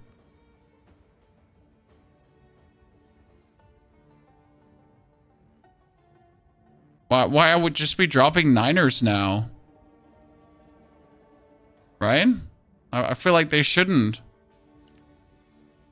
Okay, I'm currently thinking about how do I get the fastest to the reservation skill possible?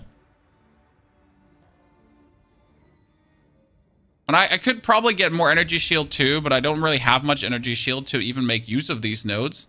So I'm just considering, do I instead of want to go here, do I just go up and over that to just get to the node for the less reservation? Do we just do that?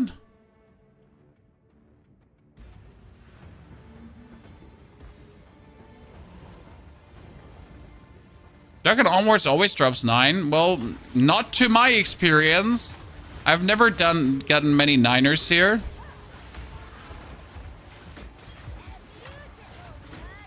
Well, that 9er allows me certainly to level up my Frost Mages to 9, so that's good. Right? So they're even stronger. But what are we going to do with that other 9er skill gem, Chan? Are we going to add anything else to the fray? Colossal Mana Flask, that's good too. Get the fuck out of here. So this character is now 4 hours old, chat, with a little bit of tech issues in between. And we're through Act 2. That feels good. See, my thought was here. Let me yoink that gem out. What if I refund all these points, chat? Okay. And we're just instead going over the Tibbity Tobbity for now. Might that be better? I could even pick up the elemental resistance if I feel like it. We can still put the gem back in.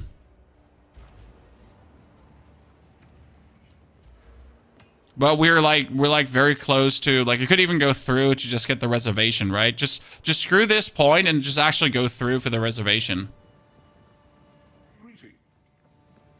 Frostwall, I wouldn't have the mana to cast Frostwall because I'm actually very mana poor. So Frostwall is not really an option to use. You could use the Reavers if you wanted to, but in order to use the Reavers, I would have to sacrifice stuff, and I really don't feel like using the Reavers. I mean, they're great, don't get me wrong. And we could probably sacrifice one...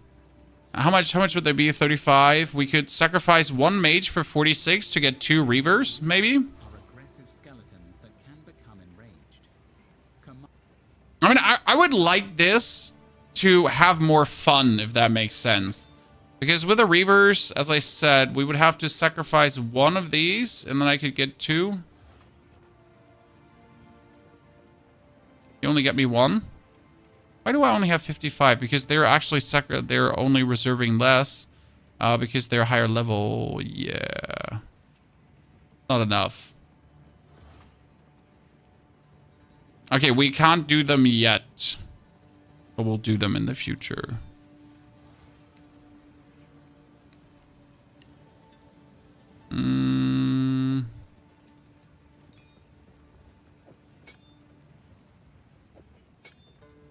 We could keep the Raging Spirit out, but we'll still use that, so... I'll do this.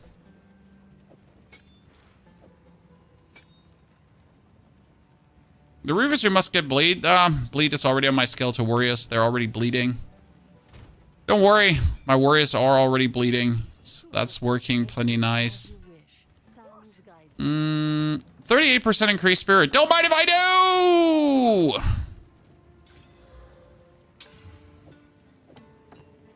Okay, why does he keep, like, taking my gems out? Is that new, Chad? Is that new pain that he just keeps like, pulling those out? They're really annoying. Okay, that means one more Reaver, and then we're going to kick out one Mage to get another Reaver. Okay, so we got 2 Reavers, and what I wanted to do is jewels, gems.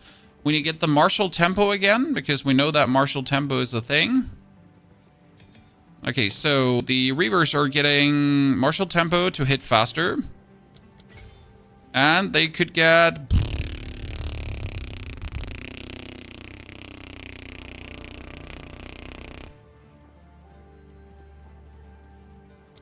the brutality that my warriors have right now?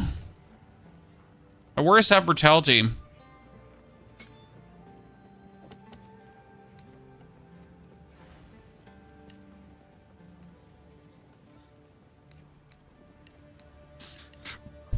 What does the Enrage do? Enrage Reavers, life over time, gain rage on hit. Scales Reavers do more attack damage and gain increased attack speed based on their rage. Cool, cool. And the warrior can get...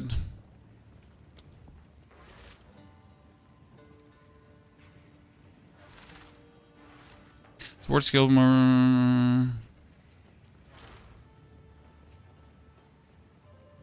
Wait, if I take the Bloodlust, I can put the Bloodlust on the Reavers, and I can put the Brutality over here. Yeah, that should be fine. Because I always bleed, you know? We'll see. Where deals 0 damage? Hey, don't you be mean to my warriors. They're bleeding, and if you have more physical damage on them, they bleed more likely, I think. Yeah. Okay, put them to the side. Put yourself to the other side. This is important.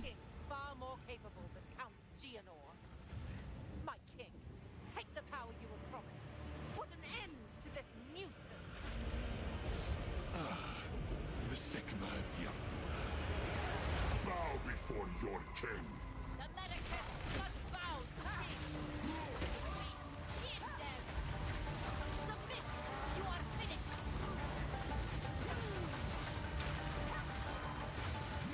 Oh, I forgot to refill my potion. That's heavily unfortunate.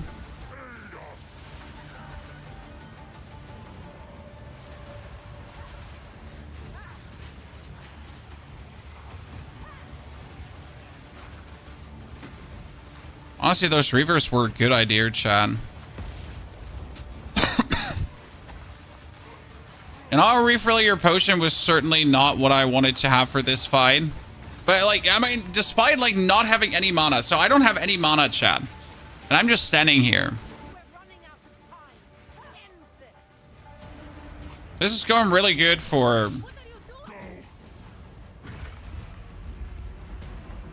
I mean, for not having any, you know...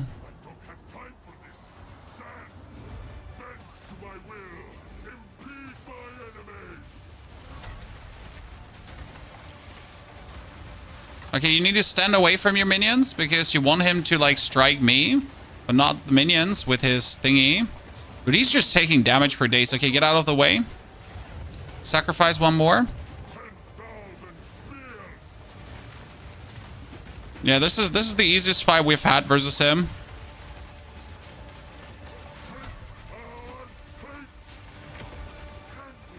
He's literally just being like beaten up.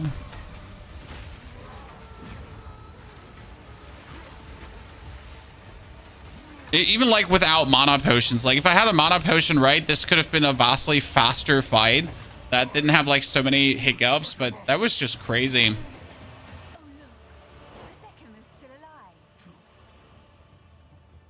You can use weapon swap tricks for insta minion recovery or not, my friend.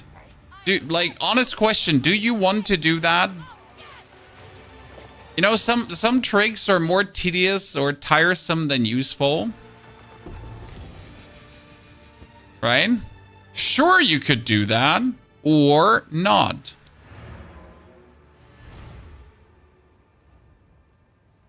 Chibi, thank you for the 16 months of support, Chibi. Dankeschön.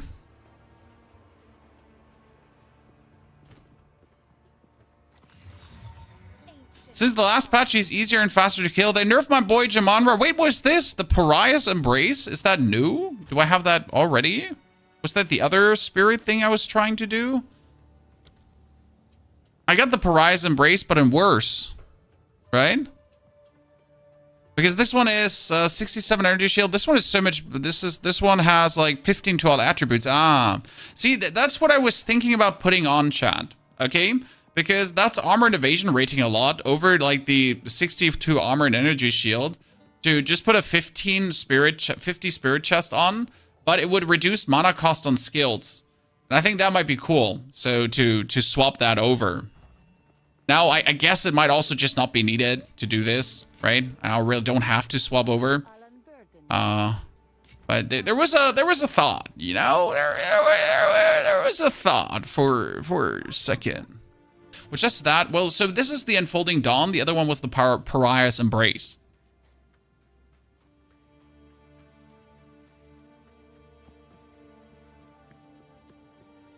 Good. Lazy gents, how long do we think we're going to take for the final act? You confess. You're right.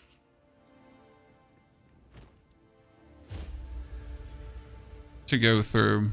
Kind of want to change my helmet, but it's +1 to minion skills, so I don't want to change my helmet.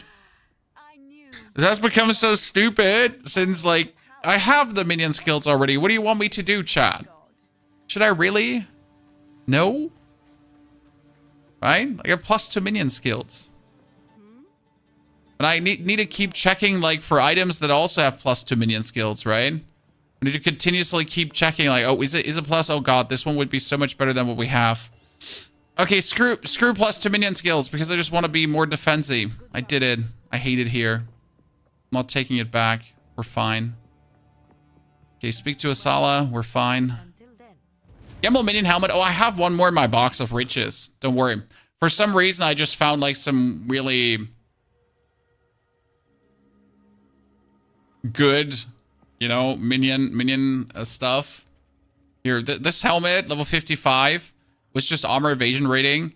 And it just feels bad that's the armor evasion rating. Okay, so adding the reverse to the build was good, Chad. Heads up. I think this was very decent play. Like, the bonus damage that we got due to adding them was certainly there.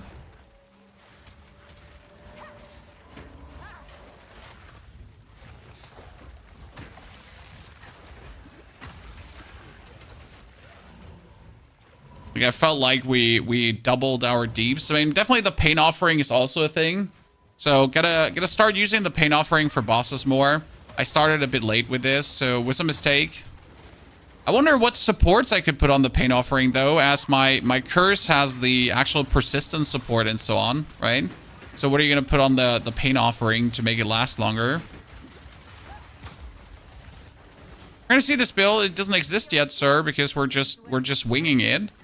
We're just coming up as we go. Oh, I'm gonna get another Jeweler's Orb now. Oh no. Chad, where does that Jeweler's Orb go?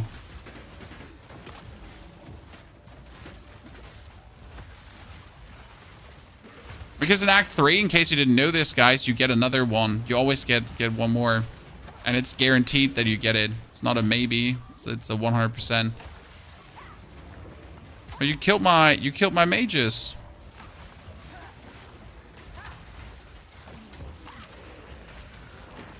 Oh, that was a lot of minions that you like just took so long to beat. Right? Poor frozen dudes. Takes a while, crocodile.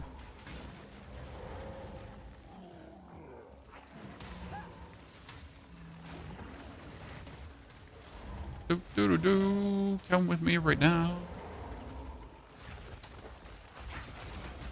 What items do you keep for other chars? I tend to keep items with +2 skills. So if you find gloves with like plus projectile skills, plus melee skills, a weapon with plus melee skills, a bow with plus projectile skills, like wands with +2 spell skills, all that kind of amulets. And generally every amulet, every ring is being kept because you never know when they will come in handy. So that's the stuff I certainly keep my tabs on. Like helmet with plus minion skills, because you know that these are relatively rare to go by. All the uniques. Yeah. Kind of like that stuff. A little bit of everything. Always depends on if you're actually planning to play these classes, but let's be fair, if you find a very good hammer with +3 or +4 to weapon skills, melee skills, that has a low requirement in stats, I mean, that's jackpot, right? Might as well then consider playing... Did I still not refill my thingy? Might as well then consider like, hey, maybe it's time to... Where's my minions? Where are my minions?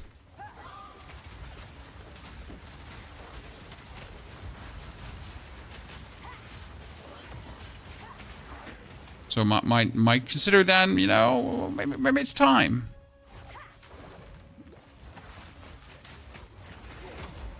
Good bow, good quiver.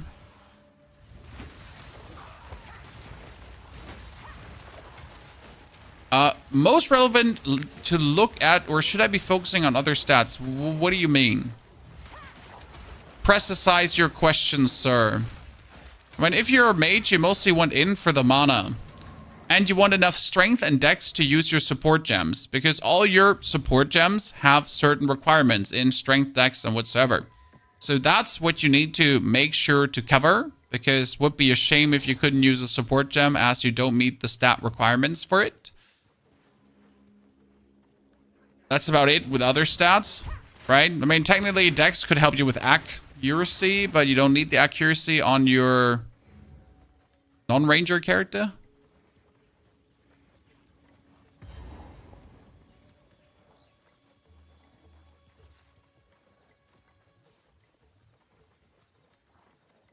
Where's my lesser jeweler orbs? Or my just lesser jeweler orbs? Sniper skeletons have more DPS than AoE. Well, sniper skeleton explosion is certainly bigger than what the frost mages are doing, but that's never been the question. The question right now here is, can we play frost mages for leveling? And the answer is yes, and it's vastly safer than the snipers, because your frost mages don't die, your frost mages do freeze everything. And it's quite like a fun playthrough, because whenever you meet an annoying elite, that annoying elite just spends all their time in freeze jail. I mean, you have these two guys here right now, which can be quite strong and annoying.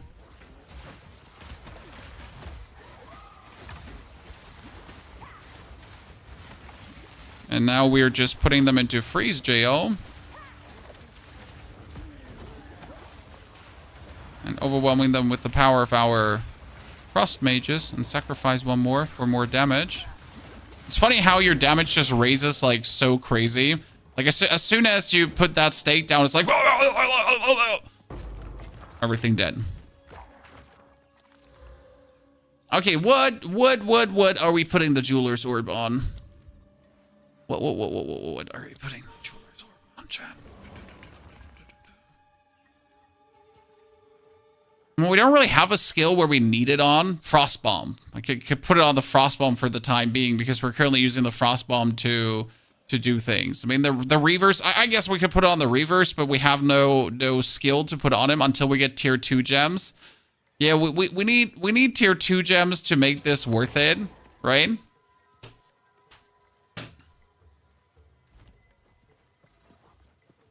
I made a Bleeding Concoction Ranger build. It is similar to your Shattering, but branched out to appropriate nodes, and it has turned out wonderful. I love to hear that. I was really interested in the Bleeding too.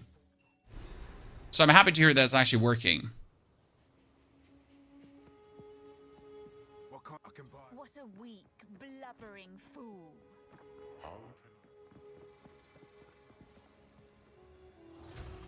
Is there a single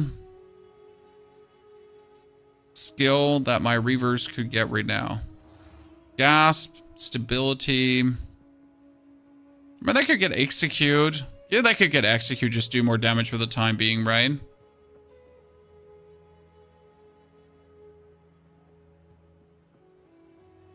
Sure. Just making sure. What do you got for me? Nothing, nothing, nothing. Maximum energy shield, nothing, nothing, nothing, nothing. Uninteresting. The corpse weight build, I have seen it. I am intrigued too. Chippy, by the way, thank you for the 16 months of support. Chippy, appreciate it. So far, I can get my bleeding to 2,000 per second with the aggravated bleeding on hitting heavily stunned enemies. I like the idea of bleeding. I just wish there were more bleeding skills, right? Like there's just like no skills for bleeding. It's just like physical damage does do bleed. You have a support gem that makes it more likely to bleed.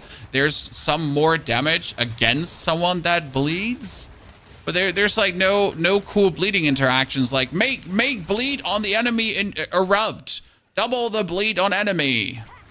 I don't know, something, right? Can you show me your shield? The shield is just the oak sword that gives spirit and chaos resistance. So I actually have chaos resistance. Whoop whoop. Who would have guessed, chat? We actually have chaos resistance.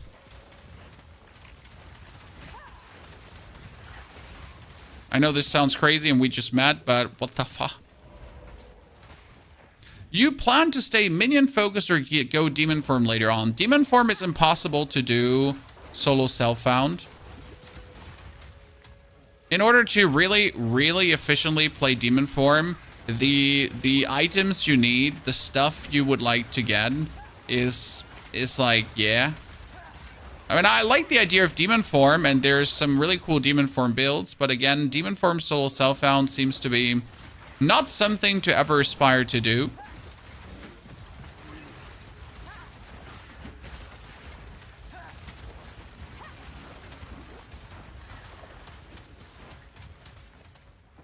So no demon form for me. Oh no, Grim Feast. Why Grim Feast? I mean, like, I have 2 deaths. 2. And I'm not really playing defensive.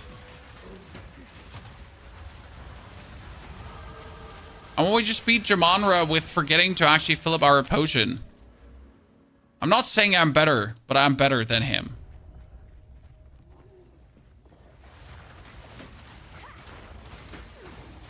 Right? What does solo self-out mean? Well, solo self-out means like no trading. Like I'm not trading with other players. No market participation. And like considering that a lot of the builds, like the witch build, require you to get specific uniques, very specific uniques. Finding them all might be in your way.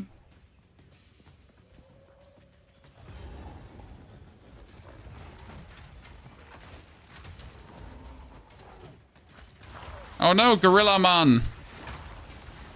Sorry, Skeleton. Didn't mean to impale you that hard. I like the bonus damage boost that Pain Offering gets you. Wow, Azure Amulet. What does an Azure Amulet turn into again? You could turn that into something too, right? Increase energy shield, mana, life. 11% damage per coop does life. That's funny because it will work in my other build. Okay, Gwendolyn Albright. Show me the money.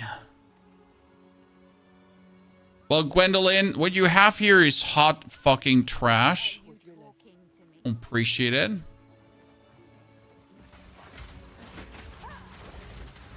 Trading is fun for you. That's great. If you enjoy trading, you should certainly do it. And there's a whole mini game inside the game. The market. Right? Some people spend more time playing the market than playing the game. And if that's fun, you do it. What is the benefit of not trading with other? It's just personal progression. Some people choose to only progress by their own means and merits and without the boost of trading. And some people choose to take trading for personal power boost. And that is just a way of how people choose to play through the game. And there's no right or wrong here. Apart from that, if you don't play hardcore, you have a small wee-wee. I mean, obviously, right? So there's no right or wrong. I also don't play hardcore, guys, because I have a small wee-wee. But it's just like how you choose to shape your own experience. There are leaderboards though, so this is important, okay? So there are leaderboards for hardcore, softcore, and solo self-found separated. Okay? So if you don't want to, like, you know, fight against people that are just better at trading than you are, then you could, for example, choose to play solo self-found. If you then do care for leaderboards, I guess that's also very important to say. Not everyone cares for leaderboard, myself included.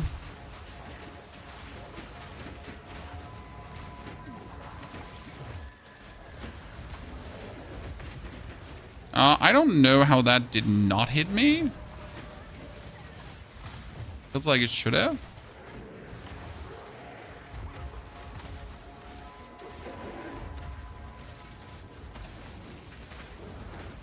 Oh, he tried to combat roll me, chat. Not with me. Not today, Satan. I shall prevail. Oh, shit. He combat roll me. How are you making your flame wall go in a circle like that? Oh, that's very simple. It is the fortress support. The fortress support puts it up in a circle, and that's it. Ta-da. And the reason to do that is if you put it around an enemy, then he'll be surrounded from all the sides by the fire. And that means if your frost mages are throwing in their frost sickles, then the frost sickles of the frost mages are from every side being empowered by the bonus fire damage to projectiles. So that's why it is actually useful, considering that the flame wall adds to every single projectile another 21 damage. And if you're looking at the damage that your frost dudes are actually doing, they're sitting at 43 to 66 damage. And if you're then adding another 22 to that, that is surprisingly a lot.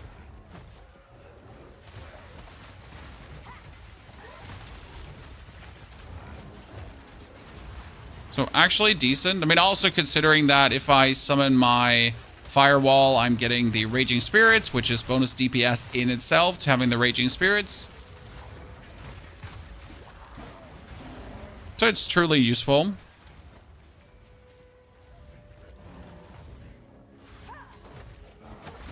You're playing the Chronomancer in the Act 2 end boss is handing your ass. I mean, with the Chronomancer, you're obviously starting as a Spark build. And with that Spark build, the Act 2 end boss will feel quite challenging. The main tip is keep the curse up and frostbomb him. Don't like focus too much on sparking. Like spark enough to keep up the shock, but more focus on hitting him with that frost bomb repetitively for more damage. There are so many minions in this area. Enemies, not minions. I am the minions.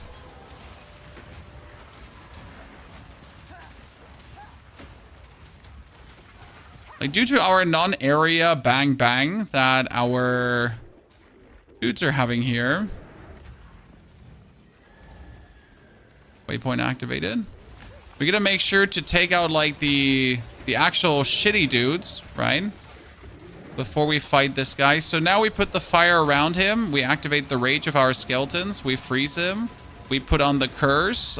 We sacrifice one of our dudes on a stick.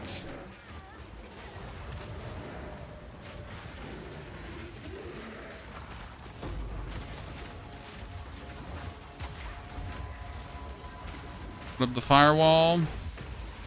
Sacrifice another dude on a stick.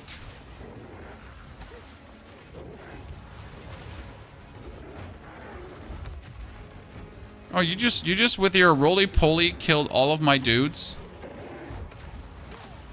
And then you did it again.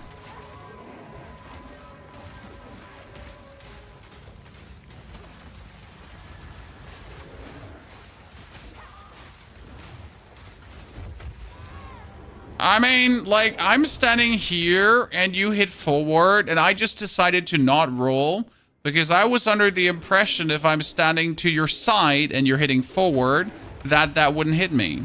Now, I am aware that that impression seems to have been wrong, and I certainly can get hit when I'm standing to your side.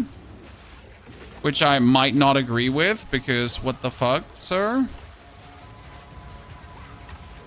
Right? What was that?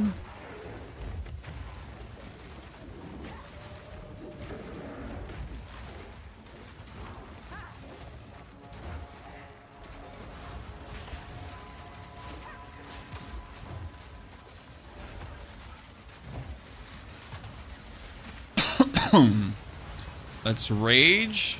Sacrifice one.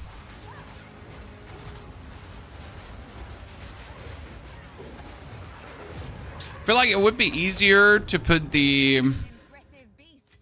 persistence on the sacrifice, as I'm more often using the sacrifice than I'm using the other stuff. You know what I mean? Should probably work better. Okay, so damage, damage, damage, damage, and then less reservation. That would instantly give us more minions too.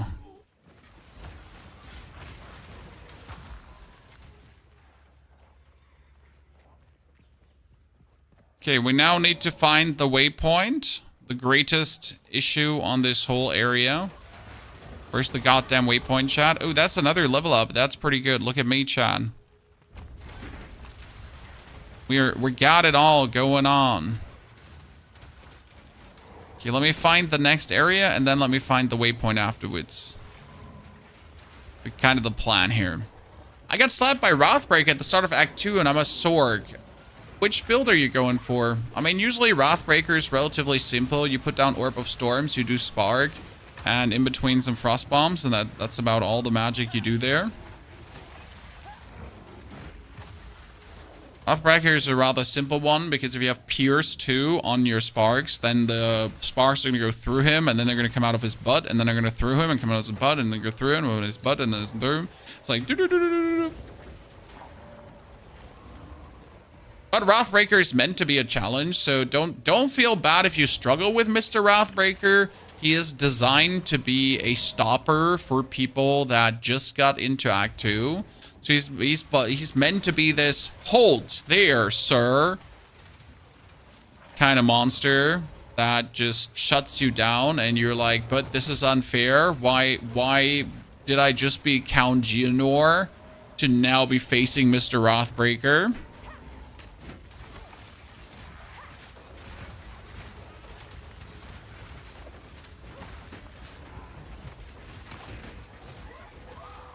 He's strategically placed to frustrate you. Very well done, GGG. I've been just farming. I think they need the ability to pull gems from other characters. I hate to have to remove builds from each other character. What do you mean? And all my skill gems are more or less being used by that character. Or are you saying if you already have a grenade with a 5 link and you make a new character that you would want to take your grenade with 5 links over to that character?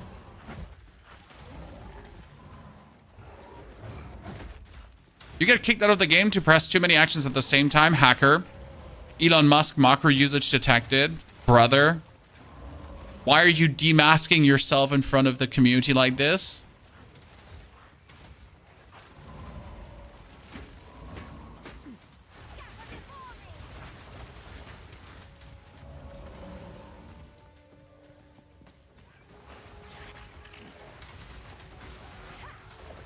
Wrathbreaker wants to make sure Count Geonor wasn't just a lucky hit, right?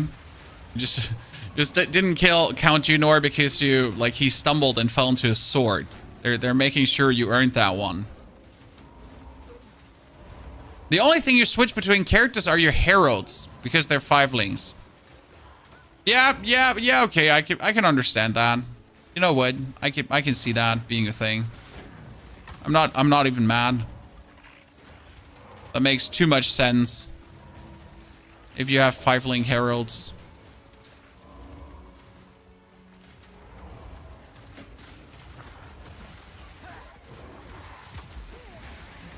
Can probably accept that. Shadow, good to see you there, brother. How you doing? Okay, so where's that goddamn waypoint, chat? Where's the goddamn waypoint? Seriously, I have discovered the whole area. Where are you hiding it? You just died at Wrathbreaker that won't allow you to resurrect. Just alt F4 and come back. Should be fine. Unless you're playing hardcore, then good riddance.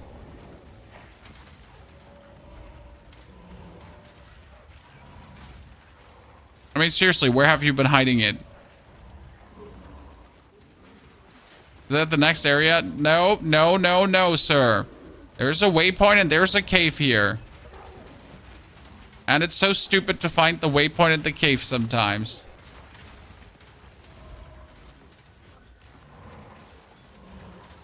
Nauseating, frustrating, annoying.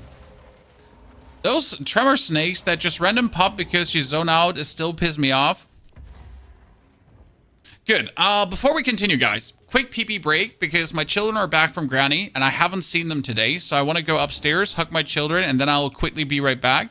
So far, we're using this chess piece for the people that missed it. I'll be right there. Everyone pee-pee, then we continue.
Just found a divine orb in maps. Congratulations, sir. That's amazing news. Oh shit, I could have fought the priestess so early.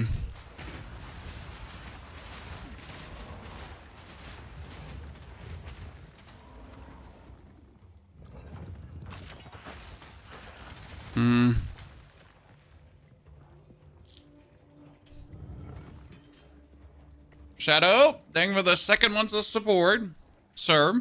Very kind of you.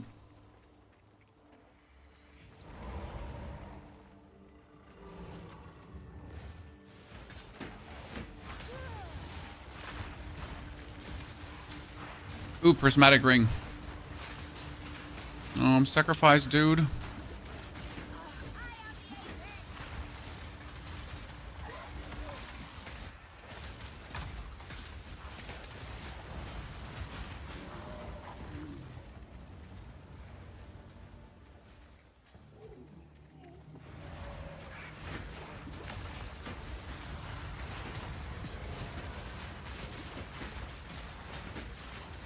I gotta say, what I like about the build right now is that I still have to do things, right? Not stuff is not happening automatic. I have to act. I have to do. I have to play. But it's still less than spamming the gas arrows of the mages, of the gas guys, because the gas guys are obviously a bit different to the mages. Because with the gas guys, if you're not spamming the gas, then you're not damaging enough, right? Okay, I just found a tier 2 support gem, which is important because we need to muck around with that.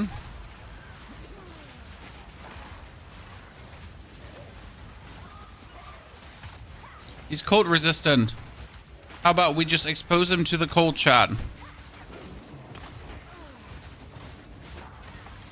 And curse him. Cold resistance and elemental resistance aura. That's kind of like, hey, do you not want to do any damage? Yeah, I thought so. I thought you did not want to deal any damage. Okay, we got a tier 2 support, chat. Tier 2 support is amazing. That would be for our reavers, the heavy swings, right? Straight away have them just hit harder, I guess. What else would we do? We have Feeding Frenzy, technically. But that seems a bit overkill to what we could do. And right now, I'd probably go for heavy swings. Feeding Frenzy, but why would you want them to die? Quickly. And we can put it on. Doesn't hurt them.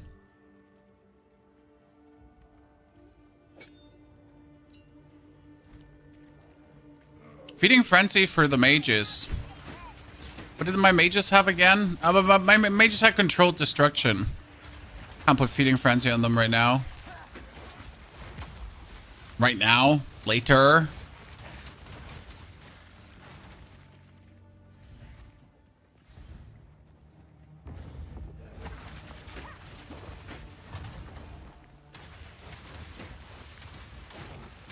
Okay, where's the priestess, chat? Where's the priestess? Where's the girl?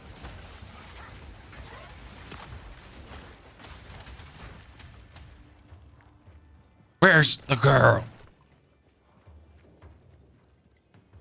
She might actually be in that corner up there, so I need to double check.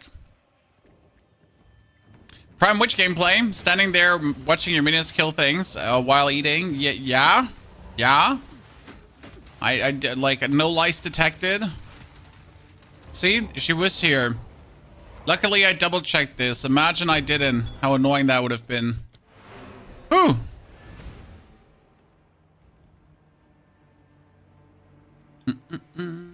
Why does chaos damage look like for the enemy? There's one that summons a swelling pool of blood, and I cannot tell if that's chaos or bleeding. You mean when, like, the pool of blood? That's a very good question. If the pool of blood is chaos or bleeding, I don't know. I always assumed it was physical damage. Might be wrong, but I just assumed. I was like, it's probably physical damage. Because why wouldn't it? Keep your eyes sharp.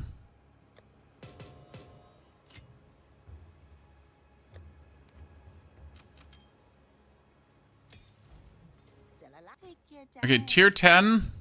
9. No tier 10. A spirit amulet, you say? And what happens when I turn you magical? More mana. It's not even bad.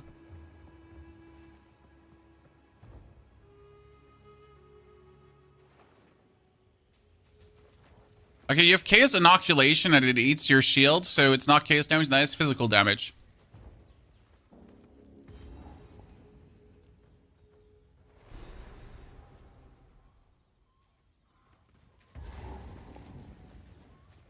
Good. Infested Barons. We can get more permanent spirit, and that would be another mage, right?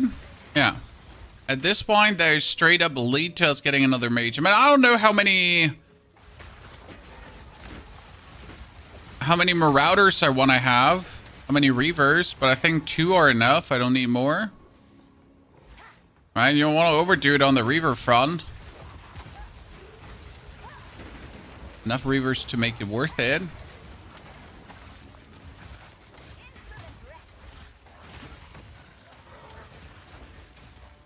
Diablo's a bit easier. Both games have their own depth to it.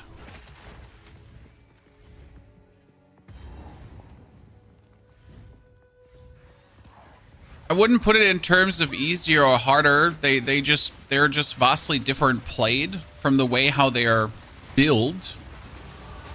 Like, one wants you to rush to max level as fast as possible to then play the game at max level like a like an MMORPG, to be honest. I mean, Diablo definitely took the World of Warcraft approach, like get max level and then pretty much you play at max level. Whereas Path of Exile is like you're reaching max level is not an option, right? Talked about that earlier. It's like Diablo, the game starts as soon as you're level 60. That's when Diablo starts, right? When everything becomes meaningful, when all your gear is meaningful and whatsoever. And in Path of Exile, like, everything is meaningful, right? You look at every piece of gear to, like, keep progressing better, correct? Whereas picking up equipment in Diablo really doesn't matter. Right? Like, if I level during the leveling, I just pick up whatever is a bit higher level and put it on. While in Path of Exile, you actually kind of look at your items and you try to pick up really meaningful good items that make you stronger. And sometimes you keep items for a long while, right? I mean, my mage has a 1 from level 16. That has been better than anything I could ever find. So that's that. Just like vastly different played games, vastly different premises at this point. And arguably you could say there's probably more people struggling to play through Path of Exile than through Diablo. That is probably as true as it gets.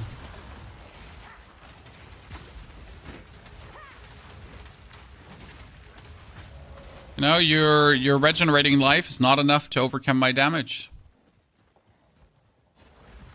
I'm having a lot of trouble killing the monsters with blue energy shield in the end game. Well, so the actual energy shield monsters might still be somewhat overtuned at times. So they made it better, okay? They made it better that energy shield monsters are not completely overtuned, but at times it still ends up with, let's say a monster that has 100,000 life, which sounds like a lot, but it's not actually a lot. But a monster that has 100,000 life for some reason has like 1,000,000 energy shield, and you're like, but sir, this makes no sense. And then as soon as you deplete their energy shield, they fall over like flies.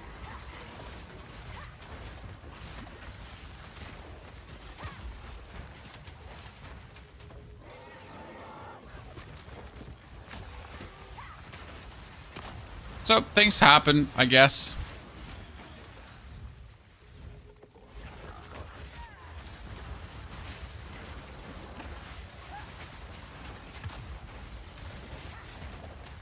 But online of Diablo is basically 0 after PoE 2 release. Yep, but that's really simple because Diablo's season was already over when PoE 2 released. You know, sir? You know, when a season is over, when everything is done, when everything of the current content is played, like in Path of Exile 1 and in every other game, when like no one is playing the game anymore apart from people that were too slow to play through, and the people that absolutely no life certain games. Yeah. That's the current state Diablo's in. I know some people try to twist some weird narratives sometimes for I don't know what for reasons. But that's quite easy to understand. Is Eternal Youth good for Infernalists? What's Eternal Youth? You assume that I know what that is. I don't. What's Eternal Youth?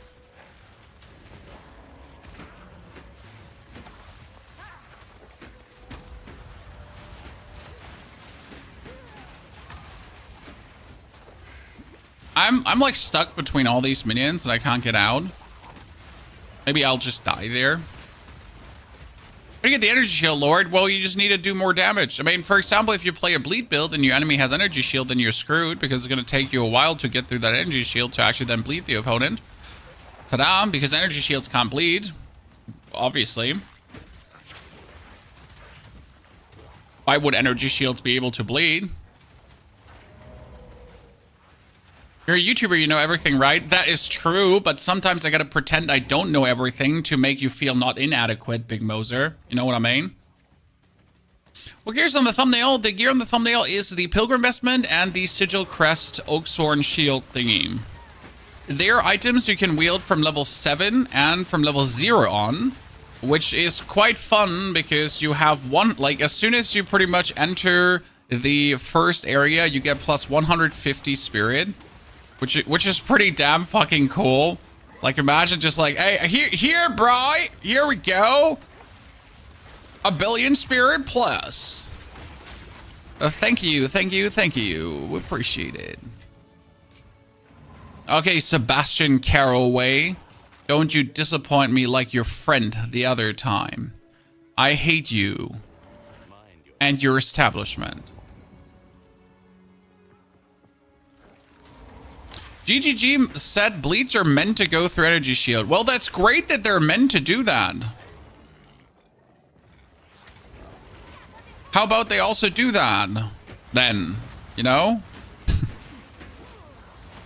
I mean, it's good that they're meant.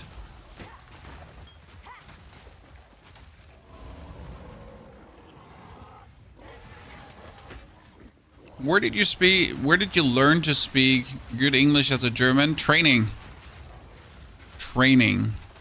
Actively speaking English every goddamn single day.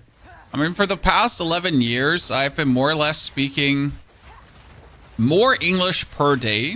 I mean, I record my YouTube videos in the morning. I talk to you guys 8 to 10 hours partially. And then I get off work at 4 p.m. And that means from 4 p.m. to 8 p.m. when I go to bed. That's less hours per day of speaking German than speaking English. And that's been the past 12 years of my life. Now, you might either then become proficient in English or you just suck. Or 50-50, right?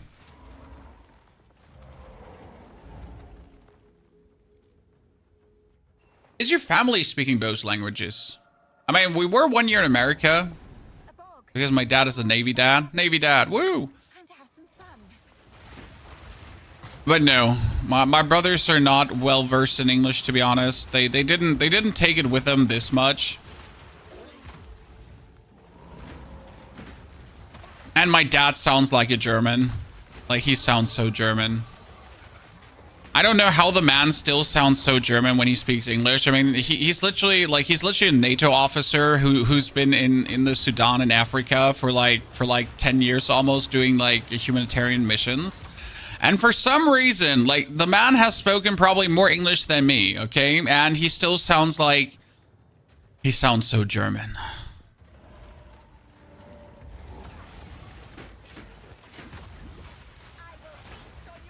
Then I guess he's been in Africa most of the time, so he's been mostly talking to like you know, African people that also speak English. So I guess like sounding somewhat German is like, yeah. He's been not exposed probably to the most English, I guess. Surprise. Funny part, as I was like, when I was 13, guess what I was doing, Chad? Not looking for my mom's photo in her yearbook in bikini, because that's weird, okay?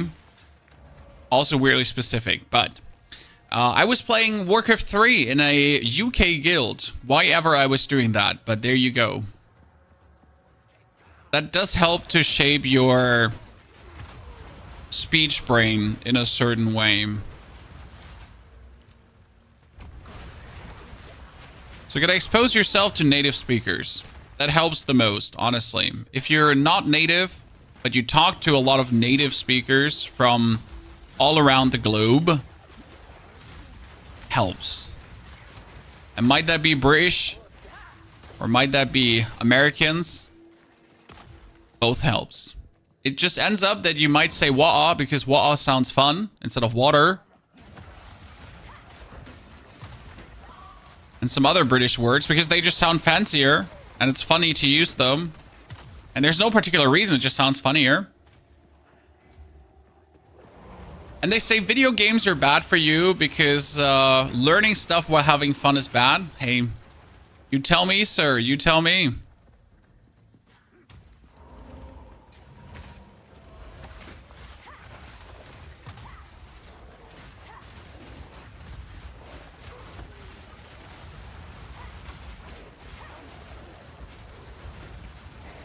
Exposing yourself to native speakers typically results in jail in most countries. Yes, sir. You're absolutely right about that. And I'm funny how the statement can be taken in a multitude of ways. Learning is meant to be fun. Well, tell that to schools. Could you tell that to my school back in the days that learning was meant to be fun? Because schools seem to have forgotten that part, right? Where learning is meant to be fun. Where learning is not just meant to be the most boring experience in life.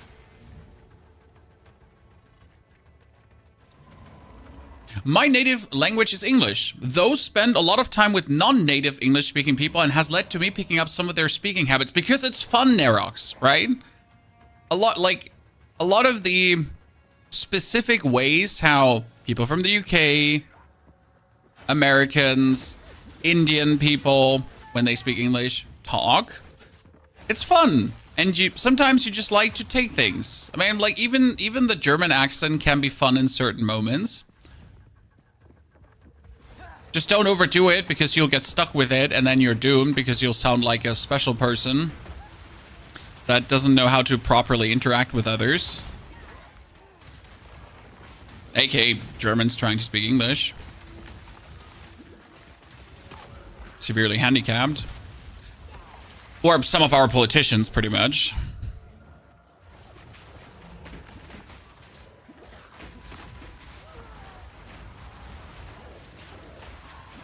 I have learned more from the internet in pretty much every category than at all three mandatory school and university. Well, I guess the only thing I kept from university is right now the self-motivation to push yourself forward, right? Because in order to prevail in university, in order to prevail in your studies, you need to push yourself. Like, I guess school, you kind of get through on one butt cheek, right? I mean, school is school. You do your homework 2 minutes before you're supposed to do your homework and stuff like that. So everyone just scoots through school kind of like you. You get through, right? But in university or doing your studies, you're forced to put in the effort. You're forced to go the extra mile, pretty much, to finish your studies. And that's at least a mental shift that does help being self-employed, right? Because you gotta just always keep pushing yourself. Being handicapped is often a prerequisite to the job politicians across the world, to be fair.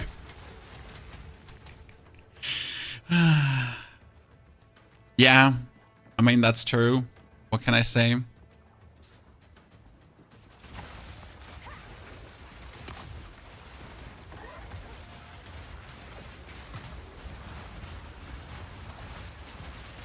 Reminds me of that TikTok hearing in America when the politician was talking about his phone listening into his house and like, does it use the Wi-Fi? Yes or no?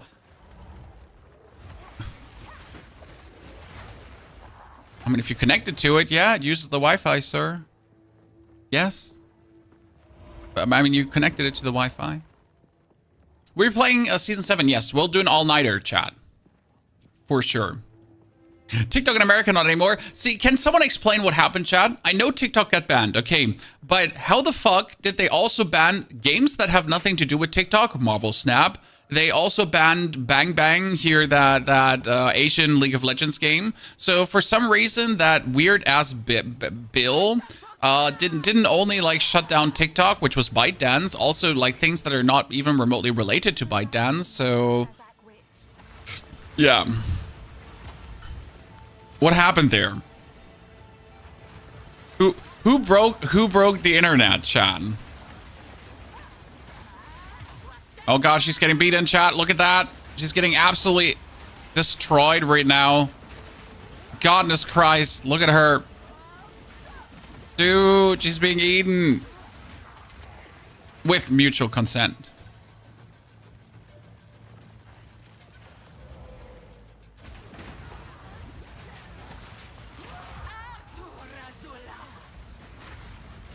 Yep.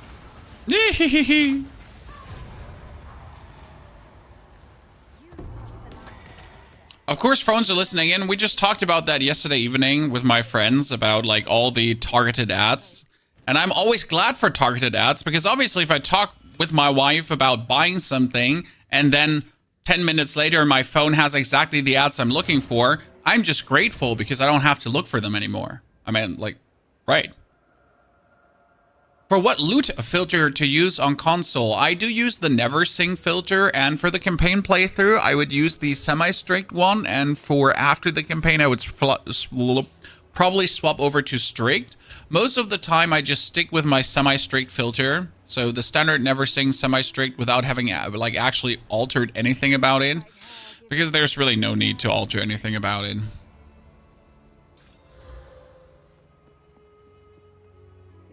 So yeah, just give me all the personalized ads. I'm all for it.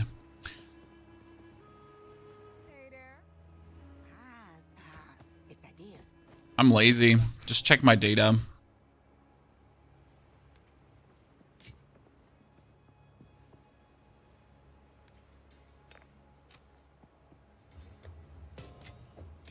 Okay, we are almost ready to ascend a second time, chat.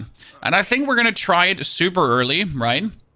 We're not going to go for a late ascension. It's going to be as early as possible ascension, because why wouldn't we?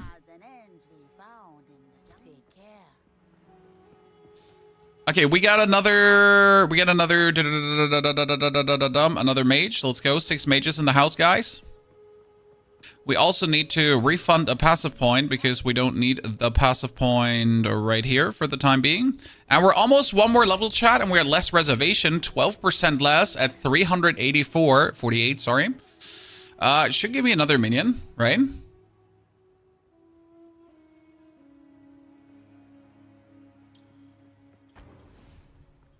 This is a no minion witch. Nope.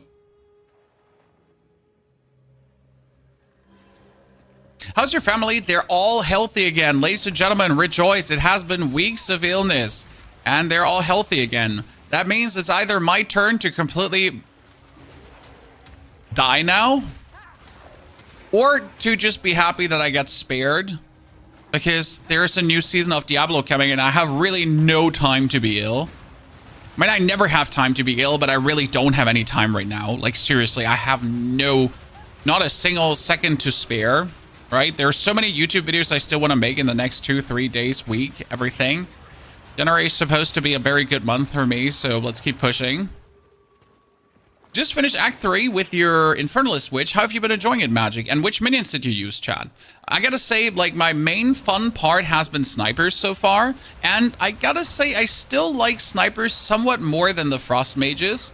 But I cannot deny how much more convenient it is to play the frost mages, because you don't have to spam the gas explosions so much. So I do use my frost bomb occasionally, right? I still hit it every now and then, but my minions are still doing so much damage on top of me actually hitting the frost bomb that it doesn't even feel necessary to really hit it the whole time.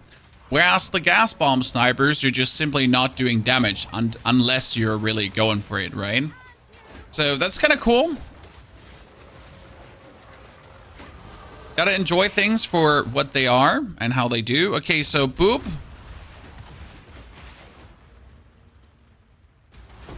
Let's reduce reservation. It didn't do anything. Or I'm just blind, Chad.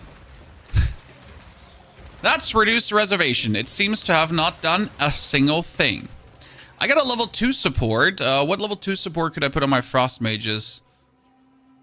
We could put bidding on to just do 30% more damage, but this is damage with hits and ailments, so that's kind of like giving them more damage overall. We got heavy swings instead of the brutality, but no, hypothermia is fine. Raging spirit just could get fire penetration, but we don't really need that. No, we're cool.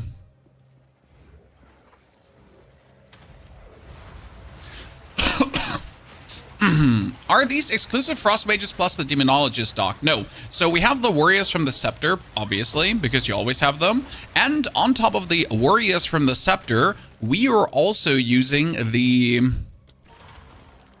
frost bomb for more cold exposure. And I really need to level up my frost bomb, by the way. Fuck, I'm so stupid. But we're also using 2 skeletal reavers. The reason we're using reavers is because they just do tons of damage. It really doesn't hurt to have reavers just go places, and they work plenty well, honestly. So you rage them up, and then you give them pain offerings, and they just start clapping the enemy into pieces. Considering that you get a free freeze all the time, you have your reavers also not die. So it just works in the whole setup of the minions so good that you really don't want to say no to them. And on top of you have the dog. Yes. Okay, so last but not least, you also have the dog.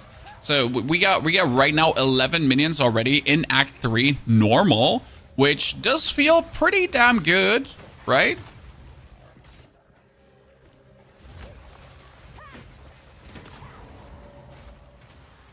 Yeah, Act 3 normal. We got all the minions. We got, well, a chest piece that gives us 100 spirit. We got an offhand that gives us a 50 spirit.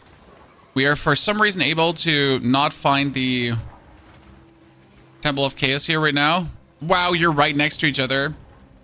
Disgusting, Chan. Greedy fools. Imagine being right next to each other. Wait, let me upgrade this one. Nah. Eat my ass. Wait, that's still not the Temple of Chaos. What the fuck? Why is this up here? What is this mutation of the... I'm not fine with this, chat. I don't like this.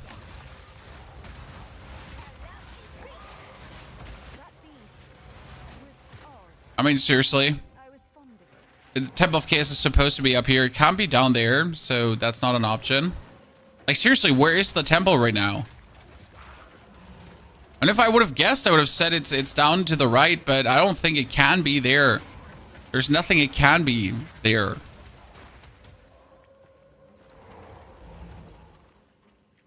Yeah. Bullshit.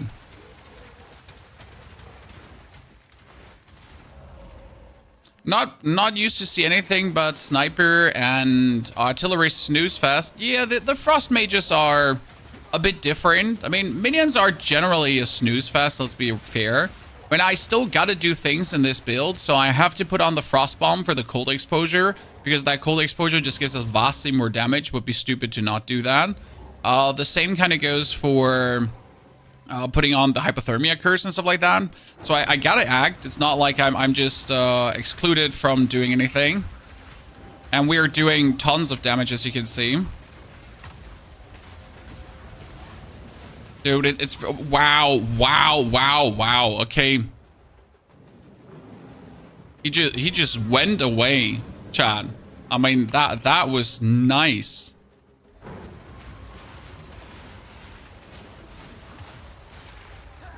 Dude, he's just being blasted.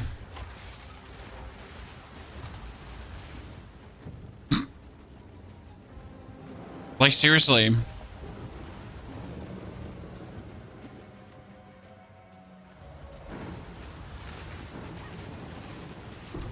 Yep. I mean, seriously mauled. Chad. We need more exposure here.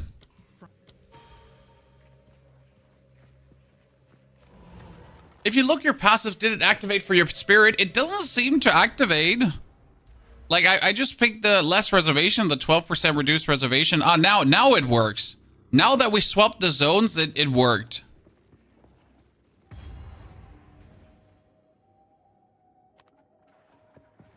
Can you not walk backwards out of this zone? What? You cannot walk backwards out of this zone? Okay. Interesting.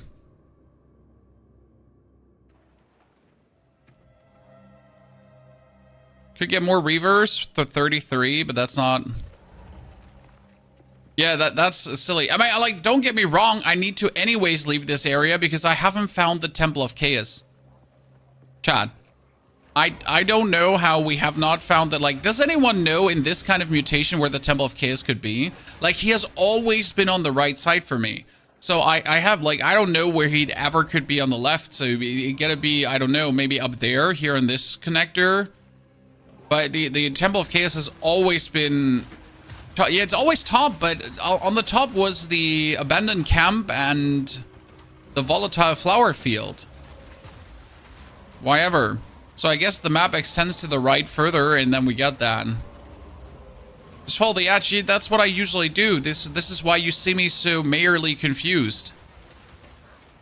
Right, like, look at that. Like, I've never had a map stretch out. Wow, okay, like. Good. Chat, should we ascend with level 36? That seems reasonable, correct? Hey, chat, what could possibly go wrong when we're trying to ascend with this level? of chaos. Surely there shouldn't be a problem. I mean, I'm a minion witch. Like, seriously, what do you want to happen, huh?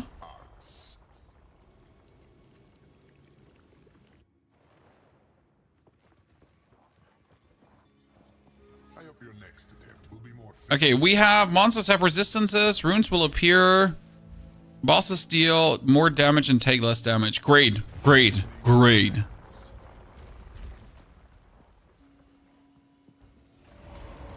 you ready?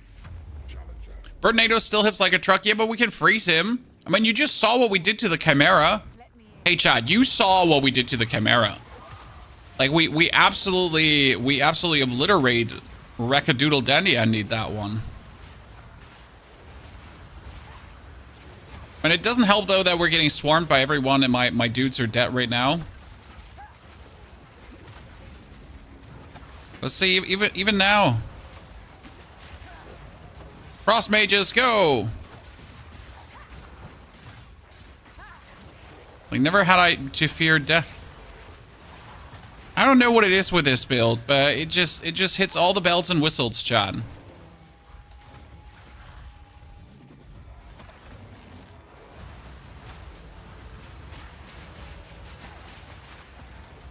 As long as we don't have an overwhelming force coming like this. Isn't Temple of Chaos always where the Chimera is? Oh, sir. There's 3 different bosses. It is the Chimera. There could be Poison Bird Mac Pukey phase. Or, last but not least, you could face the Birdnado. These are potential opponents to be faced. And each of them can be quite the formidable opponent. Especially Birdnado. And Berg McPukey phases also can be harsh if you don't know how to fight him. Like, you could get caught up, very unfortunate, and be absolutely devoured. Where do you get 350 spirit from? Well, I could tell you, but you could also Prime subscribe first. No, kidding. Or not. Good. We have a chest called the Unfolding Dawn, 100 spirit, and a shield called Oaksorn, 50 spirit. That is plus 150 spirit. Ashraf, thank you for the 20 gifted. Ladies and gentlemen, big shout out to Ashraf for being a mad lad. And blasting out those gifted. So this is a build that has from level 0 on this body armor and from level 7 on this shield. The basic idea was to have a build. By the way, Lord. Thank you for the 2 gifted subs. I completely missed that. This is a build that was meant to be OP from the very beginning. Okay, so we're not mucking around. We were not pretending that we're not going to use our items. In this build, we explicitly wanted to use our items. Pyramid objects appear, ancient vow machinization, monsters have more crit. Really hope there will be avenues to upgrade. No, the basic idea right now is that when you're using a unique, that you get a good effect for the downside of maybe not so good stats. Okay? Doesn't count for all of them though, because I mean the shield is wholesale good. It has block chance, it has armor energy shield, not a lot. But it has the spirit and chaos resistance. This shield is technically all-time good. You never not, like, you can play this up to tier 15 maps and beyond. You never have to let go of it. But in order to get that 50 spirit on the shield, you have to make sacrifices in the energy shield and armor department.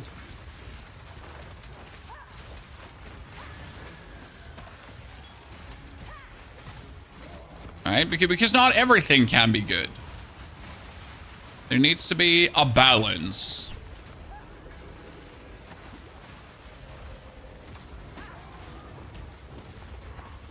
Might have to run now. Because there's that weird volatile plant opponent.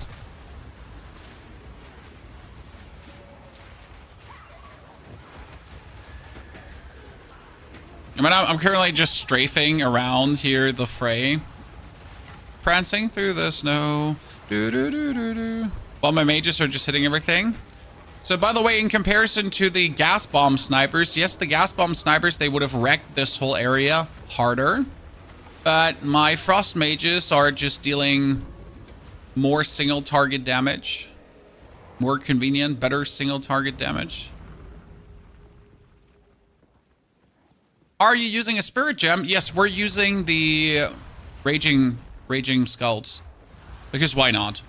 They're like, we use the flame wall anyways because our mages, when they shoot, everything that goes through the flame wall, bonus chaos damage, sure.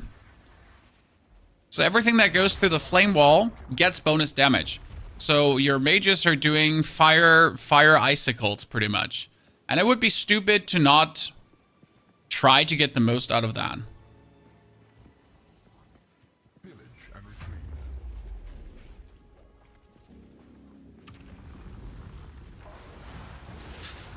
If you have enough minions, you can replace the shield with a more defensive shield, yes. For example, if you have the ascendancy, that will grant you more spirit for more maximum life, okay? At that point, you want to try to find a shield that gives you copious amounts of maximum life. Because then you could replace your 50 spirit shield just to something that gives you more max life, to then just give you more spirit total. And also like more defenses in general. So that would be relatively easy to replace in that regard. Generally no crazy rocket science issues. Let me hand that in quickly. Oh no. Oh no. These guys that like throw the bolas, they can be so annoying. I think we all have almost died to one of these bola guys before, right? Oh, level 10, that's for my dudes. Give me that level 10 gem. Can I use it already? Level 10 is going to be my frost mages. That reduces their spirit cost further. Raging spirits.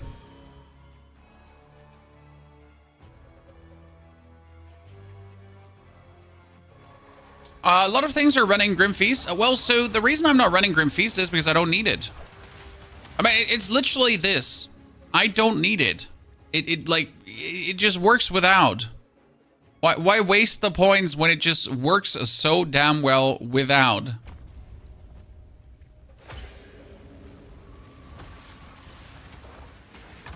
can just go for full like minions instead. I have died 2 times, Chad. 2 times. And one time was because, well, in the tutorial chat, yes, before fighting the Miller. And the other one was in a boss fight. But we haven't died like in a way where you're like, oh man, you know, we like Grim Feast would have saved us.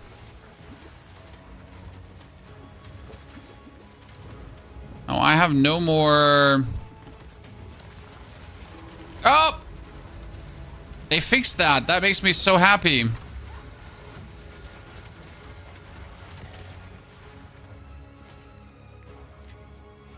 Okay, where's the final thingy?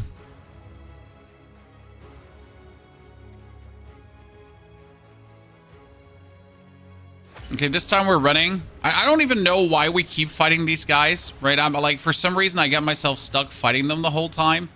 Instead, I should just run.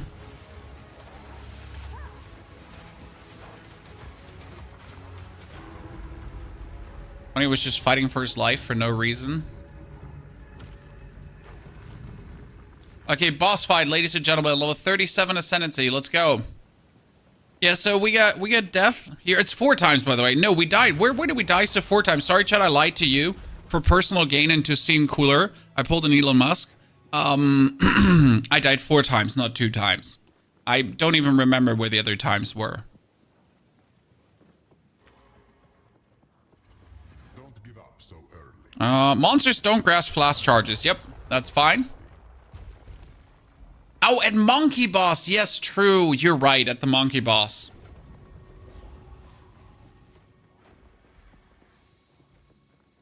Okay, lads, everyone follow up. Chop, chop, double time.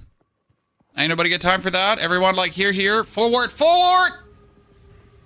Onward, soldiers! I shall grant you a death per head. Run, lads, run! And onwards, again. Retreat! Retreat!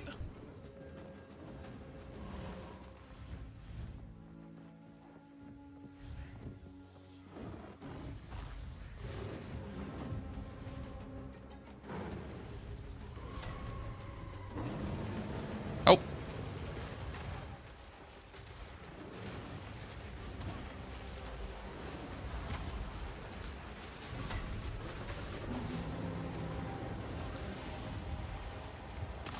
My lats were like, they were pumping. Oh shit, how long are you puking? Okay, Chimera's not messing around right now. Twice just annihilated our team.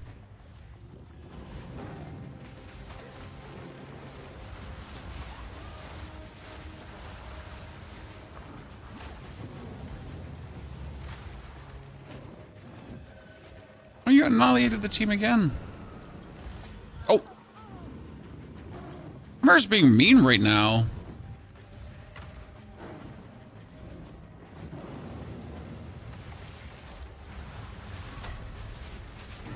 Oh no, we're not dying to that.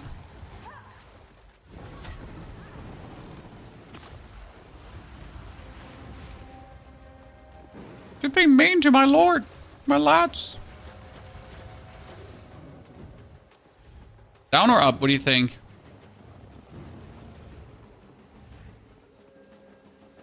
Where did you go?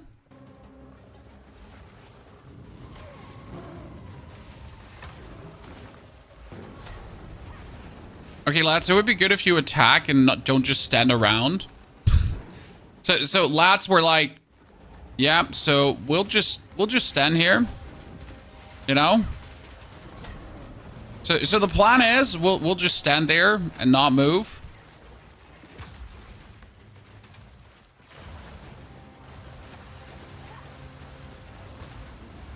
Goodness Christ, what a fight.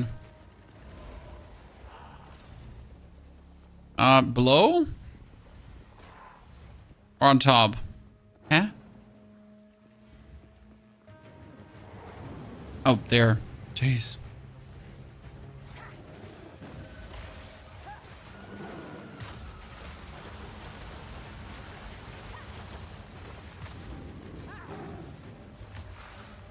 Yeah, that one was one ugly one.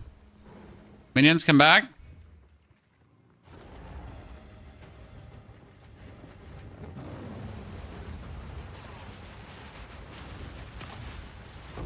Good. Sorry, Chad. That was something. I mean, still effortless, right? Level 37 ascent. But GG. Let's see if we get something cool from here. Soul Core of Takataki. Not bad. Chaos Resistance, I like them. Vision rating. Movement speed, but dex. Nothing. Ascend. Now, we could choose to go for maximum life and damage taken to something, because we obviously want to ascend to get the more maximum spirit. Or I want to ascend to get the more maximum spirit. Don't forget Pain Offering. Oh, I know that the Pain Offering is good, Neil, but it's not like that there was a moment where we could really do Pain Offering. He just destroyed everything every single time. It was just really annoying. Omar, good to see you there. You're looking splendidly handsome today, sir.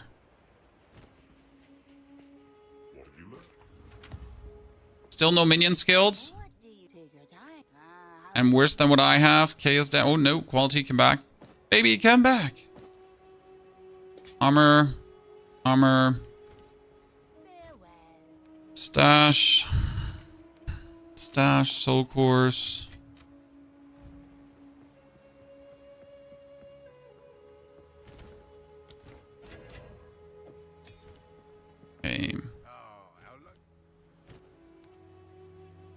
Nothing. I mean, increased rarity of items found. I guess. Here you go, Chad.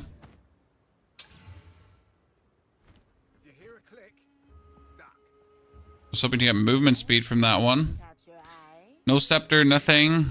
Attributes. Okay, we got Trial of Chaos Ascendancy. Now we need to kill Mechanicum into Queen of Filth, and then we're already done with the campaign. Cool.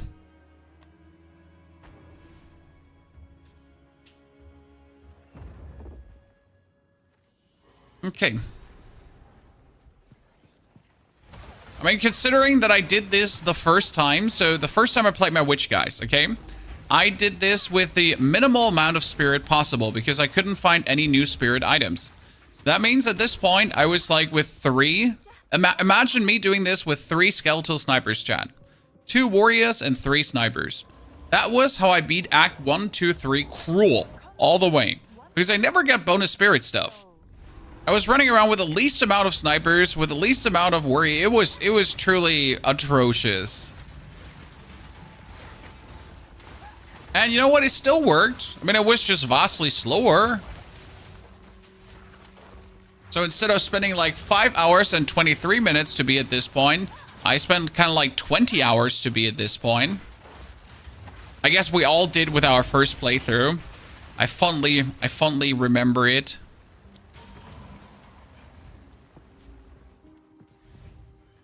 But we were so children, chat. We didn't know shit. We're so bad at the game. We still are. And now we're already jaded after 300 hours. Spend too much time with the game. Everything needs to be faster. What's the reason to not disenchant good items? What? I mean, I sell stuff because I want money. That's the reason. Sell stuff for money. Took me 60 hours because I wanted to see every level, and rightfully though, sir. I mean, on your first playthrough, there was so much to spot, so much to see. Every single nook, every single cranny, every single boss, every really little, like, what is this corner of the map? There's nothing here, I hate it. The Molten Vault, like I have, in my very first playthrough, I have been at the Molten Vault, chat. And my second playthrough, I've been at the Molten Vault to kill the Molten Vault boss. And since then, I haven't been anymore because finding the Molten Vault is annoying. Like, the whole area, the Lost City, is so easy to traverse through, apart from finding the Molten Vault, because for some reason, that one is randomized. Like, the Apex of Filth entrance is not randomized, but the Molten Vault is. And therefore, I tend to ignore the existence of the Molten Vault now. That's how easy you can frustrate your player base by just randomizing something.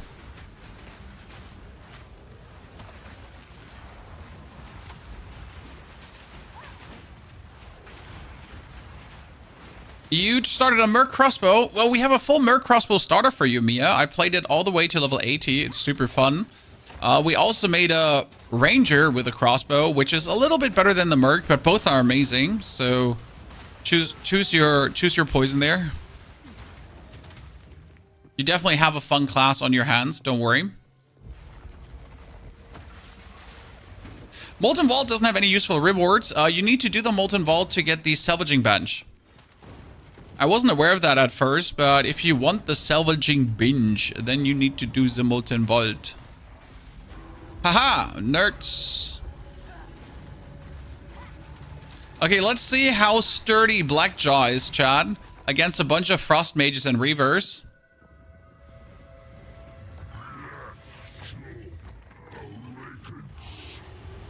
Blackjaw online. Dude, he's just getting double DPS.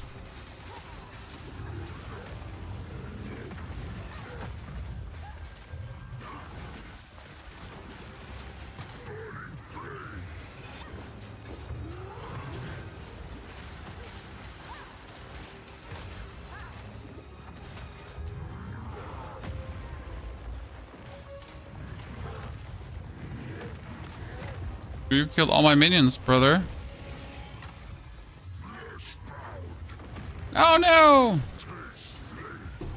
He never had a chance, chat. He never had a chance. I mean, this is just going way too good, right? Salvage Reforge. Sorry, not Salvage Reforge.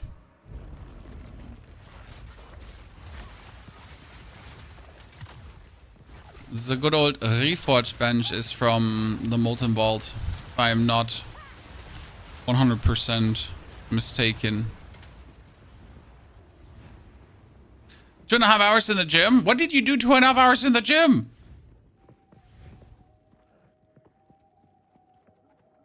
Is this gaming? Rest well, brother.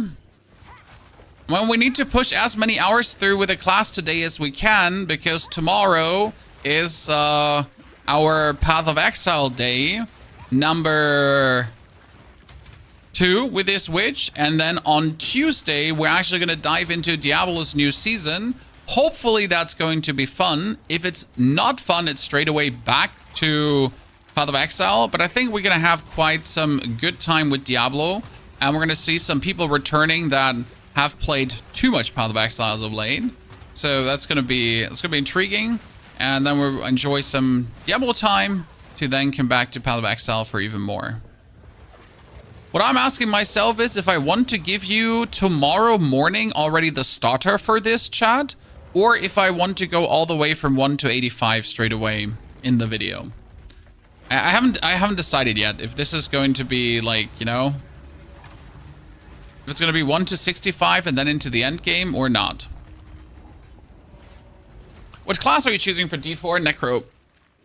I'm a Necro player, chat, in case you don't know this. In Diablo, I do play the Necro, but throughout the season, I play every single class, always, and give you builds for every single class. But usually it's Necro.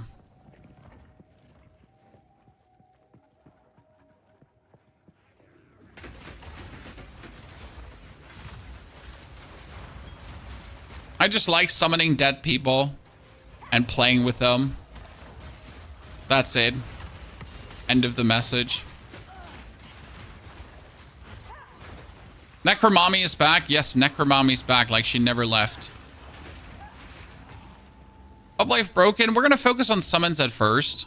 Like, I just enjoy to fulfill my summon fantasy at least once per season. And then move over to broken stuff. You haven't played D4 since release? Interestingly enough, if you haven't played D4 since release, I'm not going to try to upsell you on the game, but a lot has changed. You won't recognize it. Apart from the graphics. But the game is vastly different to what it used to be. Better. Like a lot of quality of life improvements, so... You can hate it, you know, you can hate as much as you want on the one side, but they truly have done some marvelous things over the year.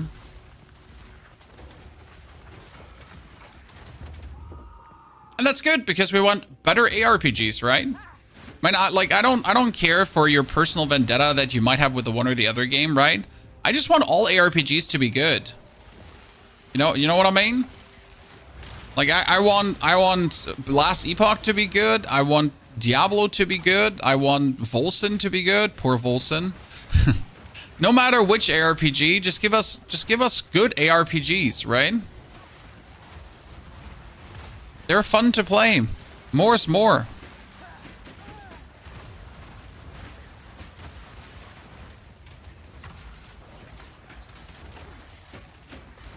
Is Minion Necro the best leveling build? That or Blood Surge, both are going to be fantastic.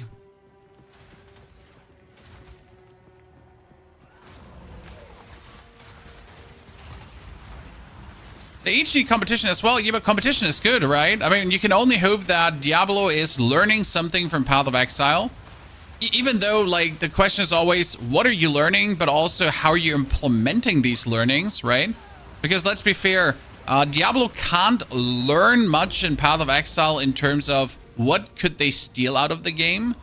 Because obviously the games are fundamentally different how they're meant to be played.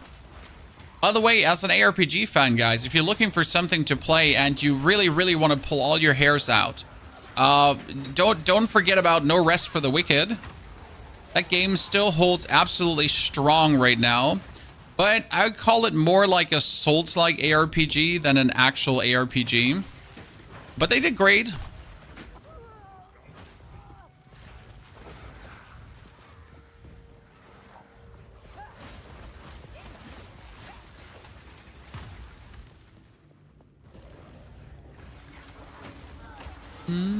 Oh, ow, ow, ow, ow, ow.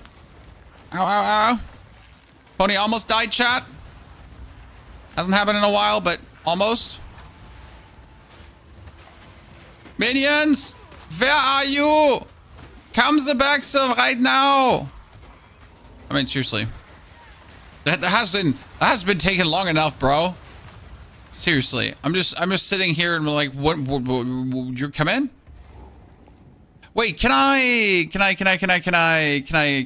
corrupt my armor for no reason? What could happen if I corrupt this, Chad? But what could happen if you corrupt that? What could happen if you corrupt this?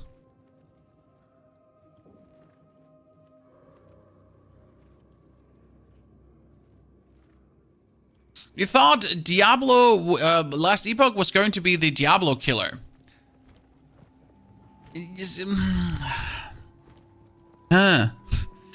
Last Epoch was great and the crafting system was absolutely legendary about Last Epoch, but also Last Epoch looks like a game from 2003, if I want to be mean, right?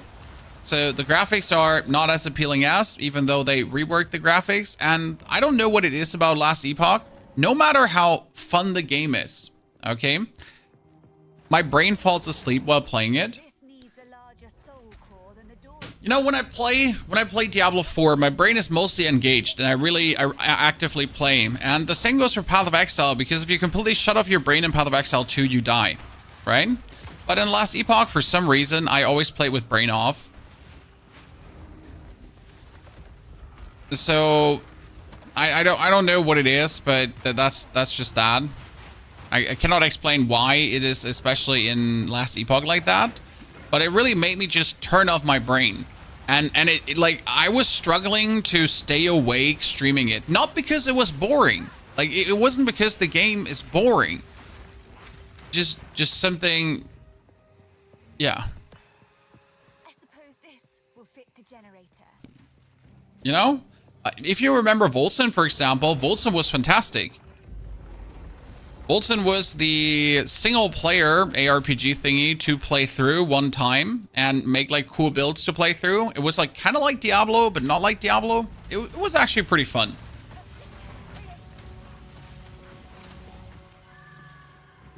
Last Epoch was fun, but seemed rushed. No, the game is certainly not rushed, sir. Did you know how long they have been working on that one? Brother! Frozen!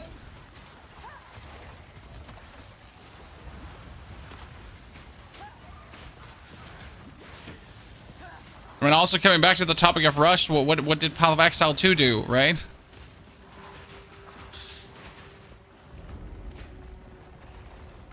With their release date that they certainly could have postponed for another 3 months.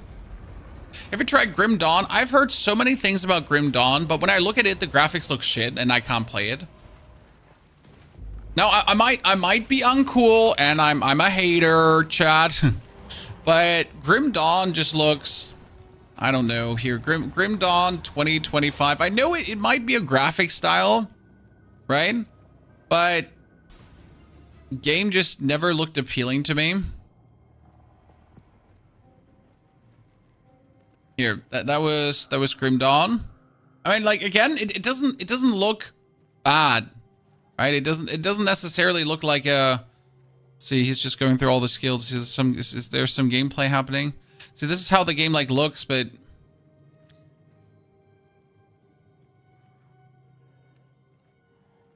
and I think it's probably fun, right? But I like the more. The updated graphic style from PoE 2 is really good. The pace as well. And Diablo as well. Like, Diablo just looks fantastic. I mean, you like, right? You can say about Diablo what you want, but the game just looks brilliant.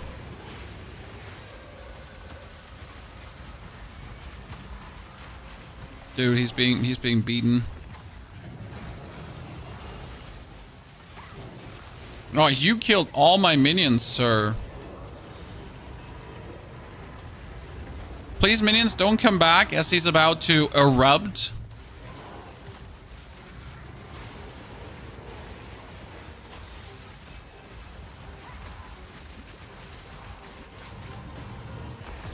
Dead. I mean, usually I would also say Mr. Blue Vegas, like, gameplay over graphics, right? But why can't we have both? So, I'm usually in the gameplay over graphics faction because gameplay is everything. If the graphics are good but the gameplay sucks, well, the game is terrible. But why can't we have both? You know, why can't I have gameplay and graphics?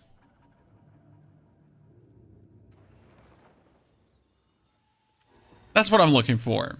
You know, a little bit of both. Finally, some progress.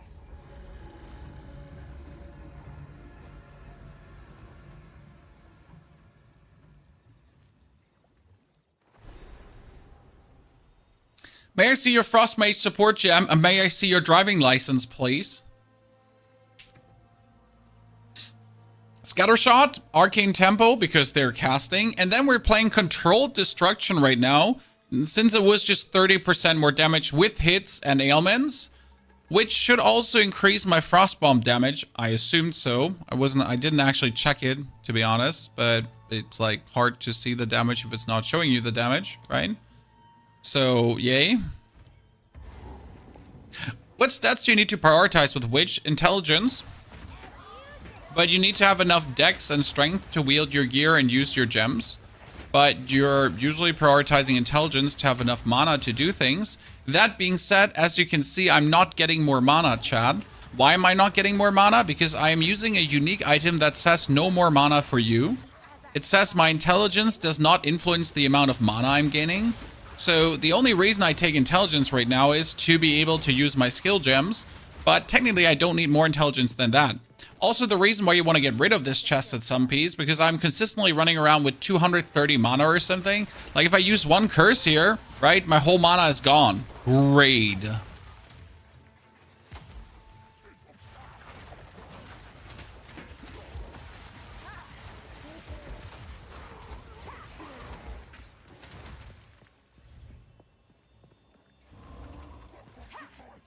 Frost mages, forward! I hope GGG reduces the mana cost overall. I feel like the exponential gain of mana cost towards higher skill ranks might be a little bit too punishing. It just feels bad because you're reaching the end game and you're trying to scale your character to the max, but by scaling your character further, you're punishing your character because you're making it so expensive to use skills that it kind of feels weird. So yes, I am fully with you. It kind of like the stark exponential gain feels kind of like too punitive to be fun. Because we want to, like, we don't like, in Path of Exile, every good thing comes with a negative thing, right? You're getting +5 ranks to your melee skills. Yeah, all your melee skills also become 200% more expensive to cast. Congratulations. So everything in this game comes with a downside. There's no happy world, right? It's not like you're here is a cake and it's just a cake. No, it's always here's a cake and there's a nail in it. Happy eating. Und Einbrecher! Hilfe! Polizei! Ja, bitte, mein Schatz.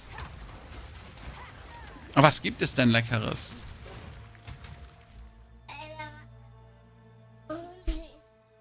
Ich wollte nur diese, aber auf was Hartes. Ich nicht. Sie wollte gerne was Hartes haben? Warte. Ich hab sie. Bis ich kacke. Natürlich, nein. Ein bisschen weiterarbeiten möchte. Nach oben bringen, wenn du möchtest. Ja? Wo denn hin? Ja, auf das Bild. Hm? Okay, hier hin. Ja, dann komm her. Oh, ey. Das bist du. Nein, das.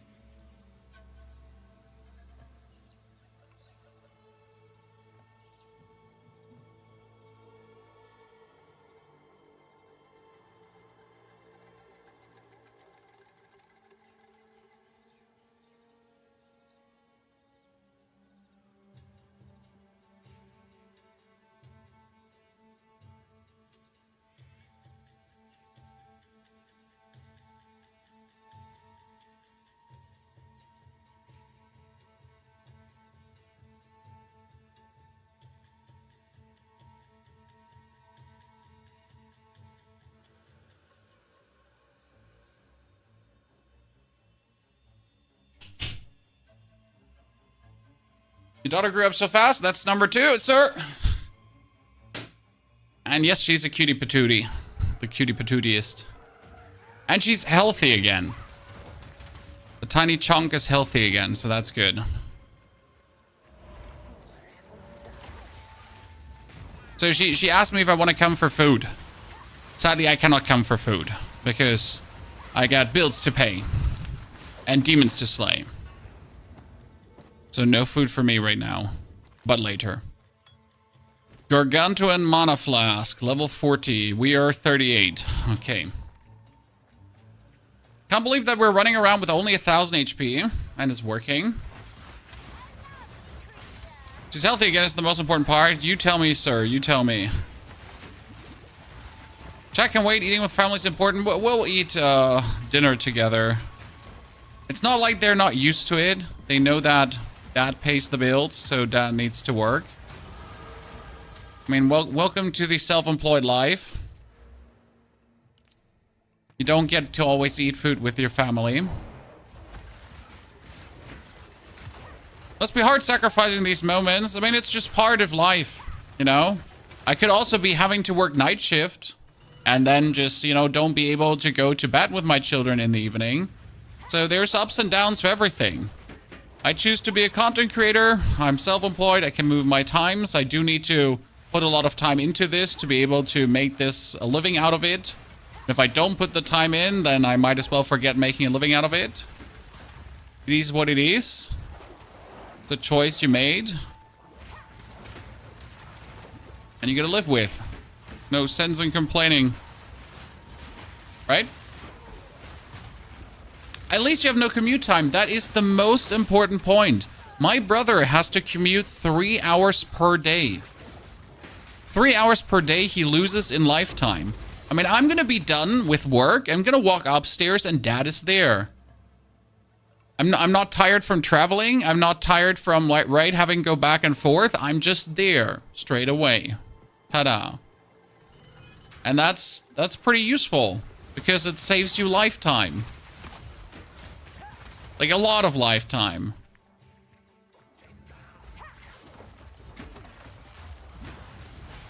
Alone for that, you know? I would do everything to keep this job running. To never have to leave my house for work. Also, the cost of gas and maintaining the car, absolutely. I mean, we are a 1-car household. Because obviously I don't need a car for my work. I mean, if I had to leave the house too, we would have to get a second car.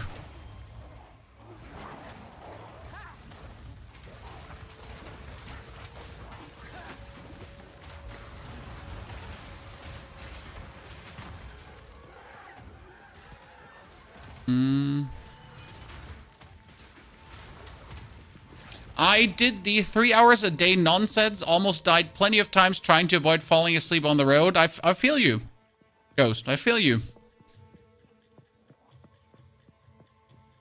It's just no, like, commuting is just no fun no matter what. Especially the longer it is, the more pain. I used to have a 1:30 commute time, car free, fees paid for twice a week. And now I'm burned out. I mean, like, even if I had to commute for 20 minutes a day, I would probably be, like, just peeved because I hate losing time to traveling. But I think everyone feels the same. Why can't we just have teleporters, Chad?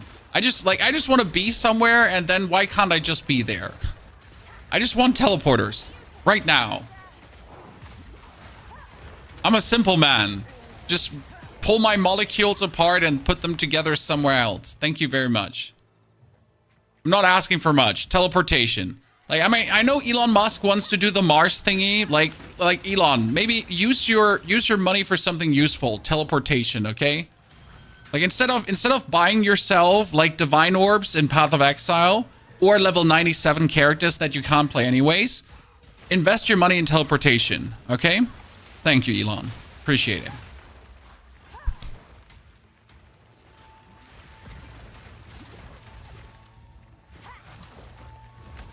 Are you still the same person that reaches the destination when you teleport? I don't care. As long as I reach the destination faster. You don't have checkpoints in your area like PoE 2? Oh, god damn it. Give me checkpoints. You know what? That'd be great as well.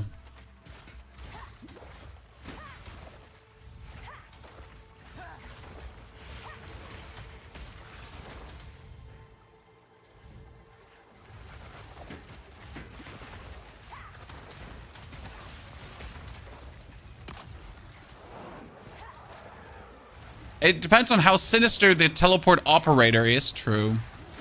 God damn it, those sinister teleport operators. A whole new problem. Is this Infernalist or Blood Mage? I have a fiery dog, so we're Infernalist. We're gonna play a full minion build, and the whole experiment today is we want to do Frost Mage leveling, guys. Okay? So we know that Frost Mages work in the endgame.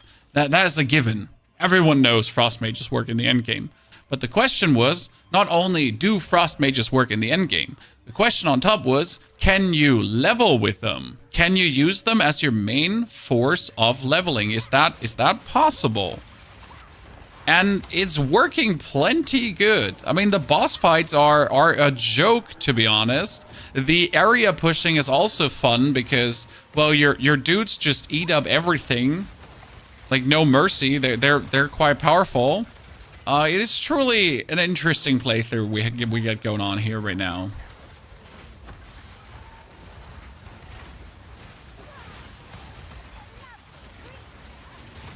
And I'm really excited to see how this continues, especially solo self-found. So to see like what more for minion skills can I pick up? How powerful is the build if you don't have a +5 thingy and so on, right?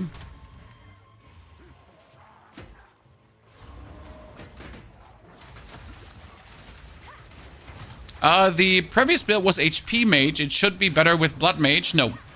The previous build wasn't HP Mage, okay? The previous build was a Recoup Chronomancer. And the advantage of the Recoup Chronomancer is that the Recoup Chronomancer can lower their recoup timings to a value that no one else can. And therefore, you're recouping faster than anything else. And you're truly able... Wow, I haven't died in a while and we finally died. You're truly able to put yourself in a position where you just stand in the middle of everyone, you get beaten off by all of them, but you just simply refuse to die. So yes, it had HP, but it was never like a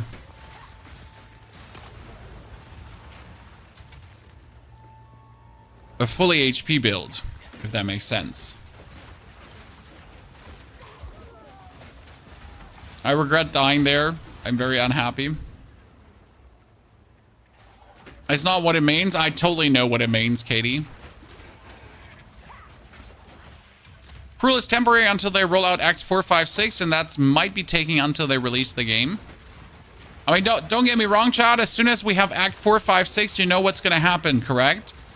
Then we're going to make, for every ascendancy, for every class, another starter.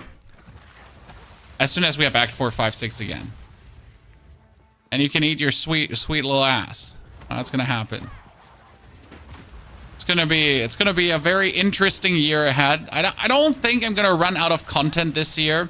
So there's always gonna be something to do. Always some starter builds. Always some Path of Exile fun to be had. And especially with the very good replayability that this game has to offer, I think that's fantastic. Because let's be fair, Path of Exile has a hot damn good replayability. Depending on if you like the campaign or not. Okay, so that's probably... Any more classes coming anytime soon? Well, not anytime soon, but they're coming. Not anytime soon, but they're coming.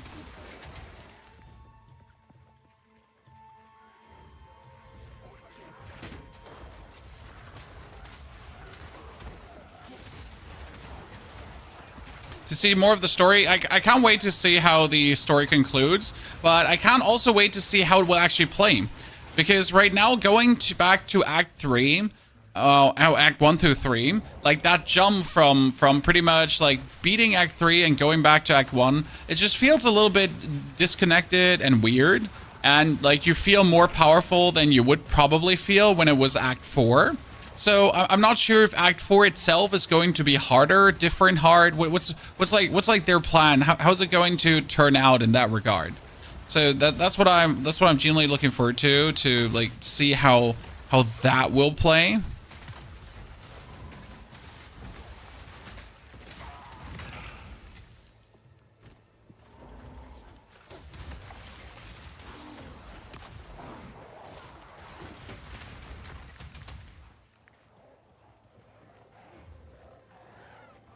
You don't want the stream to spoil your Act 3? Sir, then come back tomorrow after you've played a bit more. Because I'll totally tell you how to traverse every area easier. Will we get massive nerfs when they release Act 4? You can expect that when they bring out the first league, okay? We're talking about the first league, not Act 4. The first league. In this case, a league would be a new season with a new mechanic or somewhat or whatever or blah, blah, blah, blah. Economy reset, whatsoever. Everyone starts from level 1 again. So when they bring out a new league, there will also be tons of nerfs and buffs coming. Why is it with a new league that a tons of nerfs and buffs are coming? Simple. Because with a new league, there's also the opportunity to say, well, you're anyway starting from level 1 again because of the new league. Then we might as well just nerf and buff things. Since you don't have to cry like, oh man, my max level character does nerf now, because you're going to play the new league anyways, and you would have started from the beginning. You have to be good and go to work. Enjoy work, Katie. Thank you for dropping by. Don't forget about the Bazaar. Don't worry, the Bazaar has not been forgotten. I'm really looking forward to the open beta release of the Bazaar, because then we can all play it together. That's what I'm personally really, really excited for, to say, hey chat, let's all do full Bazaar. It's gonna be pretty cool.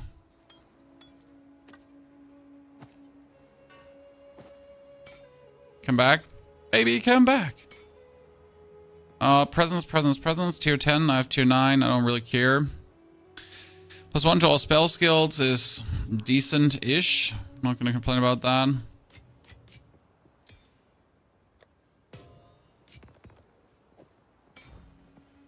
Okay, what does she have? Nothing. Wow, sadness. Bazaar looks cool, but not 33 bucks cool. You say that, but once you buy that game, rip your life. I can highly tell you that you're going to be sucked in, and it's going to consume a lot of your time from that point on. Right choice. Random armored belt, because why not? Don't get eaten. Okay, more skill points. Chat, my minions are now fully physical resistance, and they have chaos resistance and everything. They're more resistance than me at this point. And now we can finally go down here to make our way to the faster revive and even more damage, I guess. That was the card game you were playing. Yes, the Bazaar was the card game I was playing. It is really good. It's super fun. And the patches have been worth it. By the way, chat, important question. I recently tested Harry Potter and the Philosopher's Stone again, because I wanted to figure out if they are good for my children. They're not. They at least have to be 8 to 9 years old. Now, I've watched all 7 Harry Potters again, because obviously I started, I have to end it. But my question is, what do I watch now? What's next? Now I have already recouped Harry Potter. Is it Lord of the Rings? Do we have to watch it every year, or Sauron destroys the Shire? Should it be Star Wars 1 to 6?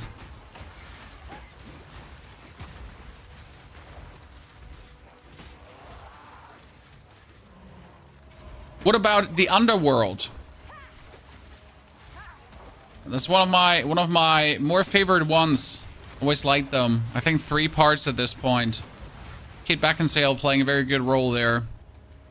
Game of Thrones? Nah, I like coming back to older movies at times to just check them out again. Chronicles of Narnia, never liked that one. Underworld is up to 4 or 5 at this point? Oh.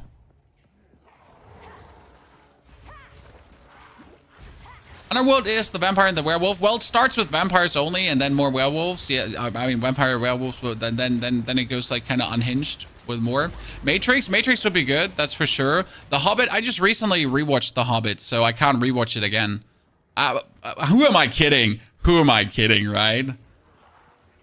Matrix is always good. That's true. I think like it's quite some. The Mummy. It gives me so much childhood nostalgia vibes. I don't know if I can still watch The Mummy. It's like, it's just so much childhood nostalgia. It's too much. It's almost like, you know, I feel so old. I think it's one of the movies where I feel like super old because I know I've been watching that as a kid.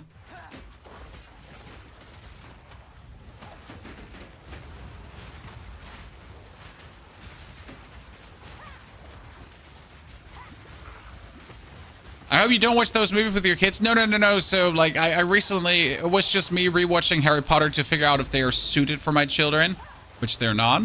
And then I got stuck watching movies again because I watch movies while I edit, chat, because editing is a mostly mechanical task and it's not a big brain task. So when I edit my YouTube videos, I tend to watch movies on the side.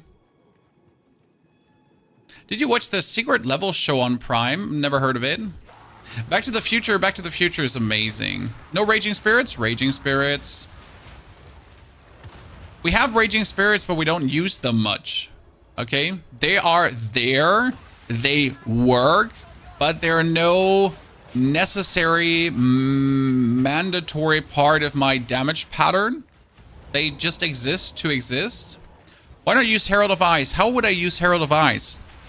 Herald of Ice only works on attacks, not spells, and all my minions are doing spells. Just in case you didn't know that.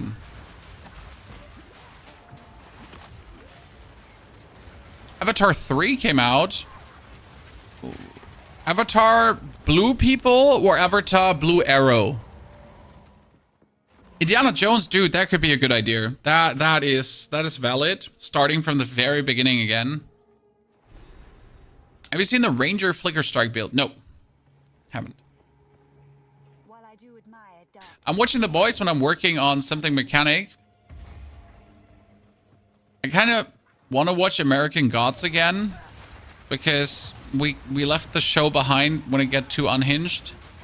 But I guess I might have to read the books at some point. To like actually see the real American Gods, you know? Indiana Jones is a great suggestion. Honestly, Indiana Jones is an S-tier suggestion, if I might say so. Yeah, read American Gods. It's so good. I mean, I'm currently stuck with a book called The Wandering Inn, which is amazingly written, and it has 15 parts. I'm at part 5, and the books are each 1,400 pages long. Brilliant. And they only cost $3, which is great. I mean, the author is not so well known. But that's going to keep me occupied for quite a while still.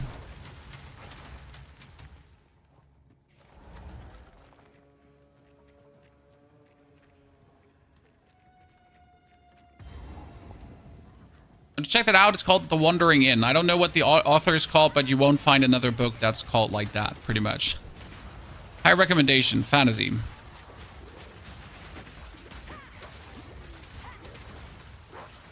Surprisingly well written.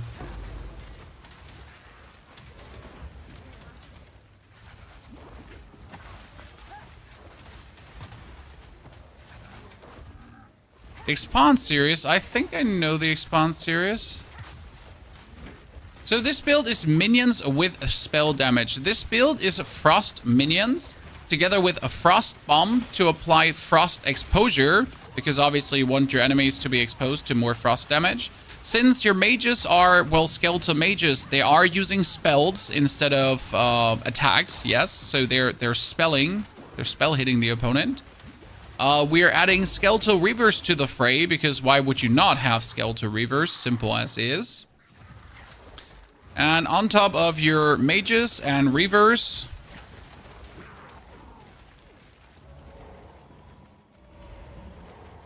You have the pain offering and still your flame wall, because the flame wall counts also on the ice shards. Like if they throw the ice shards here at these dudes, right? These ice shards are turning into fire ice shards. So that actually works.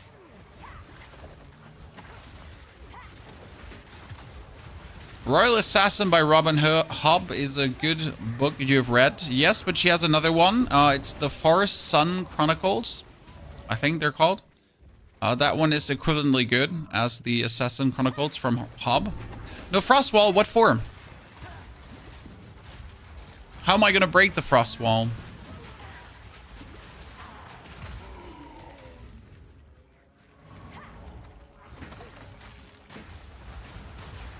Discworld series by Terry Pratchett. My friend, I see your person of culture as well.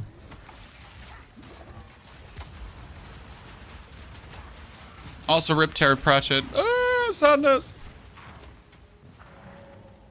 Come back, Terry. We don't appreciate it.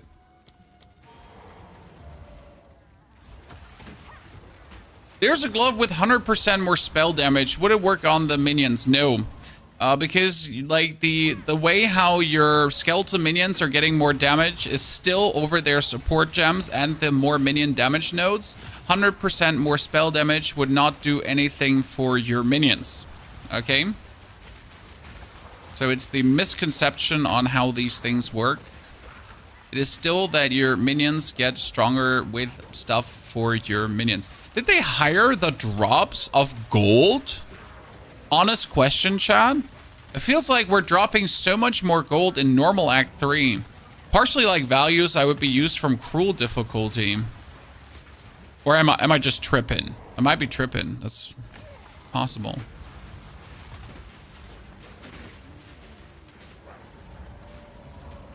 I think I might have gone down too early. Uh-oh, no, I might have gone down too early. I needed to go one further. Shite.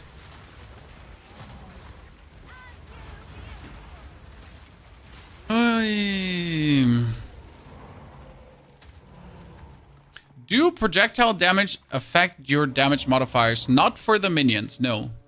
If I take bonus projectile damage, then my minions are not doing bonus projectile damage. I am doing bonus projectile damage.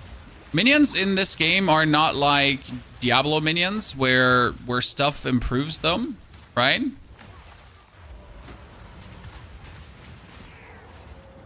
All stuff that affects me also affects the minions, kind of jiggy jiggy yada. No. That's not how it works. They're really just affected by things that affect minions, like minion damage modifier things.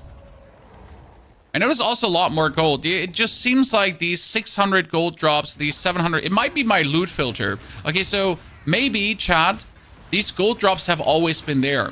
Only that my loot filter with the latest update makes that pop more, and therefore it seems more apparent as if there is more gold. But it might just be confirmation bias, as like the gold has always been there. We have just not noticed it because the loot filter was not presenting the gold that highlighted to us. So there's a world.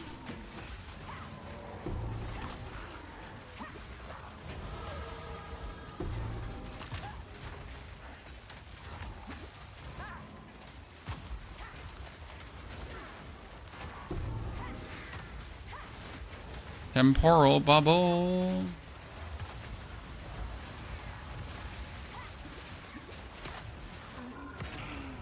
Good.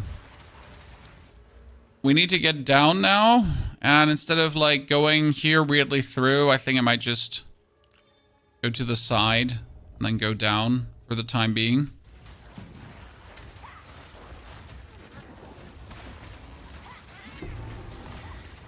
Out of my way. To go through. I feel more lag but less crashes. We had a bad day like 2 days ago. Was it 2 days ago? Yeah, that was a really bad laggy day on the Amsterdam servers. Then we left the Amsterdam servers and the game felt somewhat better. But that was definitely one of the worst days. Where the game did not feel as good as it's supposed to feel. It's a whole new game with loot filters on PS5. I believe you, my friend. I believe you. Loot filters are a marvelous thing. I mean, it's on the one hand, I am happy that we have loot filters. On the other hand, I'm sad that we need loot filters. Because can the game not just simply be made that you get better loot? I know it will be an ongoing discussion where there's never like two happy people and there's always a crowd for loot filters. But for example, Diablo I can play that completely without loot filters and there's no downside for that. I'm fine. She eats her young.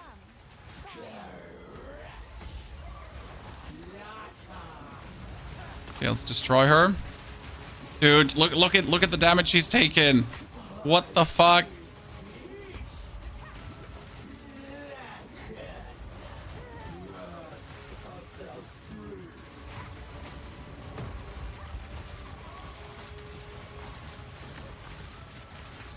Yep, she's getting melted. What a disgusting pig of a woman. Down with her, ladies and gentlemen. Okay, so we're sitting at 6 hours and 8 minutes so far for the whole campaign playthrough. It was pretty decent, I'd say. Why do I say whole campaign playthrough? Because from this point on, it's only 30 more minutes, usually, to finish the game. Okay, we have ascended our second time. We have no fire resistance, which is obviously amazing as we're going into a region where fire resistance is mandatory, because otherwise that fire resistant thing will burn you down. That is an amulet with 37 spirit, ladies and gentlemen. That might be better than my one amulet that has +1 to minion skills, because 37 spirit would give me more minions. Resides within. I shall harness it. Don't want to know how many mirrors you missed with the loot filter? 0, because mirrors are just not dropping. Blinding. Are you using the Infernal Hound? Yes, okay, so why are we using the Infernal Hound? Come closer, chat. The plan is you're going to add a Storm Mage to your team. That Storm Mage is meant to shock opponents. As the Storm Mage is then going to be shocking opponents, he's going to get a support where the shock he does shocks everyone around. Good, that's great. We got more shock. But that's not it. So the shock you do shocks everyone around. That's amazing. But then on top of the shock you're doing and shocking everyone around, you're also going to get a gem that says shock on ignited enemies never runs out. Which means then that we're going to be shocking our opponents with the Shock Mage. And then on top of the Storm Mage shocking your opponents, the Infernal Hound is going to ignite them. And that ignite leads to them having shock forever. Sounds good, right?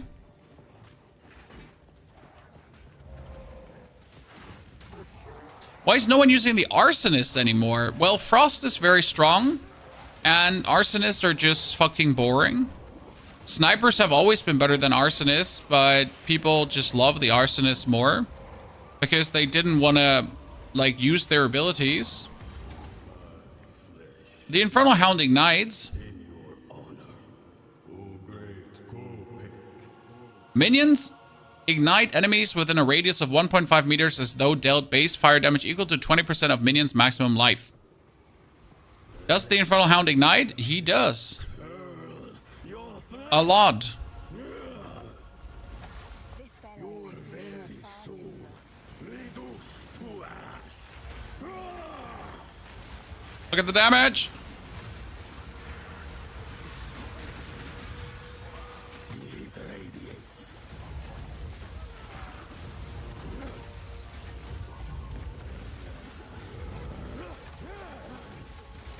Dude.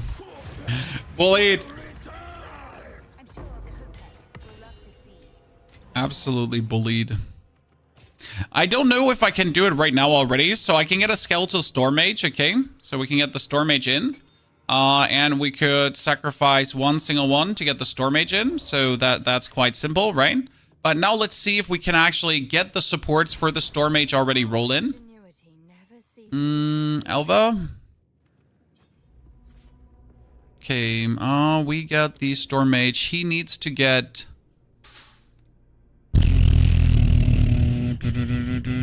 Oh, Wildfire's a tier 2 gem. Neil, you were right. Why don't we have Wildfire going on yet? Oops.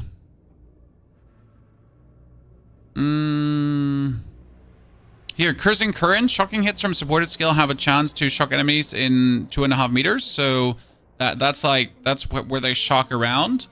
And then you get the Ignite, where Fiery Death, Eternal Flame. Here, supported skill have a chance, Ignite duration. Here, supported skills have 100% increased Ignite duration on enemies. No, not Ignite duration. That was supported skills have 100% chance to ignite. No, Searing Flame. No, Stormfire. Shocks from supported skills do not expire. So that's the one you would be looking for. Okay. By the way, Wildfire. No, it was not Wildfire. We're not looking for Wildfire. We're looking for the other one. You're right, Neil. So it's a tier 3 gem that you were looking for. Until the tier 3 gem, you would play Conduction, probably. Because Conduction is 100% more chance to shock, and then you have a chance to area shock. And, I mean, more shock is great, right? It's 20% more damage. I just found my first Maxolotl's Machination. Is there a cool build I can play with it, or should I just sell it? I don't know what that is. I don't know what a Maxolotl's Machination is. It sounds cool, though. Can you eat it?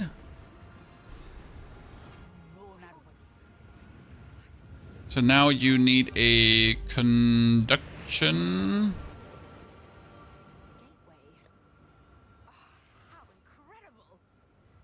Conduction, here, 100% more chance to shock. So you now have a shocking shock mage that has 100% more chance to shock. You could do the command Death Storm, but you don't want to, pretty much. So one shocking shock mage.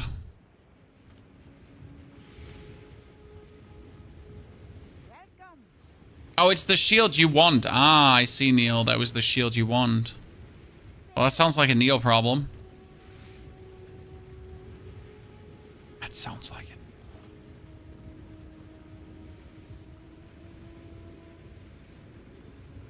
Hmm. 20% increased movement speed. Well, sirs and ma'ams. If you're giving me this early a 20% more movement speed boot, then I'm going to most certainly resistance that all the way up. I mean, that actually gave cold, chaos, and stun threshold, so we're going places. 47 cold resistance. Okay, so now we have 6 hours and 15 minutes, and from this point on, we'll just zoom in through. Let's go, chat. Ain't nobody got time for this. Let's wrap up the game with this amazing build. I mean, so far, this has been an absolute fun playthrough. Like, 0 struggles. Again, how many deaths is it in total? It's 5 deaths, ladies and gentlemen. And all of these deaths could have been avoided, let's be fair. So it's not like we died because it's unavoidable. We just died because we suck.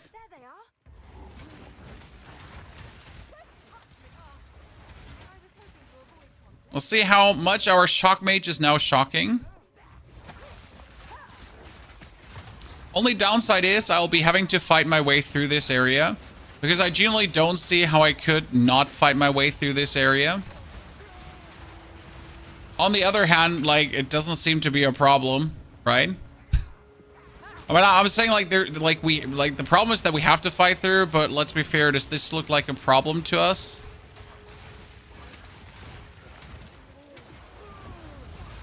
So in the long run, I think we want to have 2 shock mages, because then you just guarantee more shock.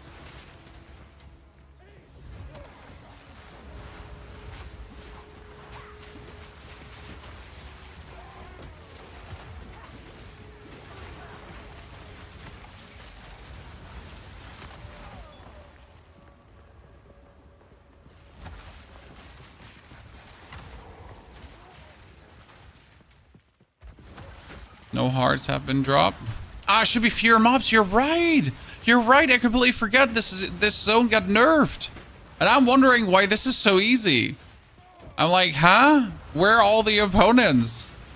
You're completely correct. I have not been here, or I haven't like thought about it.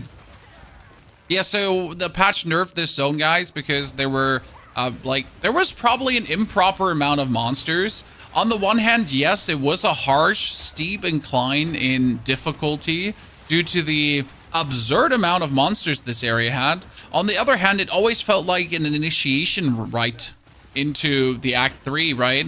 Like, if you wanted to beat Act 3, you gotta have the guts, you gotta be strong enough, you gotta be defensive enough, you gotta have the DPS, right? To make your way through. But I can understand how a lot of people might have been frustrated with this.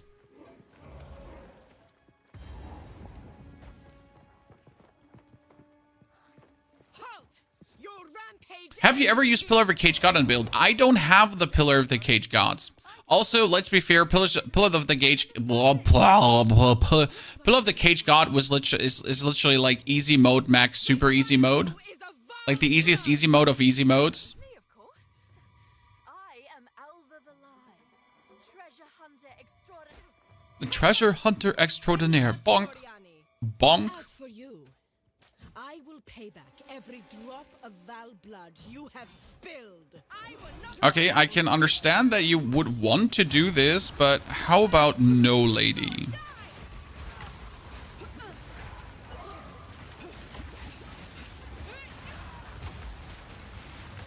Yeah, beat her.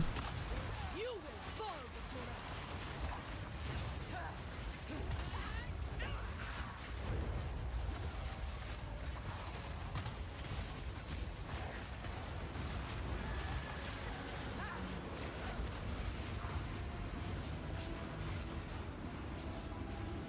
Kill all my minions. Okay, that was a good start. Right?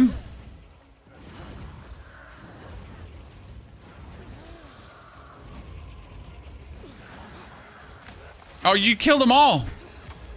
Uncool, lady. Okay, nuke her. Oh, really? Really? You so fast went up again? Bullshit. That was just not okay. Like she was barely down on the ground again. Oh, that is just that was uncool.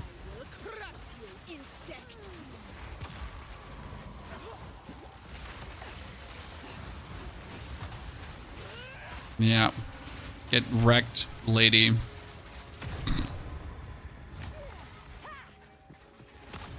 We got an endgame titan yet? Well, what does endgame mean for you? Because some people, like, I make a character and level it up to level 85, and people are like, where's the update? Okay? Like, I level my characters up to 85 and then I'm done. Well, we have 2 titan guides up to level 85, and they've been amazing, fun, and they're great. And obviously all these builds are able to go further than that.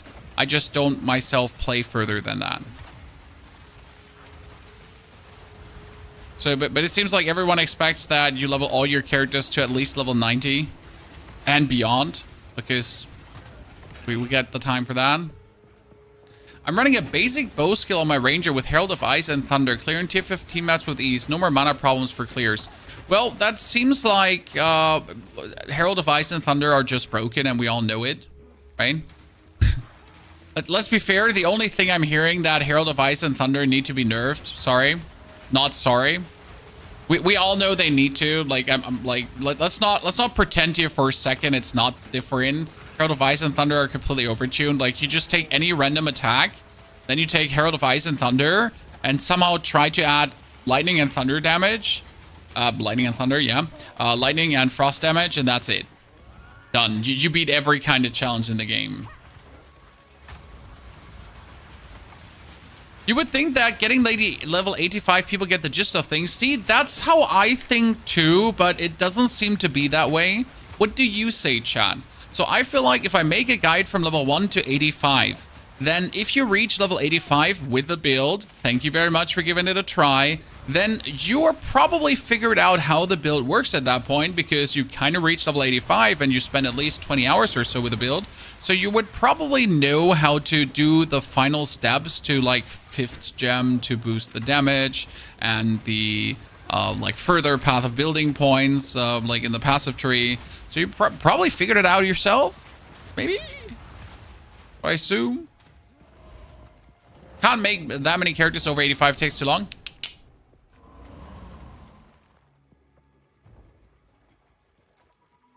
I'm from the US and way too many people want everything figured out. I don't have a problem with you wanting everything figured out, right? Like generally, I don't see the overall issue with it. It's just the expectation that irks me sometimes. You know what I mean? So there's a difference between, like, you know, sometimes people are like, is there going to be an update? Are you playing this character further? See, that's a good question. But then there's also the crowd that's, when's the update?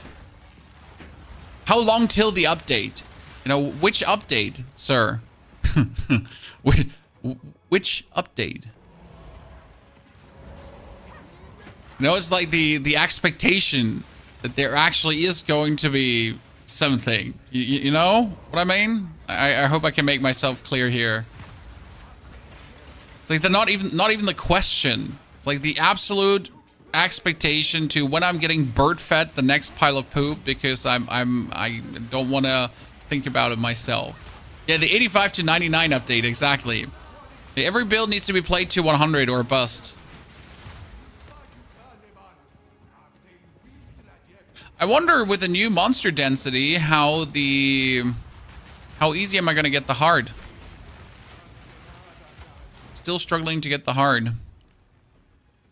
Do we now push to the side for... No. We go down for the final minion damage nodes. What's the easiest class to play? Well, I died 5 times with this playthrough right now, sir. And I really have been reading mostly chat and not playing the game. Which is considered one of the easiest classes to play through. Because you're pretty... like... with a Sork, you have the problem that your Sork might die. Because the Sork gets attacked and you have nothing in front of you. With the Witch, you have the advantage of having tons of minions. So you are always able to, like, just take a step back and have your minions be your protectors of injustice.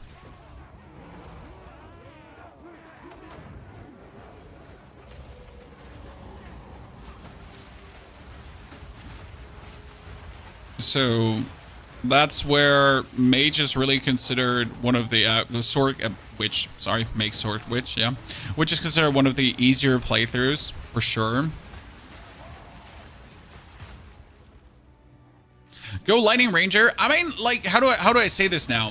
The Lightning Ranger is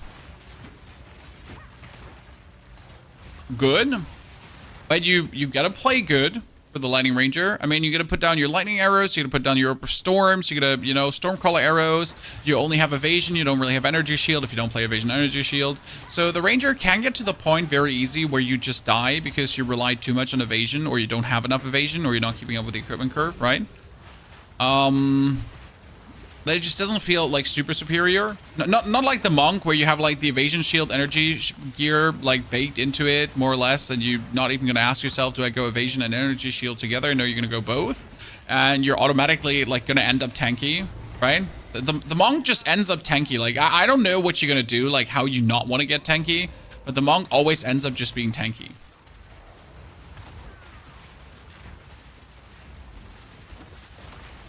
As a new PoE player, after following a guide, it is pretty intimidating after following along, wondering where should you go next. I do know what you're saying, but I hope that while you're following the guide, you're obviously also understanding the guide, right? That's the main... well, it depends on how guides are laid out, obviously. So there are guides that explain things to you, and there are guides that just bird feed you. So I guess if the guide never explained why they're doing things, that's a problem. Jockey, good to see you there. So I'll say there's probably some creators, yes, that only tell you do this, but not do this because, and then you end up, as you say, at the end of the guide where you just don't know what to do. Because no one ever told you why you're doing things. They're like, you know, you're just like, here, take this point and trust me, and take that point and trust me, bro. Because, well, if you trust me, bro, like, everything is going to be good.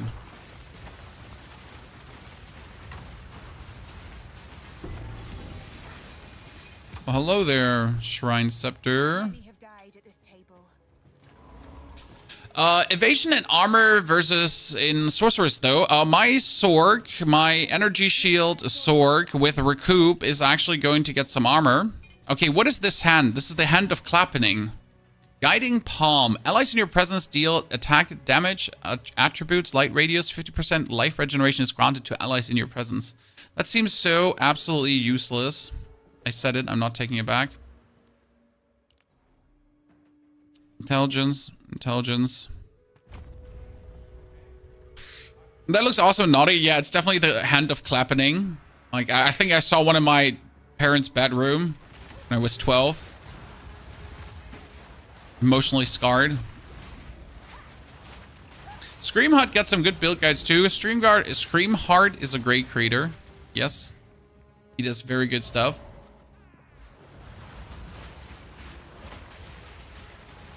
"205 hours in, new player just beginning to wrap my head around things," and that's totally fine. We all have our different learning curves. Like for me as the creator, I don't have the luxury of a slow learning curve. I either learn fast or my guides suck, right? But definitely my first playthrough, I learned so many things as well, right? My first witch in comparison to the follow-up witch is definitely not as good as. That's why, like, after making my very first starter video, I, like, 2 days later made a new starter video because I just learned so much that I was like, you can't give this to the people. You gotta make a new one. I have a blue ES Tiara with 2 minion skills and tier 10 mana. Should I greater essence it? I mean, it seems amazing. Cool. I'm not even sure how you have greater essences, though.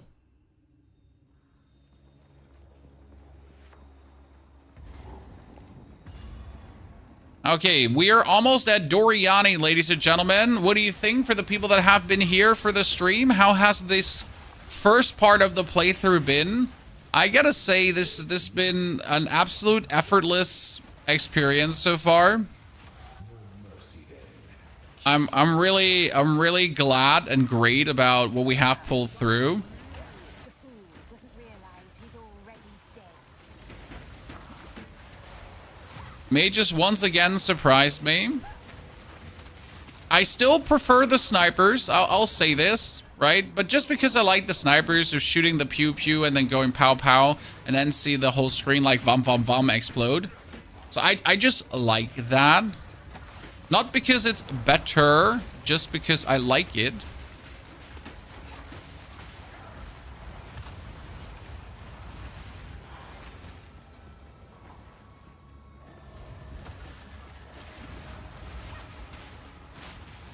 You're on your 9th build. That's amazing, sir.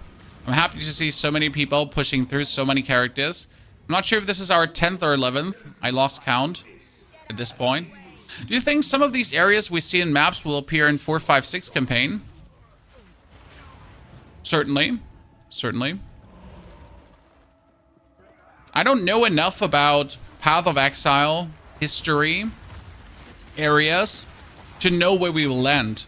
I mean, right now, what do we have? We had a more rural region with a bit of manor city life, right? We had the jungle. We had the deserty region. So what's going to be the 4th? I mean, the 4th is probably going to be a city region, I would say right now. That's at least what I would be expecting, if I'm honest with you. Some kind of city. Big city. Into the sewers again, Chad. To fight your way through the sewers.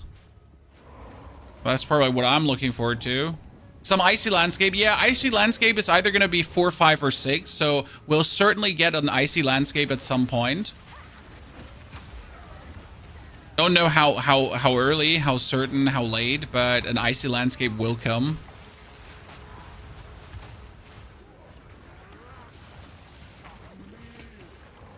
Hell lava landscape. I mean, technically you had a lava landscape-ish with the in the desert region with the forge area.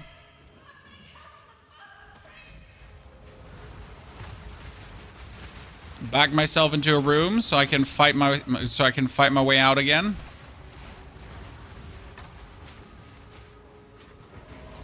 There we have it, ladies and gentlemen, and I have arrived at Mr. Doriani, clocking in at 6 hours and 32 minutes. A bit slowish on the side, but I think we did well.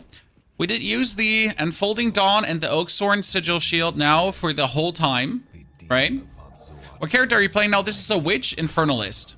And we're focusing on minions, and you might notice how this is actually pretty damn good.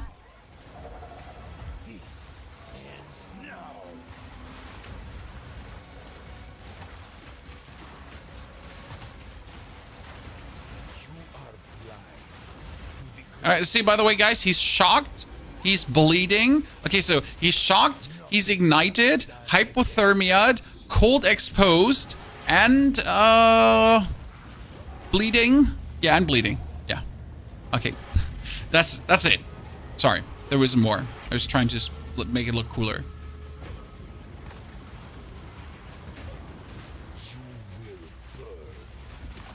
So that's everything you kind of do to him.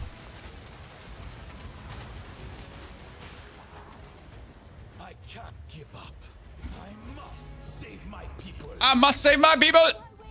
Must save my people! People must save! No, I will succeed.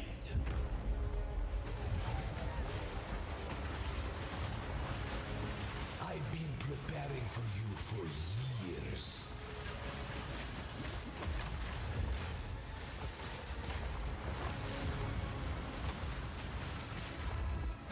One death is nothing for Oh no, you just torched my minions! Doriani, not cool. nothing will stand in my way.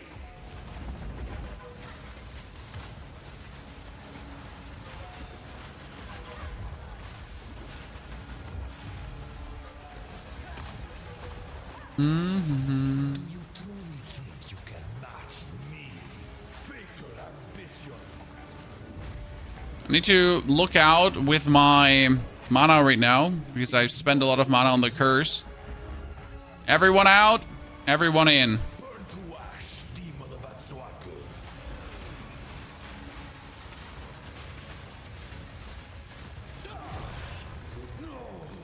Got him. Fail me. Not now. Whee! This happened. All I've done. All that I sacrificed. I thought you did this build already. No, not with frost mages, sir. History is already written. Where do you get the gems to place in the socket? You get runes here. Iron rune, for example. Us and help save the future. Runes. That was a very fun and good playthrough, ladies and gents. Hermit Garb. Start talking then. Why are my minions attacking Doriani again, bro? Can you, like, leave him alone? Minions! Minions, it's okay. You can stop now. Ruff, leave Doriani alone. What did he ever do to you? Like, they're just all, like... So, Chad, should we for tomorrow already do a starter for this to this point? Or should we rather push it all the way to 65? I mean, there's nothing actually changing towards 65. That's the thing. So into the end game, like, we're not really adding much to this right now. It just stays like this, more minions, right? The only thing in the end game that's changing is better equipment then and removing your chest and your shield for other stuff.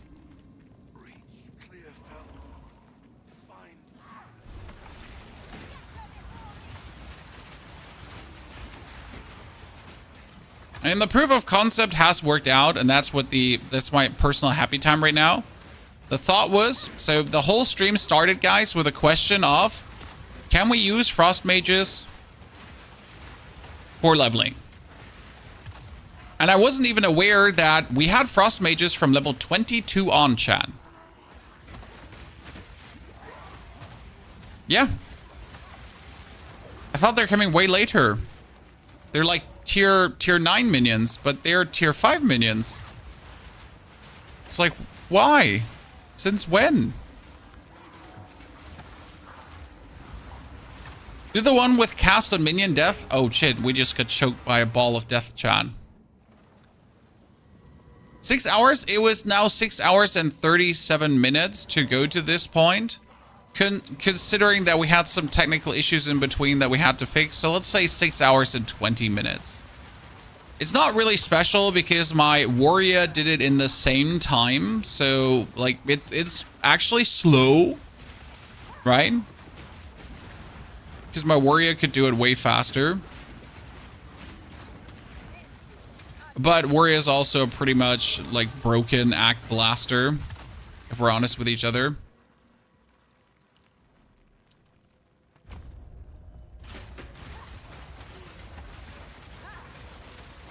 How many minions? Oh, we get 11 right now. 12. Sorry, 12 minions.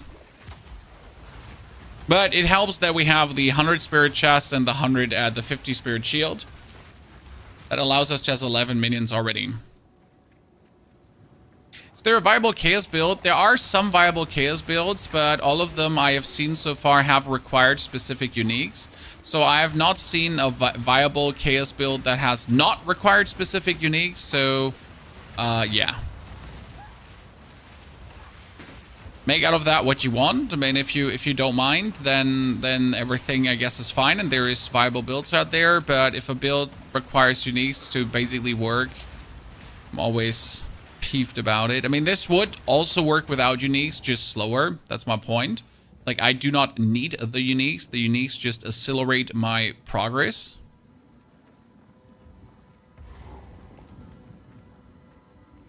The mana's a struggle. Well, that's why we went for a lot of mana regeneration early on, and we are not using mana very much. So my actual like flame wall is not using much mana.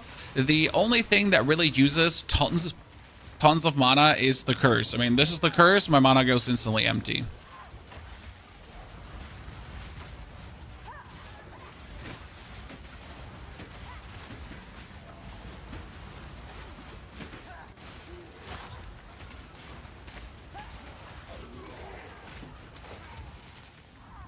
Okay, let's run to the miller. Hello, my minions. Sorry, chat. Didn't mean to die there on you.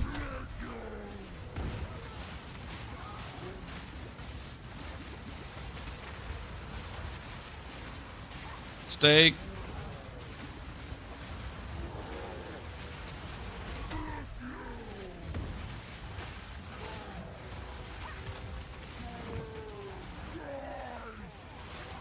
Mm-hmm.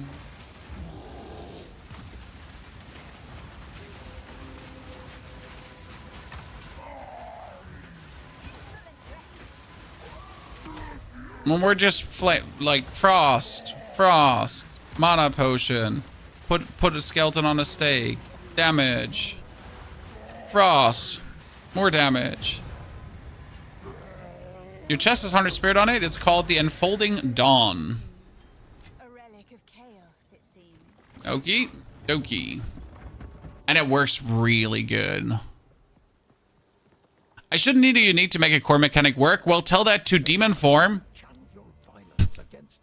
Tell that to demon form. Okay, chat. Ladies and gentlemen, that was the witch so far. With the mages from level 20 on. Like, it was crazy. So we got into Act 2, and we straight up picked up the mages, and it works fantastic. We did use these from level 0 on, and that from level 7 on. That worked so far splendid. Can't wait to play this into the end game. I mean, right now, I feel like this is going to be my smoothest into the end game push than ever.